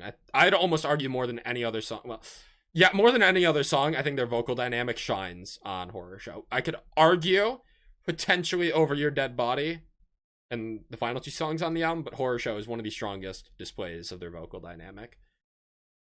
And that song ends with a crazy-ass breakdown with Welcome to the Show. And I feel like that describes this entire album. Welcome to the show. This album is a show. This album is a performance. Another callback I'm going to make here. With Honey Revenge, when I saw them live, I was scared I wasn't going to fit in because the Honey Revenge's album, Retrovision, was so unlike my personality that I was scared that I wasn't going to fit in and just not have a good time and not be able to relate to it. I have the same feeling towards this album, but in the opposite direction. There's a lot of lyricism on this album that I don't relate to, but it doesn't outcast me. It brings me in. With songs like Party on My Deathbed, where it's like, I'm gonna live it up. Fuck this shit. I don't care if I die tomorrow. That's not my type of energy. I'm an introverted dude. If I can spend an entire day in my bedroom, I fucking will. Party on my deathbed? Like, I can't relate to the lyricism in that, but it doesn't, as I said, it doesn't push me away in the way that Retrovision did with some of its lyricism. Hot Milk's, the things about Hot Milk that push me away in other bands brings me into them. Their energy pulls me in and makes me think, you know, maybe one night I am gonna party on my deathbed. Maybe one night I am gonna wish someone dead over, like, wish over someone's dead body, something like that, you know? Mm-hmm. And I just think, pound for pound, the songs on this album flow so, it's like one of the strongest track lists I've ever heard. The only miss is Alice Cooper's Pool House, but even by that, it nearly made my Spotify Wrapped. It was, in fact, 9 out of 10 songs on this album made my Spotify Wrapped, and Alice Cooper's Pool House was the only one that didn't. And looking at my last FM numbers, it was not far off from making it. So we nearly had a perfect 10 out of 10. The way that Horror Show sets up the album, Bloodstream and Party on My Deathbed are super fun. Alice Cooper's Pool House is traditional Hot Milk, just fun, fuck it type of energy. I'm gonna party in Alice Cooper's Pool House, because why the fuck not? You get this really funny, like, almost interlude section at the end of the song where Alice Cooper actually talks to to the audience, not the camera. Talks to the audience, and then you get to track 6, Zoned Out, which I think is just an incredible transition from Alice Cooper's Pool House, because it opens up with, and while you're there, so it's like, you have this conversation at Alice Cooper's Pool House, the entire song is based around his pool house, and then Zoned Out is, while you're at Alice Cooper's Pool House, you're like zoned out type of thing. I think that touch is awesome. Well, it's also a commentary on like social media and how you're just more like connected to the internet than your own actual life type of thing. And then Zoned Out perfectly transitioned into Over Your Dead Body, which is my second favorite transition on the album. You get this really sick, like 30-second kind of like, it's like cinematic but robotic technological type of vibe as well.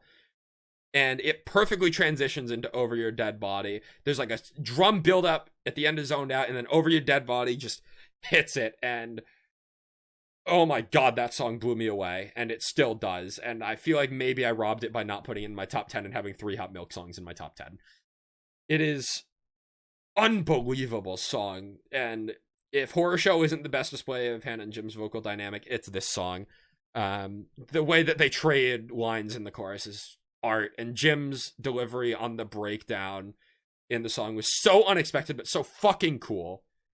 You go to Migraine, which is another super fun, all over the place song, which leads into Breathing Underwater, the second saddest song on the album, and it just oozes emotion. You get the key change in the final chorus of I tried breathing underwater to drown out the doubt. I cracked under the pressure and nearly bled out. You said you'd always save me, so where are you now? Feels like I'm failing. I'm dancing while drowning alone.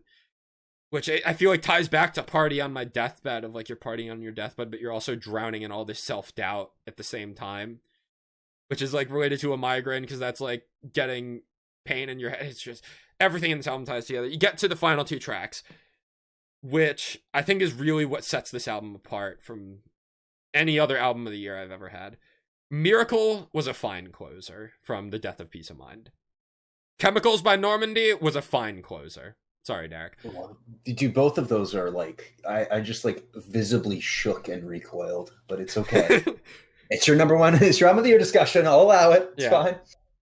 The closest that a closer gets to being this good is Like I Do by Rain City Drive from To Better Days. And then we're looking back at I Feel It Too by Dream State. I think that the combination of Amphetamine and Forget Me Not hits way harder than I Feel It Too.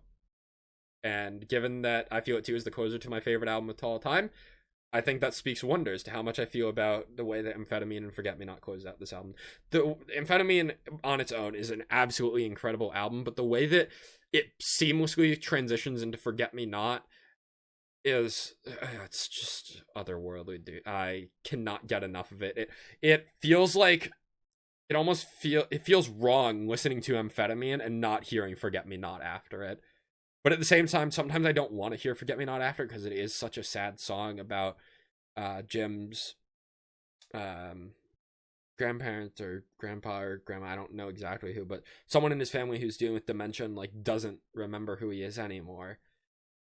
And it ties back to the idea of a call to the void, where dementia is just, it prevents older people from like remembering things. You're losing your memory. And Hannah and Jim, like the call to the void is like putting this album out there and like trying to connect with someone that is losing the memory and doesn't remember. It ties together so well. And even on its own, Forget Me Not is such a powerful song.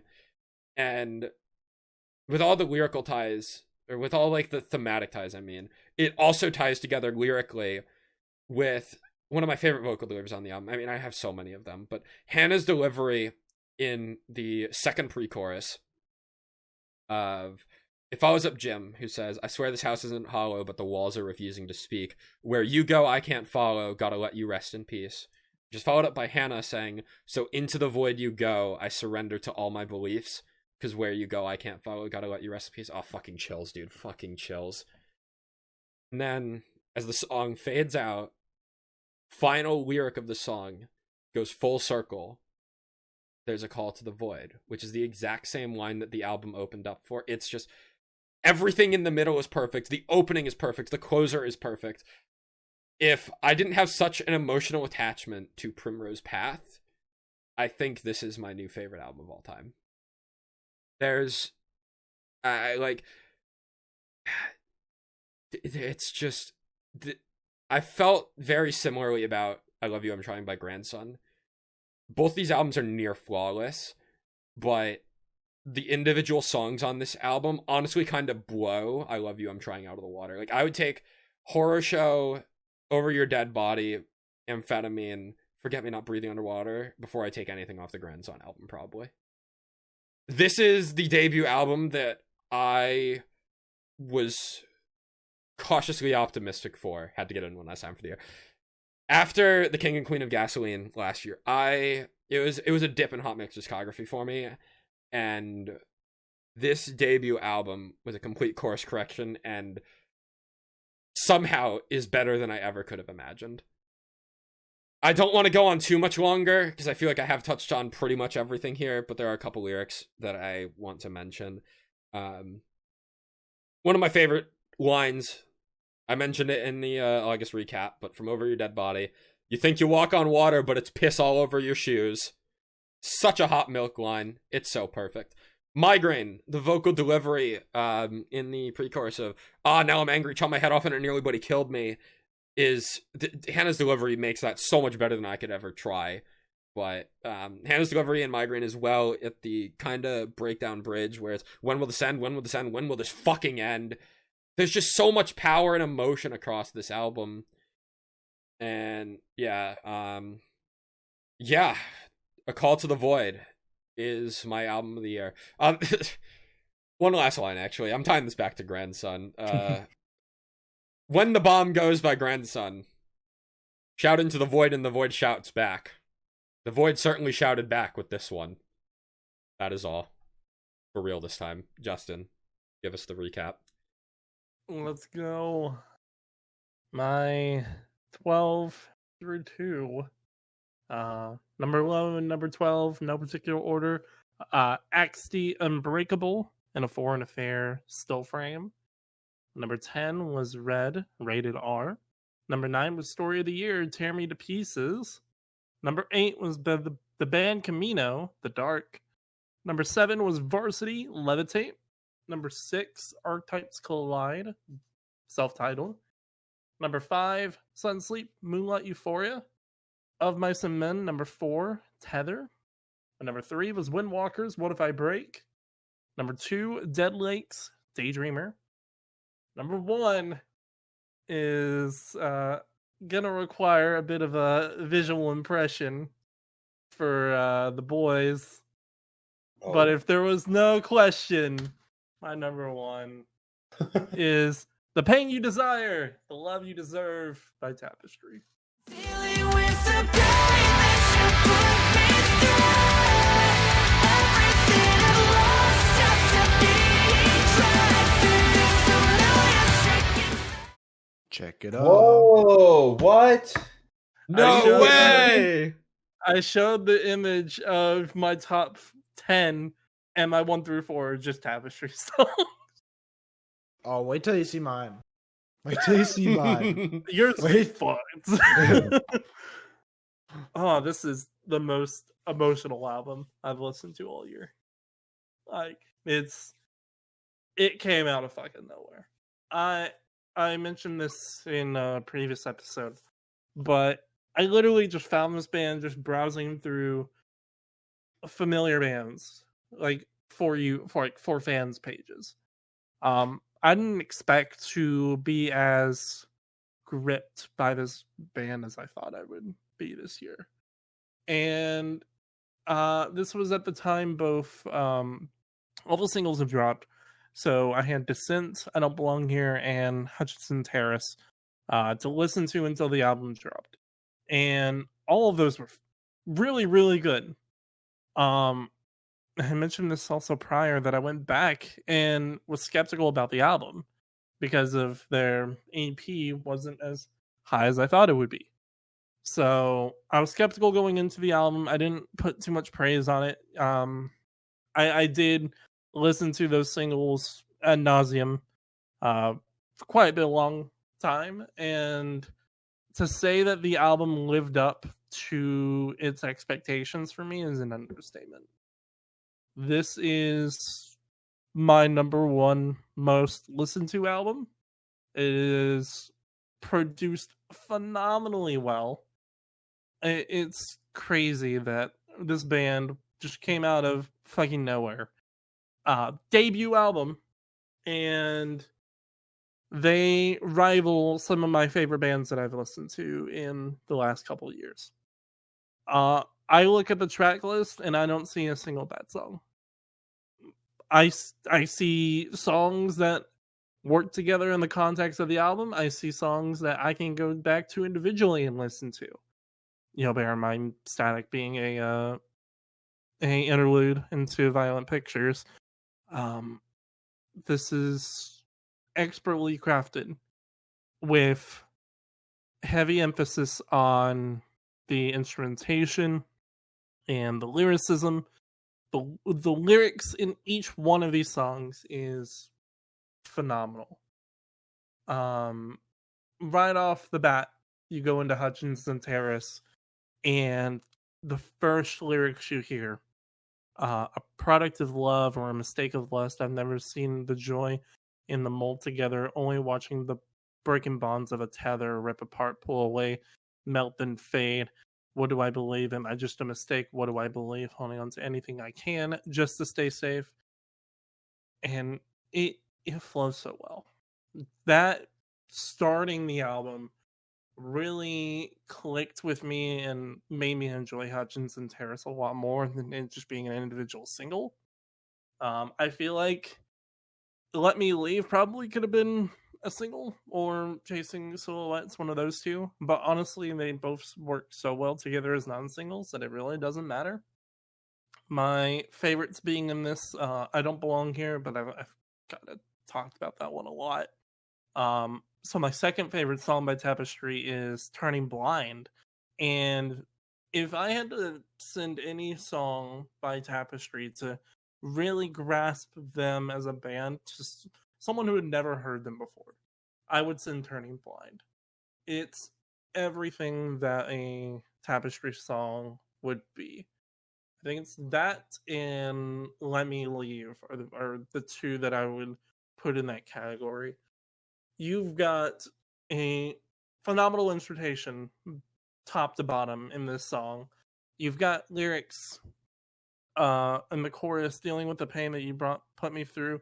Everything I've lost after being dragged through this familiar stricken fate that I did not choose. I am so afraid of what I might lose. And then you go on further down into the verse where the instrumentations pick up, the energy rises, and the lyrics change to go, so what do I have left to lose if I'm the source of my abuse? What will happen if I face myself the way I'm supposed to? Well, I excel towards my end, maybe I'll feel better then. So I'll caress these words in my head. Maybe I'm better off dead. and the Uncleans transitioning into a breakdown that then goes into the bridge before the pre-chorus, saying these tired eyes turning blind to the blame I never gave myself, so I just fold the hand that I've dealt. And then the pre-chorus, dealing with the pain that you put me through, everything I've lost, the suffering I've done because of you, into a guitar solo is one of the greatest moments of this year, in my opinion. Like, it is crafted so well and fits the song phenomenally well. The chorus to end it all, Turning Blind, is one of the best songs of the year. I couldn't give it my number one this year, but it was damn close. I had just listened to I Don't Belong Here just a little bit more.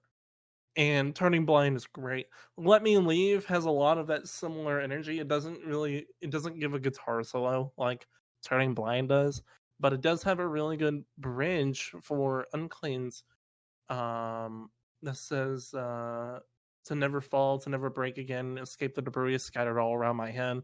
So just watch me run away from everything I love, to fly with the dubs, to be amongst purity. Don't clip my wings or chain my feet, just let me leave. The Uncleans in this are done expertly well. Chasing Silhouettes is all about the, running into the darkness and just seeing what comes out. The lyrics attach that pretty well with the chorus. Ever since you left, I've been chasing silhouettes, a figment of you in my head. This fixation won't end, and I'm afraid that ever since you walked away, that I'll never be okay. I'll never be the same. And it flows super well. The vocalist, his name is Tom, which is funny. Those who know my history. Bro is drawn to Tom. Apparently.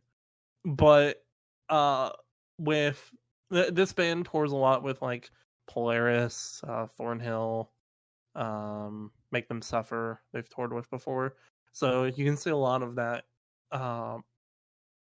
influence in some of these songs. And one of my favorites from this that I didn't talk about a lot was the title track. The title track didn't really stick with me on like first go around when we first talked about it. But as it got through this year, it clicked with me so well. I love pretty much all of the lyrics of this song. The chorus here, the second chorus, into the bridge, is one of my favorite parts of any song as well. You get the chorus, are you afraid to die, lying alone inside the soberness you woe? Have you cried so many times you pray you never make it home because you are alone? But there's something that's left inside that just won't seem to come out unless you're drunk or high, fleeting the solace of what you desire, of what you deserve. That, coupled with the instrumentation and its vocal inflection, is artisan. It's incredible. Some tracks don't hit too much for me. Lonely being a closer mellows out the album a bit too much for me. I feel like should have been a lot more energy in a closer, with how much this album already has set that precedent.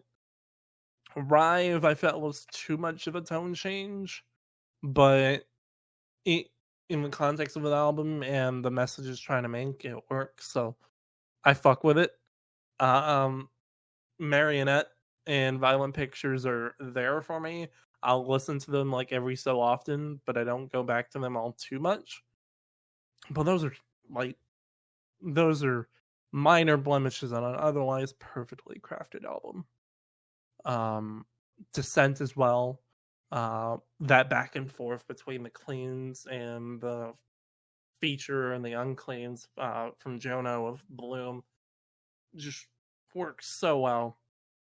If I could recommend this band anymore, it's just due to this album alone, and the emotion and how well it's done for what I can tell as a self-produced album off of otherwise, relatively small Australian band. Derek, I have to know where this set on your list, because I had minor hopes that it would at least make honorable mentions. It is an honorable mention. If I had to give it a number, it would be 21st. But see, here my problem with this is that I have every song on this album saved. It just came at such an unfortunate time when a bunch of other albums that I also like when I first listened to it, that a bunch of other albums that ended up in my top 10 ended up getting more attention. So I never got to revisit this fully and give it the attention that it deserved. I wanted to, and I love every time a Tapestry song comes onto my playlist, but for an album as a whole, I just didn't get to spend enough time with it. I think out of everything on my list, because sometimes I'll go back retroactively and be like, oh, well, this should have been like number 6 or number 5, whatever. Mm-hmm. I think this album is going to be the one that I kick myself the most for not including higher up than it was.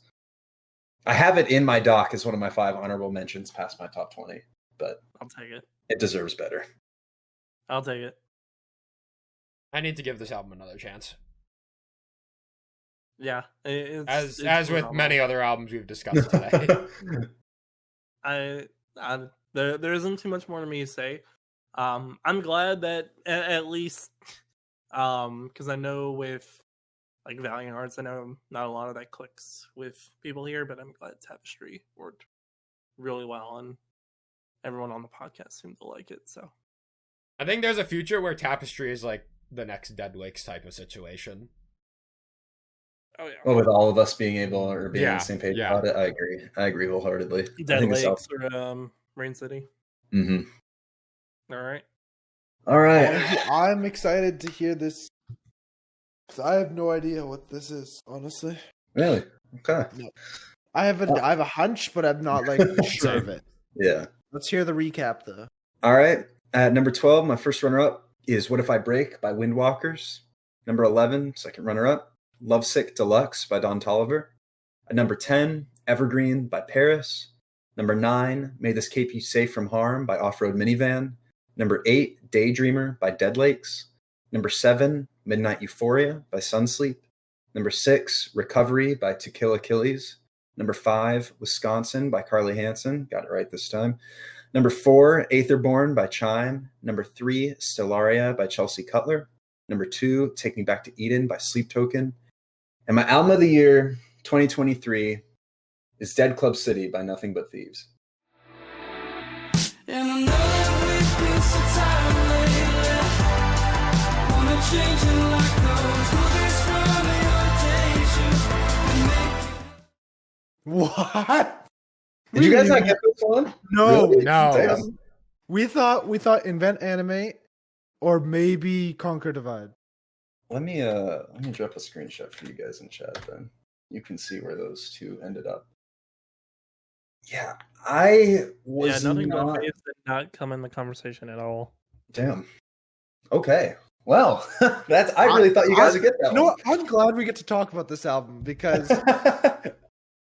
because why? Yeah, because I like a lot of the songs on it. So I've been following this band for 4.5 years now, I would say. And I did a discography dive when I first found them because Sorry was my introduction to them, and everything going back, I really liked their vibe of everything. I never found a full album of theirs to really enjoy. And I liked most of Moral Panic, but it didn't stick with me upon hearing it in first listen. Like, I didn't get the vibe that it was as cohesive of an album as I would have wanted it to be to make me appreciate the songs more. Every year, one of the biggest factors that goes into my top 5 and album of the year consideration is if, like, it's close, right? Like, between this and Sleep Token, and honestly, even Chelsea Cutler, Chime, etc. How did I feel the first time I heard this album. Was I blown away? Did it like meet expectations? What's going on? I had no idea this dropped. And I met up with one of my best online friends. He was visiting in the area, and I had about a 50-minute drive to go see him. And I was like, you know what? Drivecore. And I thought, you know what? I'm gonna listen to this. I'm gonna give it a try. And I remember hearing the first 3 songs on this: "Welcome to the DCC," "Overcome," and "Tomorrow Is Closed." And like out loud, at least like twice a song, I was like, what the fuck? Like, where did this come from? Hold on. Am I hearing album of the year right now? Like, what is going on? And as it continued to progress, the way that every single song not flows into the next per se, but the energy of so many of these songs is so different, but the progression of the album itself is so natural that I feel like this is the easiest listen among any album I heard this year. Especially the first 3, like I said, but even just Keeping You Around, The City Haunts, Do You Love Me Yet, Members Only, Green Eyes, Sienna, Foreign Language, Talking to Myself, like all these different groups, and then Pop the Balloon at the very end. They all just work so well to, like, I think the first time I heard this album and I finished it, I'm like, there is a story here and I want to find out what it is. Because I could tell just from the way the album sounded and progressed and the lyrics I picked up on the first listen, like, it made me want to look more into it in a way that even Sleep Token didn't achieve somehow. And what I found out is that this album is about Dead Club City, which, you know, you would think is a city, but it can be anything. Is it heaven? Is it a kind of settlement in a future dystopian society? It's left open to interpretation and how you want to see it. And that's like not like it's not about like that's something from the band itself. And what I've come to realize is that I feel like it's a commentary on society itself, because the fact that the dystopian future and heaven could be conflicted with one another is really a testament to how the current state of the world is and how we perceive status and wealth and luxury and all these sorts of things that the album tackles. And what the Dead Club City is supposed to be, regardless of whatever it actually is a place where people can go to live that luxury and be extravagant and have their dreams met and come true. And it's supposed to be this idealistic place. And what you end up finding as you progress through the album is that the world around it is fucked.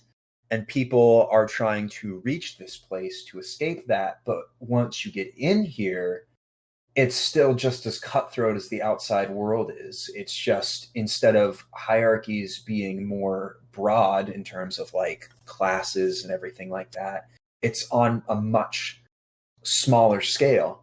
And each song is you following these different perspectives of people within the Dead Club City. So you're being told this overarching story, but it's almost like reading a book where you switch, like maybe a different chapter. In the middle of the chapter, it changes perspective. It's like the almost. Bible. It's like the Dude, I think that that's the most interesting part about this is like you see hopefulness in a song like Overcome and you feel that hope in the song, and then you hear and like Keeping You Around is like, I've got more hope in, what is it, I think Stopping War and Seeing Sound than I have in Keeping You Around, and like the loneliness that people in the city are still feeling if they're not part of the extravagant few who get into this dead club. And Members Only showing, like, exemplifying that some people are in fact excluded from this, and that it is an exclusive club when the city is meant to be a paradise for everyone. And seeing all these individual stories really helps you form your perception of what the Dead Club City is. But because you get so involved with these different characters, you start, that imagery forms in your mind and lets you conceptualize this album on an even deeper level. Sonically, I love that Foreign Language is this upbeat, fast-paced, melancholy song surrounded by two very slow songs in Green Eyes Sienna and Talking to Myself, because it makes the emotion in Foreign Language come through the instruments as well by providing that contrast. And I think, honestly, above everything else, Welcome to the DCC is the catchiest song I've heard all year. That bass line is funky as hell. That song deserves to be all over the radio, and the fact that it's not is fucking ridiculous. Besides that first 3-song run, and honestly probably 4 songs, I would say, with Keeping You Around, my favorite part about this is Pop the Balloon. Yes. And incredible song. Fucking amazing song. What I really, really enjoy about it is that it, in and of itself, as a closer, is a commentary on society as a whole. And not the song itself, but in its placement and how it cycles back. Because the whole point of Pop the Balloon is that, as far as I can tell, the storyline of the guy whose perspective it's from is that the person who he was involved with romantically, we don't know if it's a man, woman, whatever, that they were disenfranchised by the city to the point where they died or killed themselves or something happened to them. So he's saying, I'm going to pop the balloon. I'm going to disrupt the status quo. I'm going to get rid of the Dead Club City and reform it and make it into a place where everybody can be happy, type of thing. I'm going to do it for you. I'm going to do it for the residents of the Dead Club City. It's going to be like perfect. We're going to have this reform. And the last line of the song is "Kill the Dead Club City." And the first line, if you have the album on loop, is "Welcome to the DCC." And to me, that shows that this idea of it can't be killed. And that human nature, regardless of what our intentions are always under a certain system. Some things can't be reformed. Some things can't be changed. And the album in and of itself is cyclical in the sense that he had the best intentions to reform the Dead Club City. You overthrow the system that was in place. You make it into this so-called paradise for people. And then as it progresses, it's just another natural cycle where, again, you can't reform certain things. And Nothing But Thieves have always been a politically charged band, especially with Moral Panic. But like this in general is just such a clever story and commentary and way of presenting that idea. I find new layers and aspects of these storylines to be invested in every time I listen to the album. Did I listen to it as much as any of my other albums of the years from the years that we've done this? No. Is it my favorite of those? No, because Color Decay exists.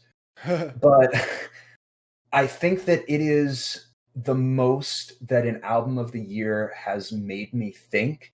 And I think that it is a great example of artistry and the best alt-rock album I've heard in forever. Like my entire life, like no exaggeration, like just rock in general, plain rock, alt-rock, without getting into the hard rock, metal, whatever. This is an example of how to do that genre, do it well, how to blend it with pop. Beautiful, amazing hooks, how to provide commentary without being too on the nose about serious issues that you're trying to convey, and doing it all in a way that creates a storyline that the listener gets invested in. There was no other album like this. And ultimately, I mentioned a Sleep Token where Rain kind of took me out of that story a little bit, that this album having a story that I could follow and be connected to and be connected to characters within the story is what set it apart from Take Me Back to Eden and made sure that I needed to have this as my album of the year. It's also worth the $60-something I had to pay for vinyl, but it is what it is. Frisbee! That's rookie numbers, man. Hey, look. You don't have to deal with international shipping. Exactly. I had to import this shit from... Actually, I couldn't even get it in the UK. I had to buy it from a guy in Finland who had bought it from the UK. That's the lengths I had to go to. But my God, I got this copy. Finland! But anyway, yeah, Nothing But Thieves, Dead Club City, my album of the year 2020. I am obviously not nearly as high on that album, but I will say I feel like I think about that album and think I enjoy it much more than I actually do when I go to it. Like, conceptually, I want to love that album so much more than I actually do. Because there are, like, Welcome to the DCC and Members Only are bangers. Pop the Balloon, too. But then, like, I go back to other songs on it, and I'm just like, eh? And I'm like, damn, I want to like this so much more. Because, like, everything you said about the concept is, like, so fucking cool. Those are the 3 songs I have saved, as well as Do You Love Me Yet, Jake? So I think we're on the same boat there. Yeah. I like how, like, wacky it is. I don't know what about the word. It's so strange and unlike anything I've ever heard. So that's what drew me into this. I don't know where I'd put this for me. Like I said, I only have those 4 songs. So. We have one album left to talk about. And we definitely have not talked about it before. Sure. Hey guys. Right, guys? So I'm going to do my review first. My number 12 album is Rat Wars by Health. My number 11 was Suffer in Heaven by Chelsea Grin. My number 10 is Tether by Of Mice and Men. My number 9 was Brand New Me by Concrete Castles. Number 8 is Retrovision by Honey Revenge. Number 7 is Super Bloom by Silent Planet. Number 6 is What If I Break by Windwalkers. Number 5, Daydreamer by Dead Lakes. My number 4 is Hope by NF. My number 3 is Ruckus by Movements. And number 2 is Midnight Euphoria by Sunsleep. And my album of the year 2023, to nobody's surprise, is Take Me Back to Eden by Sleep Token.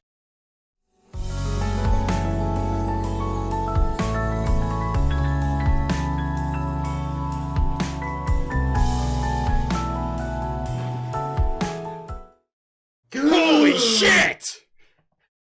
I love how Derek and I What the both went fuck, for the I crazy reaction. I didn't see this coming at all. No way! Justin is actually surprised. he's sitting back in his chair with his mouth open. He's like, He's wearing his No, Archetypes Collide. The thing is, that was us when you said it was Dead Club City. True. I'm really surprised you guys didn't get that. But anyway, I guess I really didn't name myself after it or anything in the server. So this is perhaps the most ambitious album I've ever heard. Blending genres like jazz, funk, rap, and metal. And like I said in Derek's review, is I'm not gonna go too into detail about like the theories of the album, because I kind of covered that in the review, so you can go watch that.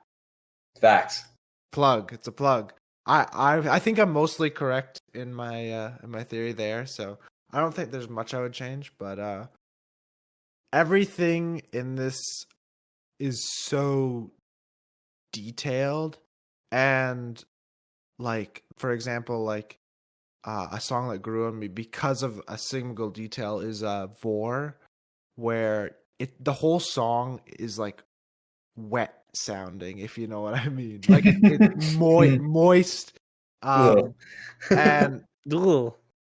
but I think it adds to the atmosphere. And like you can also, like, his breathing is so intentional in every song. I think this album is a lot more, it doesn't flow as well together as This Place Will Become Your Tomb does. I think the underwater theme of that album really stood out and carried and kept that theme going around. But this album has like really high peaks, and it starts with Chokehold, which breaks the structure of like normal Sleep Token songs, and it doesn't necessarily build very slowly. In my notes, I have the summoning. I'm not going to go into detail about that. Just the summoning. The lyrics of Granite are incredible. And Aqua Regia. Probably this song has grown on me so much, and I think a top 3 song on the album. Damn. Good take though. And I think like this song being released like 3 weeks after Waterproof, both songs with like a jazz piano in them enhanced my love for like a piano this year, especially. Every song, the vocal layering. I don't really have I should have put a specific example there. I don't really have one off the top of my head. But and I've also grown appreciation for Do You Wish That You Love Me? Well, actually, no, sorry. That's not what I wanted to say. My appreciation for Do You Wish That You Love Me was because it was a single. And I feel like that song would have fell flat for me on the album if I hadn't heard it as a single, which is something I don't think I've ever said about anything. Because normally I'd like over listen to a single and be like, I'm tired of this. This song is like weird because I'm glad it was a single, even though it wasn't the strongest song on the album. Because it was a single, I was able to appreciate it more as a single song because I had more time with it individually. And we have Rain, which has little rain like in the end of it as a sound effect. And like the atmosphere of this album, for example, Take Me Back to Eden, the song, it immerses you with like church bells and birds. And I almost thought of this as like, this is going into my theory, but I never mentioned this in the review. The church bells kind of make me think it's like maybe this happened on like a wedding day or something. No, nothing further than that. But I love how in that song each chorus is the same lyrics, but in a totally different style. Like one is like rapped, then it's like having 3 songs in one, honestly. And I think I'm going to read lyrics from verse 3 and Take Me Back to Eden, because I feel like this is the song that I have given the least love all year. Like in terms of my listening habits as well, I think it is a freaking masterpiece. But verse 3 is, I guess it goes to show, does it not, that we've no idea what we've got until we lose it. And no amount of love will keep it around if we don't choose it. And I don't know what's got its teeth in me, but I'm about to bite back in anger. No amount of self-sought fury will bring back the glory of innocence. This man has felt pain. and he's, yeah, it's just like what we were saying earlier about the English language. This guy is a master of the English language when explaining emotions. Bro has it down. And then we get to Euclid, which is learning from that pain and growing because of it. And I love how the bridge of this song is verses 1 and 2 overlaid with verse 3. The level of genius to make that work while like having it in the song first of all, but then having it work overlaid with each other is like insane to me. On top of that, it plays on nostalgia by adding the lyrics to the first song on the first album. And I've I've just never heard anything like it. There's so much more I want to say, but no matter what I say, that I won't do this album justice. I think the piano in Aquaregia, the piano solo with the light conversation in the background, all these little details. I haven't even talked about Ascensionism. The build into the rap verse, into a brutal breakdown, back into the light piano,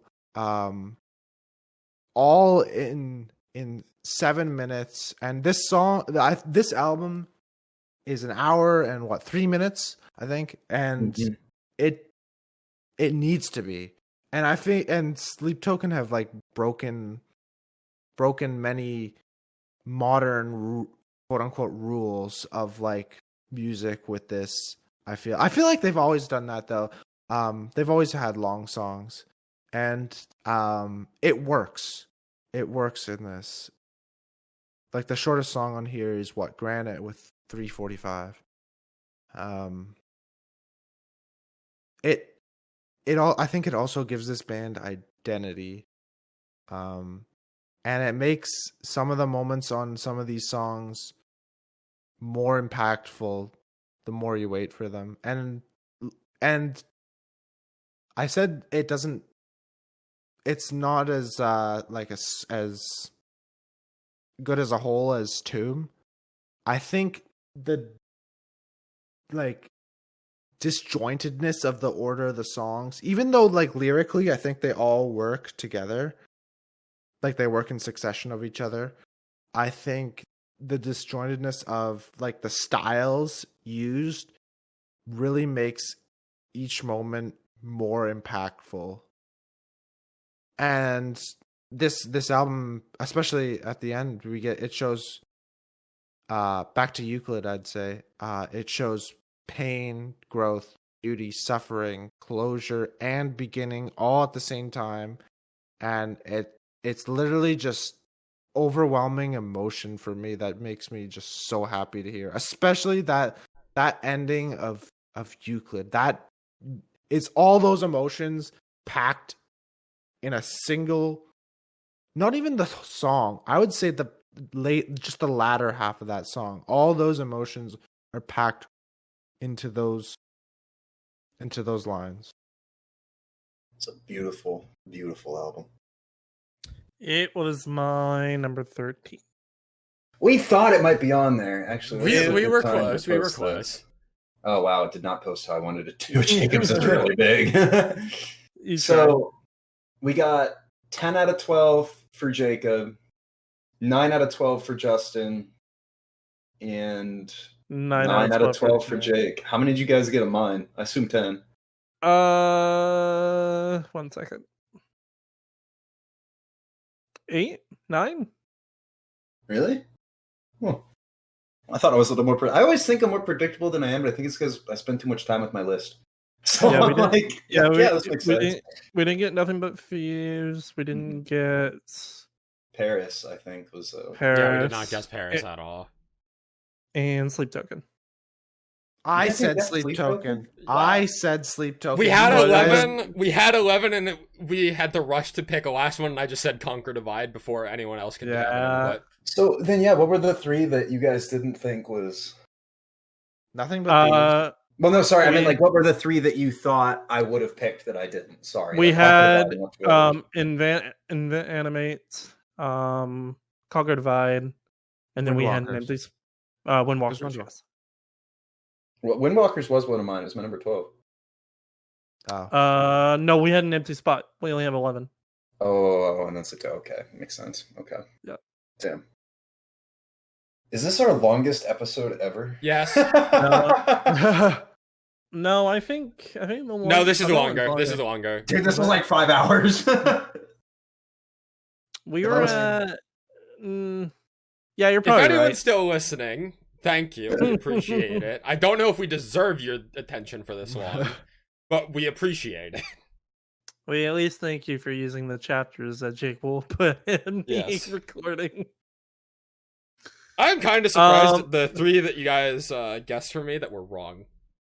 What I did we wanted guess? to- This With picture Caskets, sucks, Derek. Beartooth, and My Hanabi. bad.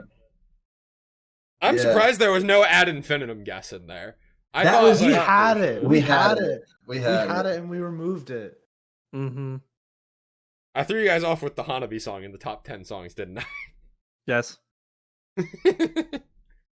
I thought it was going to be this year's Bloodywood. Apparently, Yeah. I threw you guys off with Fallout Boy. Yeah, I feel like that was a late I- turn out.